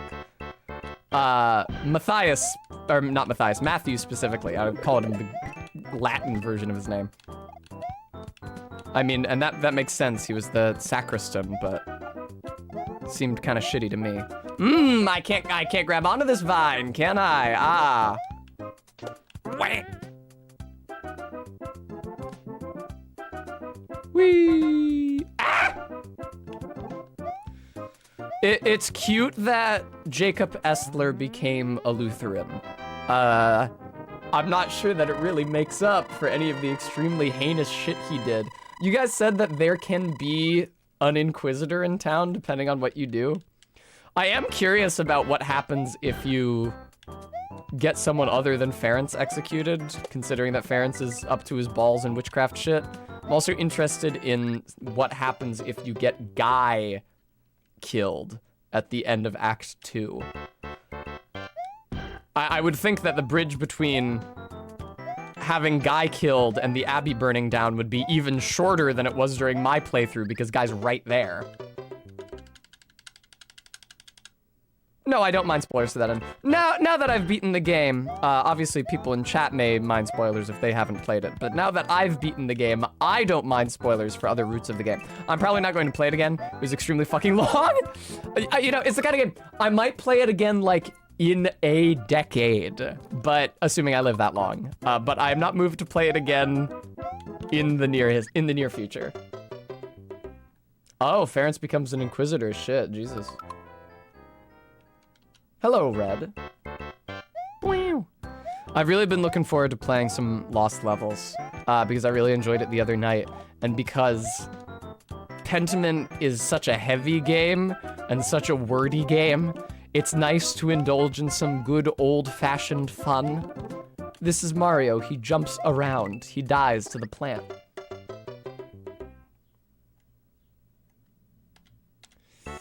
I guess so, also. Nevertheless, I have to say my favorite moment is still... I appreciate that this was like a rare event, and it was a confluence of a bunch of different decisions I had made. But my favorite part of the game is still in the first act when I snuck into the library in the dead of the night. Because I was thinking, oh, and it was completely natural. I wasn't thinking in a metagamey sense. I wasn't thinking about how it would affect the story later on. I was just thinking like, oh, I need to investigate the library. I'm not allowed in the library. I know the secret entrance. Let me go in there in the dead of the night. That seems like the perfect time to do it. I went in there, saw the monks humping. I hid until they left, but I fell asleep waiting for them to leave. And that was like setback after setback after setback, and I got very spooked with the whole fail forward policy of the game. But then when I was able to get out of it by seducing Zdena, and then use my knowledge of the monks fucking to get a free pass to unearth Father Matthias, was it Matthias? That felt like all of my choices were feeding into other choices in a very natural and diegetic and fun way. It really did make me feel like it's not possible for me to fuck up as such, because there will always be a solution, and even my fuck-ups can feed into other solutions that I wouldn't have had access to anyway. There weren't really any moments later on in the game that made me feel that good about my failures, because I had a lot of failures. I mean, it seems obvious that no matter what you do in that game, you're going to fail more checks than you succeed on. But some of them were very hard to bear, like poor Caspar. Yeah, RB, but I appreciate that the game is like already an insane amount of text. I think I would have enjoyed like a little more telegraphing of the Roman origins of Saint Satya and Saint Moritz. Like, Bremy and I already suspected something weird about the statue in the field because the name on the plinth was so hard to read. But I don't know. I feel like in withholding their hand on that subject in order to make it a bigger reveal at the end, they missed out on hyping up the player's enthusiasm for that reveal a little more. I was killed by a Goomba. Ba-dum-bum, bam. I also wish that you could return to the salt mine and the aqueduct system after the one time that you visit each. I understand that it's like kind of a secret zone, and it creates a problem in continuity if you can just go back there endlessly, because, excuse me, that's where Father Thomas is supposed to be getting up to his bullshit. So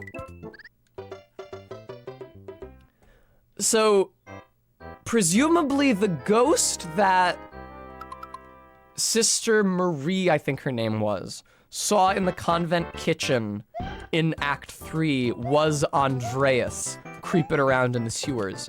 I'm not sure who we saw jump the gap in the aqueduct at the beginning of Act 1, although I guess it had to have been Thomas.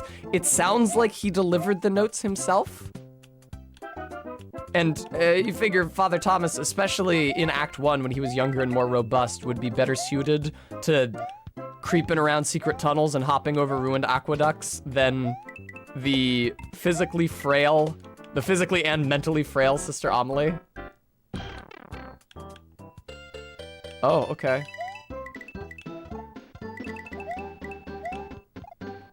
No, there wouldn't have to be more to find there, Garrulus. I literally just wish that you could... I liked how beautiful those places were. I would have just liked to have been able to go back in the mine or back to the, like, aqueduct ruins above the... What is it called? Mithraeum. And just look at the cameos and stuff again. It would have been cool. Wishy-washy hair dye enjoyer, thank you so much for the $5 donation.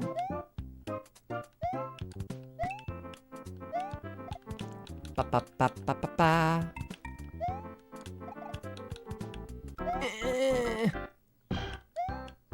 Bremy, your contention is that the ghost was Amelie? I don't know. In Act 1, I believe, Margareta talks about smelling a ghost, and she talks about them smelling of, like, sulfur and shit, and I still cannot place that smell. Now that I've beaten the game, I still don't understand which of Amelie and Thomason it was and why they would smell like that. I guess so, Bremy.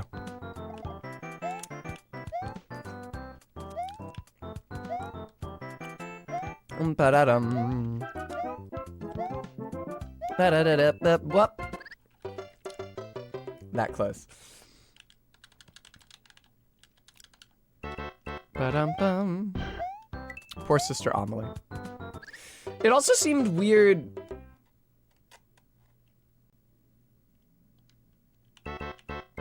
Yeah, also, I'm not clear on it. Dum-bum-bum-bum-bum-bum. It seemed weird that they teased me with, like, when they showed me the burned book in the, Jesus Christ, Abbey Library, and they were like, oh look, it's written in the same hand that writes the notes. They could have left that as a mystery. Like, they could have said, there's no way for us to tell who wrote it now, since all records of the Abbey from this period have been lost. They were like, maybe Addoc knows. And then we just never got to talk to Addoc about it. I felt like more than once I butted up against the game teasing me with the idea of doing something that later proved impossible to do. Like Andreas in Act 2, I should talk to Martin about his checkered past. And Martin, as far as I can tell, is completely non-interactive for all of Act 2. You can only get information on his past from everyone else talking about him. And ditto with consulting Addoc. Like, you can bring Addoc the medicine and try to cure him, but he has no interaction beyond that, I don't think. Ba-dum-bum. Bam. Just so garrulous. Was it you two arguing about the Wright brothers earlier? Fuck. I don't know why I'm racing the fish. I could simply pause and allow the fish to pass. I thought I was the fish. I was looking at the screen out of the corner of my eye. I saw the fish sailing high to heaven and I thought it was Mario. That's okay. What is with Mario's red overalls in this game? Why is he like that? Bow, bow. It was a cool game, even if it made me extremely insecure about my language ability or lack thereof.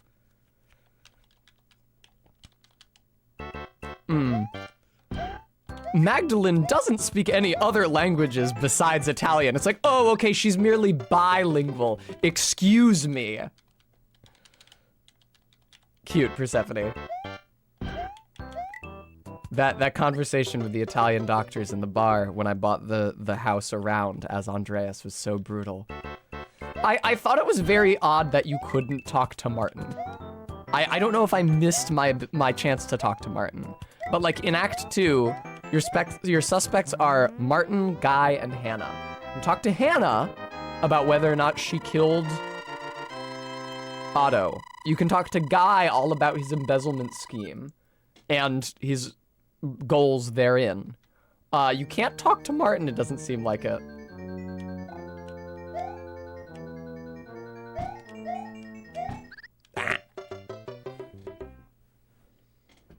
Yeah, I get it. It's like an indie game, RB.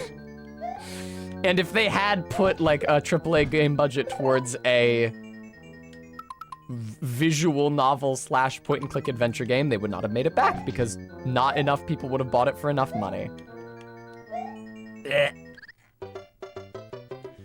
Also, I think that Amelie had been walled up in the church since before Father Thomas became the parishioner. I'm not actually sure if that's the case. I don't remember now as much of my first conversation with Amelie where she introduced herself and told me who she was and where she came from.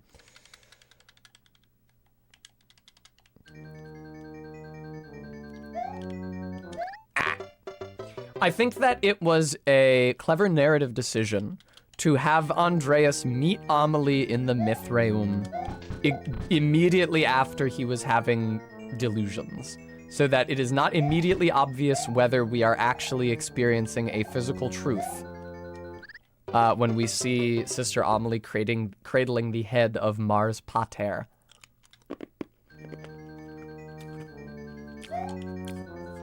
So,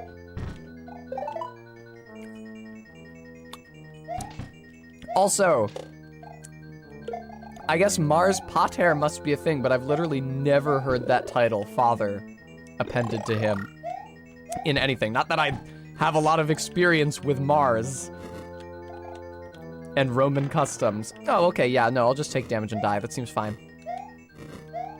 Could I do it again? Twice, maybe? 3 times? Fuck you with your potaboos. Yeah.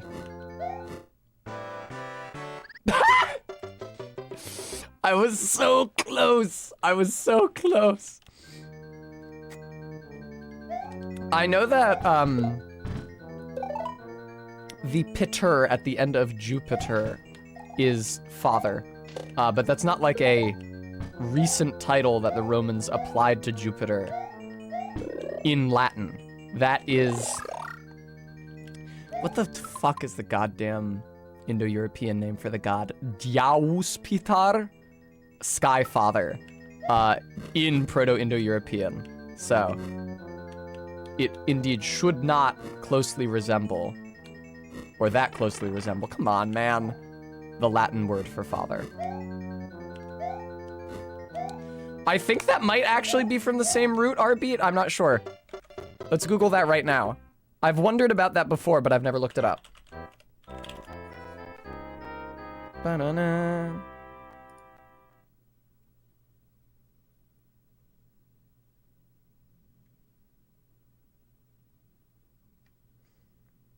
The occurrence of the deity Dis together with Pater, father, may be due to association with Diespiter, Jupiter. I think that the form of Dispater was influenced by the title of Jupiter, but I don't think they're from the same root. At least that is the explanation that comes down to us through history, which may or may not be correct.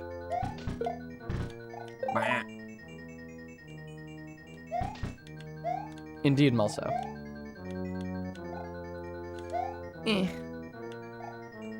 Yeah, we have a few of those names which are traceable to Proto-Indo-European, but not enough of them, and just the names and not anything about the actual practice of worship.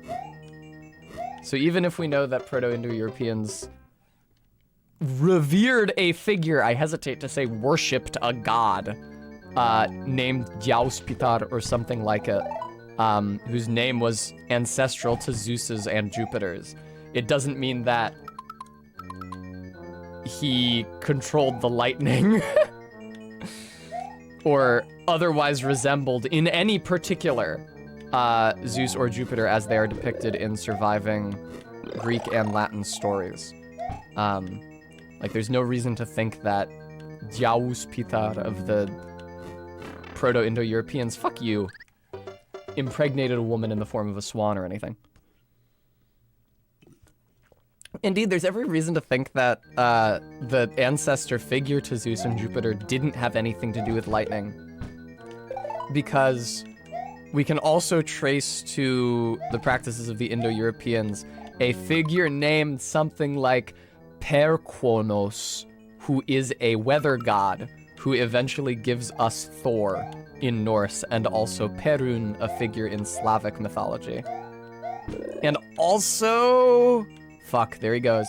Also, I think an early figure attested in Sanskrit, but whose portfolio is later folded into a different Hindu gods.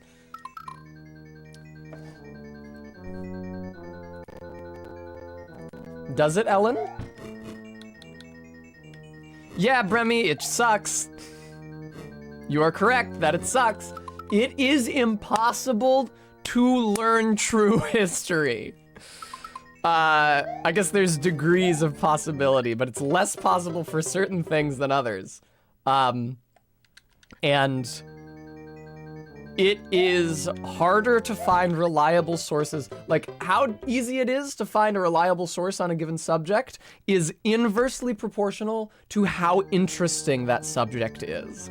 If the subject is very interesting, people will be more moved to lie about it and to redefine it to be optimally interesting to them. And that's how we end up with conflicting accounts of, e.g., pagan phenomena like the Wild Hunt all the way up to the modern period, because people are just like piling and piling and piling and piling it on, and there's the interest in the subject outstrips the actual content of historical content of sources available to us. Boop. Right, and that's also, you'll find people spreading filthy lies about, the ritual meaning of Norse runes, because that is something in which people are intensely interested. Magical symbols, the occult. When Norse runes are just letters, it's just a fucking alphabet. The ritual meaning of the G rune is that it goes G. Is that you write it or carve it into bark, and it stands for the noise G. Yeah, Bremy. What can you do? I mean, we just played an entire video game about, fuck off, about how history is constantly effaced by each subsequent generation. Those Podoboos are some real dickheads. There you go, Persephone. Bum, bum, bum, bum, bum, bum, bum. Congrats, Malso. Hugdronpser.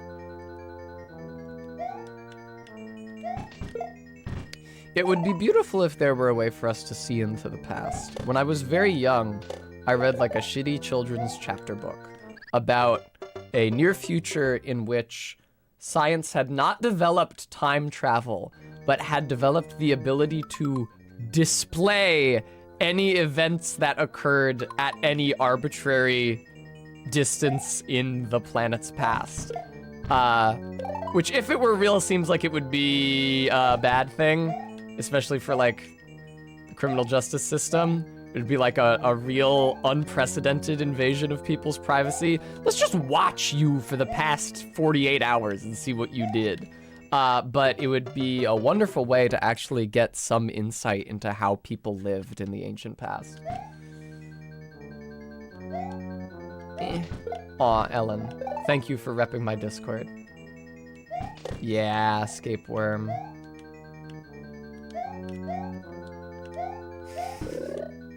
Oh, Bremy, are you talking about the thing? Are you talking about the conspiracy theory believed in by certain American Protestants that the Catholic veneration of the Virgin Mary is actually like a survival of a pagan moon goddess?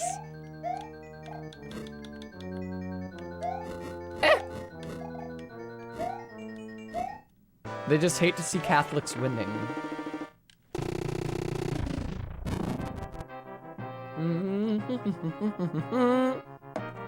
It's a good thing Pentiment stopped being about the tyranny of the Catholic Church in Renaissance Europe, so that I could stop having to examine my own attitudes on the subject.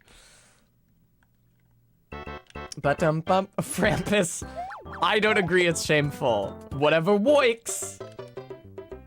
Ugh. Frampus, I don't mind rubbing my face against Bowser if it gets me where I'm going. Aw, man, I wish I could have been up there. That would have been Pog.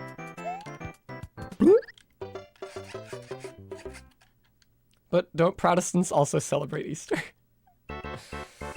Oh, God, speaking of which, Just isn't here, but, preemptive Christos Anesti. To any Greeks in the audience, it would only be Just and no one else. Oh, hi, Just. An early Christos Anesti. Actually, is it past midnight yet for you? No, it's not.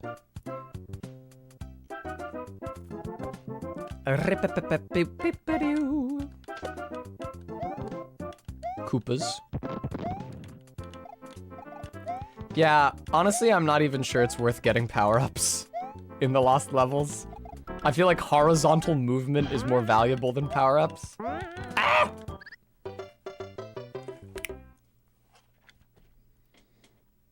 Almost midnight in Greece. All right, there we go.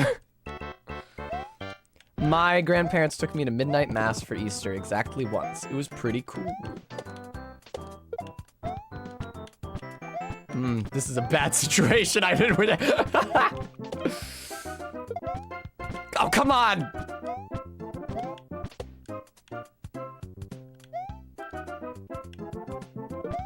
Yay! I survived. Briefly. Woohoo! What the fucking shit? What a video game. Good job, Mario.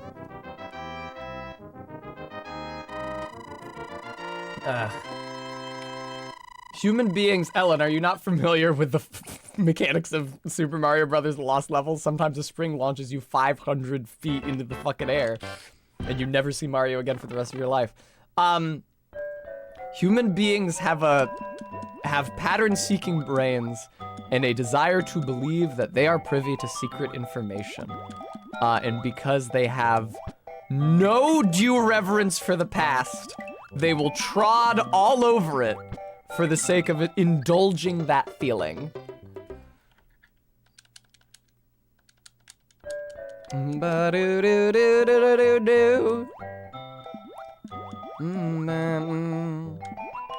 Honestly, even just the fact that we are able to reconstruct Proto-Indo-European to the extent that we are, because we're not like able to reconstruct it in every particular. We don't know what every...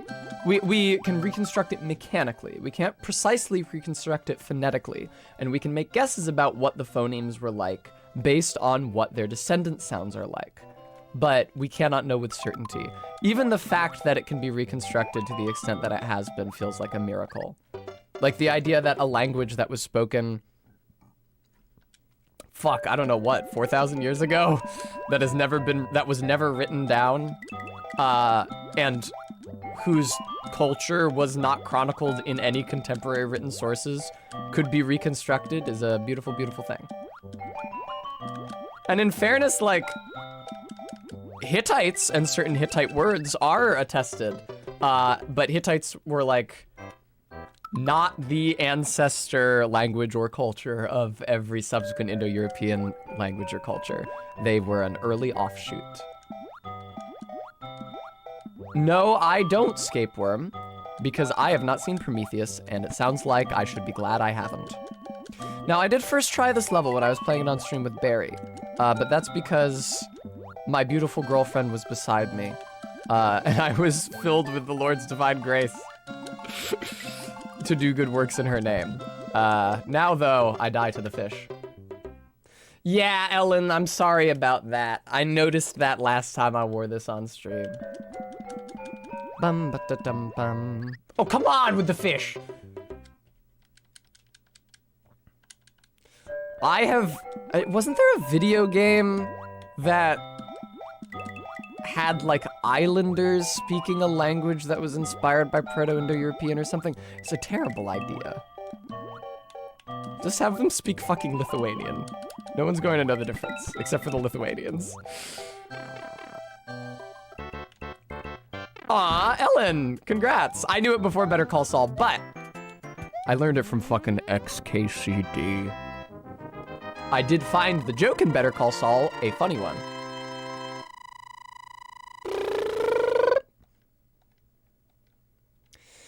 My good friend Ellen and her wife are watching through Better Call Saul for the first time, and it greatly esteems me to be able to discuss all those fantastic bits with someone. Ah!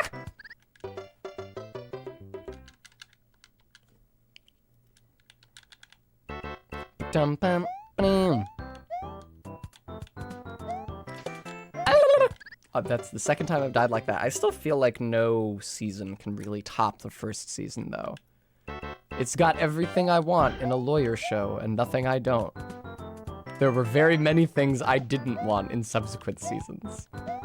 I don't really care about the criminal underbelly stuff. I mostly want a show about lawyers. I don't know, please correct me if I'm wrong and such a work exists, but I don't know that we have ever had, oh God.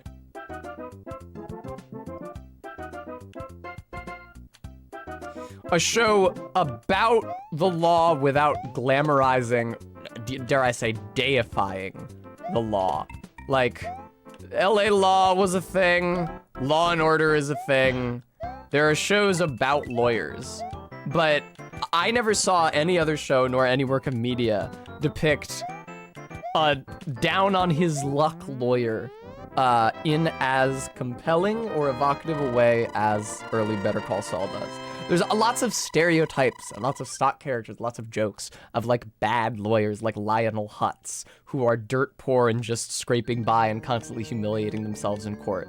But in real life, there are plenty of people who are perfectly competent practitioners of the law who are just dirt poor because they're nobody and they're not getting any clients. And they have to do what must be done to survive, like Jimmy does. And I really enjoyed that. Bum, bum. I think I go up twice here. Yep.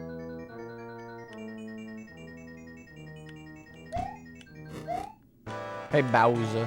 How's it going, buddy boy? Haha. Damn, I got through that level real fucking fast. I think I've redeemed myself for not being able to get through the fish level as quickly.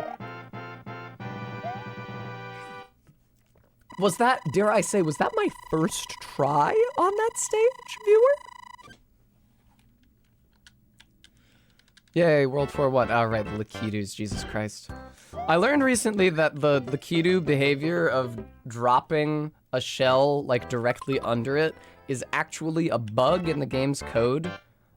There's, like, some conflict between two different lines that affects how far away from itself it can drop the spiny, and that it's actually supposed to be, like, God, throwing the spiny to a random point in the level or a random point on the screen every time instead of just directly under itself. But maybe that was actually fixed by the Super Mario All-Stars version, which is the version I'm playing. Oh God. Why would you do that, Tessa? Why would you take that risk? Why would you take that riesgo? Now, that was not a first try, but it was my first try after I got iced seconds into the level the first time, so. I'm sorry, was the lost level supposed to be hard? Hi, Big Jets, welcome. We beat Pentiment at long last. And so now we're playing some Mario. I've thought too much about the politics of the Renaissance Church. And its corrupting influence on the power dynamics of small Bavarian towns. Now I get to run around as a funny Italian man. I flash bright colors and kill a turtle. I like when Mario becomes pink and green briefly during this animation cycle. I'm pretty sure that I have the power of a god and cannot be stopped. Oh shit, hang on. A Koopa with wings. That's right, Todd. Oh! There should be Ellen. They should make a show about a streamer who's terrible at her job. I don't know who we could get to play such a character.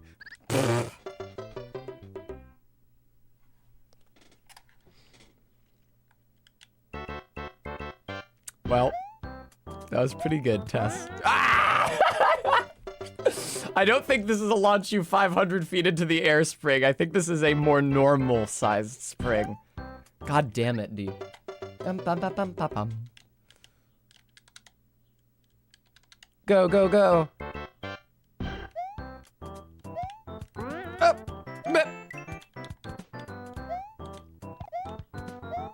They should make a good version of Parks and Rec and call it Yes Minister.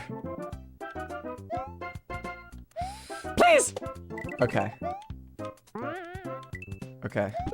This is, yeah. Should have figured that was not gonna happen for me. Oh, okay, that was not in the cards. Love to bonk my face on a seesaw platform. Thank you so much. I would love to play the entire level over again from the beginning.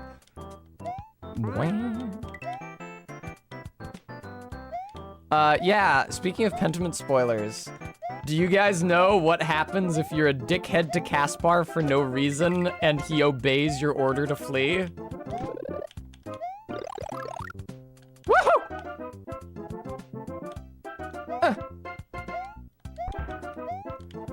I don't think I knew that, Big Jets. He survives? How do you learn that?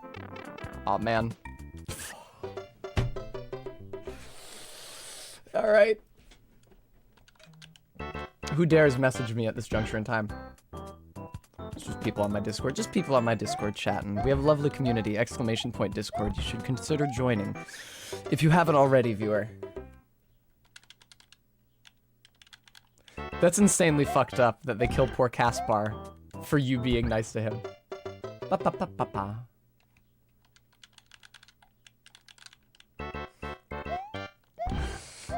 I love you, Master Andreas. I could never leave you behind.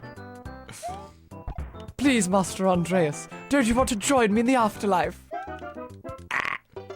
There is no more pain here. There is only the loving embrace of the void. He's becoming more and more like an Oblivion elf the longer I do that voice. All right. I know. This is the thing, though. You guys may not believe it, but this is actually what peak performance looks like. This is how you beat this game. Because expending any mental effort on this game whatsoever is a fool's errand. Because it will inevitably simply spit that effort back in your face. And it will take you longer, and you will feel more the fool for having done it. Instead, you just gotta rush through as quickly as possible, eventually foster enough muscle memory that your, like, statistical odds of success improve. Whee! I gotta tell you, I do not love wearing headphones over my earrings. From now on, I think no matter where I'm streaming, I really should just carry my wonderful in-ear monitors with me wherever I am. Because it's so tough to have to choose between hearing things clearly from a digital audio source and showing off my beautiful earrings. Whoop!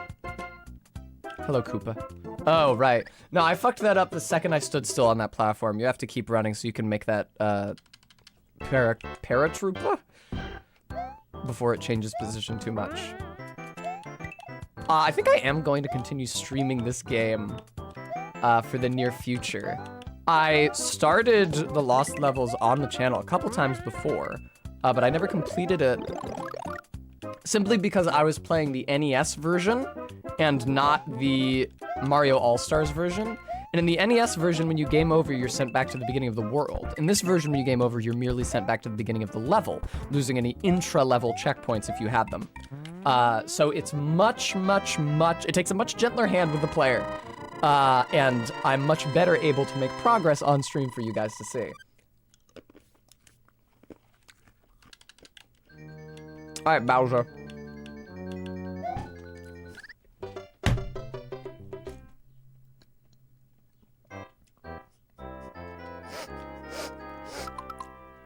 I think you can't survive that if you're Big Mario.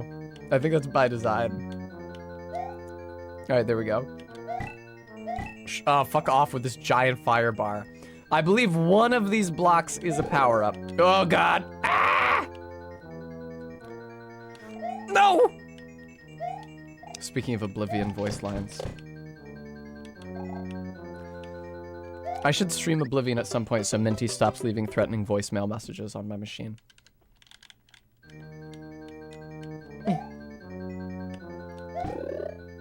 Well. Yay. Alright, Goombas, you can just fall into the pit. I'm not moved. The issue is that, how would I make streaming Oblivion entertaining? The thing about Oblivion is that it's not a very good video game. Things I have done in the past include killing every single named NPC, which sounds like a really fun thing to do on stream, but a lot of the NPCs in the game can only be killed once you've completed a quest associated with them that marks them as essential until its completion. And in order to do that, I'd basically have to 100% the game. And the game is huge. So do I want to do that? I don't know. Yeah, Ellen, I'll just run the sex mods.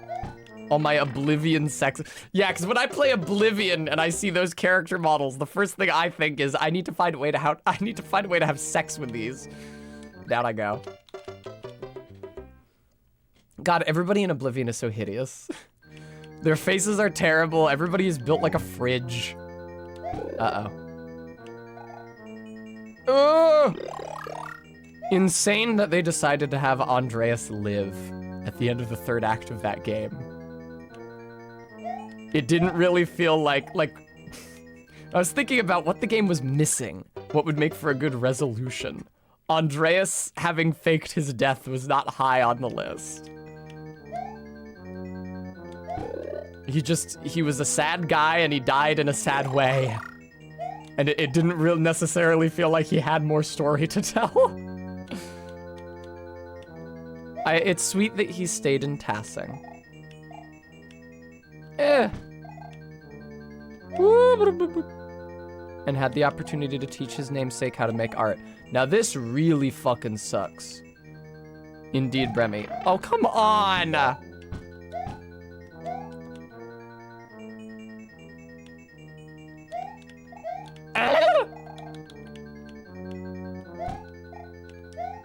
Alright.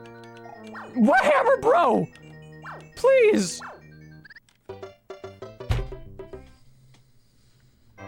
Oh, man. They are absolute menaces.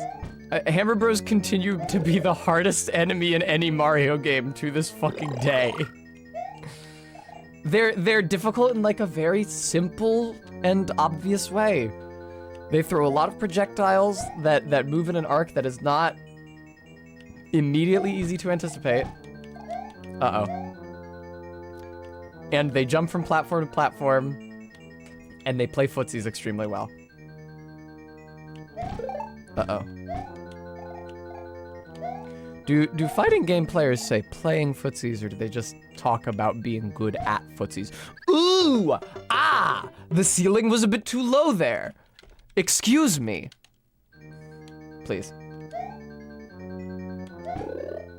It's really convenient that you still have enough time to speed under the thing and get the power up by just charging in blindly and hitting the block. No, I'm not familiar, Todd. I'm glad you have such a lofty opinion of me, however.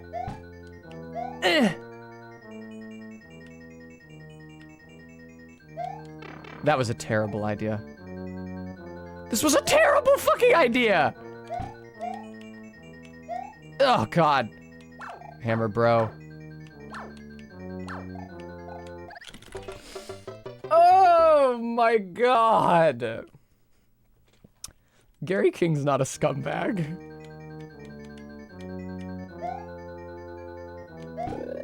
He's just a filthy, bedraggled alcoholic.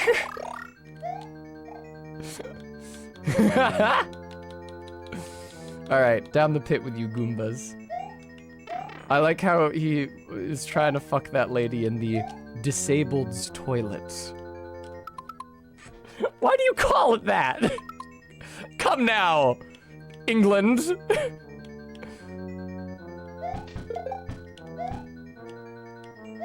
There we go.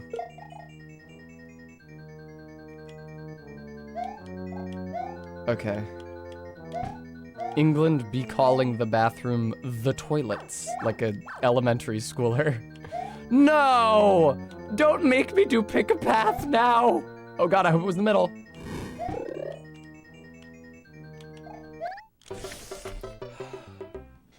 Toilets and maths, no less. No checkpoint for baby.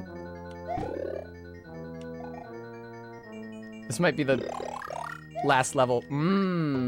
That's why they call it Super Mario Brothers The Last Levels. Because these are the last levels you can play before ending stream. Blanc. Yay. There's too many goddamn languages on this bitch of an earth. I simply can't learn them all, and it breaks my heart. I'm disappointed by how bad I was at understanding the Latin in Pentiment.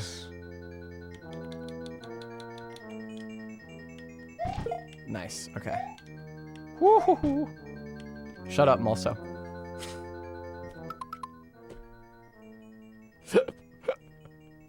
Mulso, shut the fuck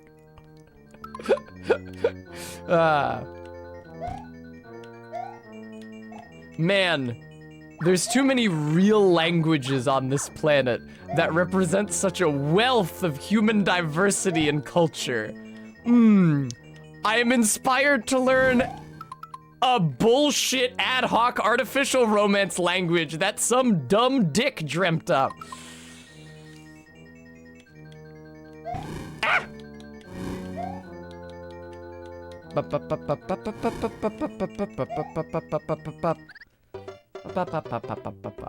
I'd be surprised. I guess Mulso was not actually deliberately trying to provoke me there, but they provoked me so perfectly, you'll forgive me for thinking. Sanskrit's a real language. It's not a language that anybody is speaking now, but it's a real language. And it would give me a lot of really useful etymological information, not only for other Indo-Iranian languages, but also for Proto-Indo-European, or also for Indo-European languages as a whole. I'm sorry to say I have no interest whatsoever in learning Chinese.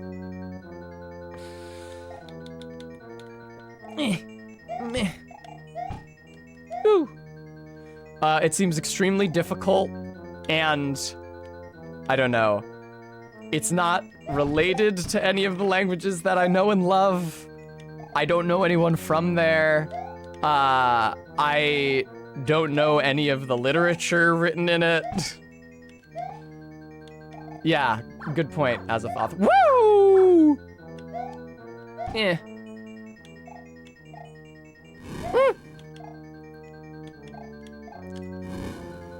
Yes, I've heard of the Romance of the Three Kingdoms, but I don't know about it as such. Oh, this blows.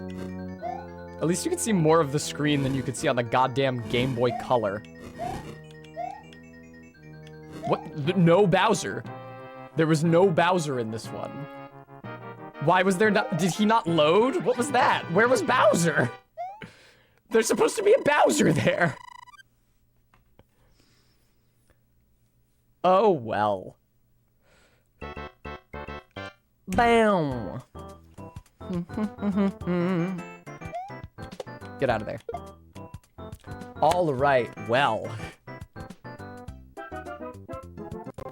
Oh, it's Pentiment. You guys remember, this is the main menu theme to Pentiment. Let's find somebody for me to raid out into.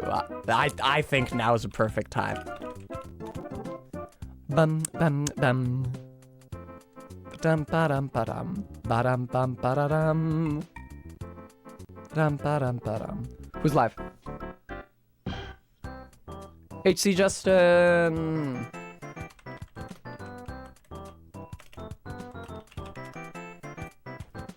Thank you all for watching me stream Pentiment today. It was a very big game, and a very daunting game, narratively and intellectually. And it was a daunting prospect to make it entertaining. But I was very happy to have all of you here with me for it. And I think I'm the better for having played it. I do, as ever, especially want to thank those who were able to donate today.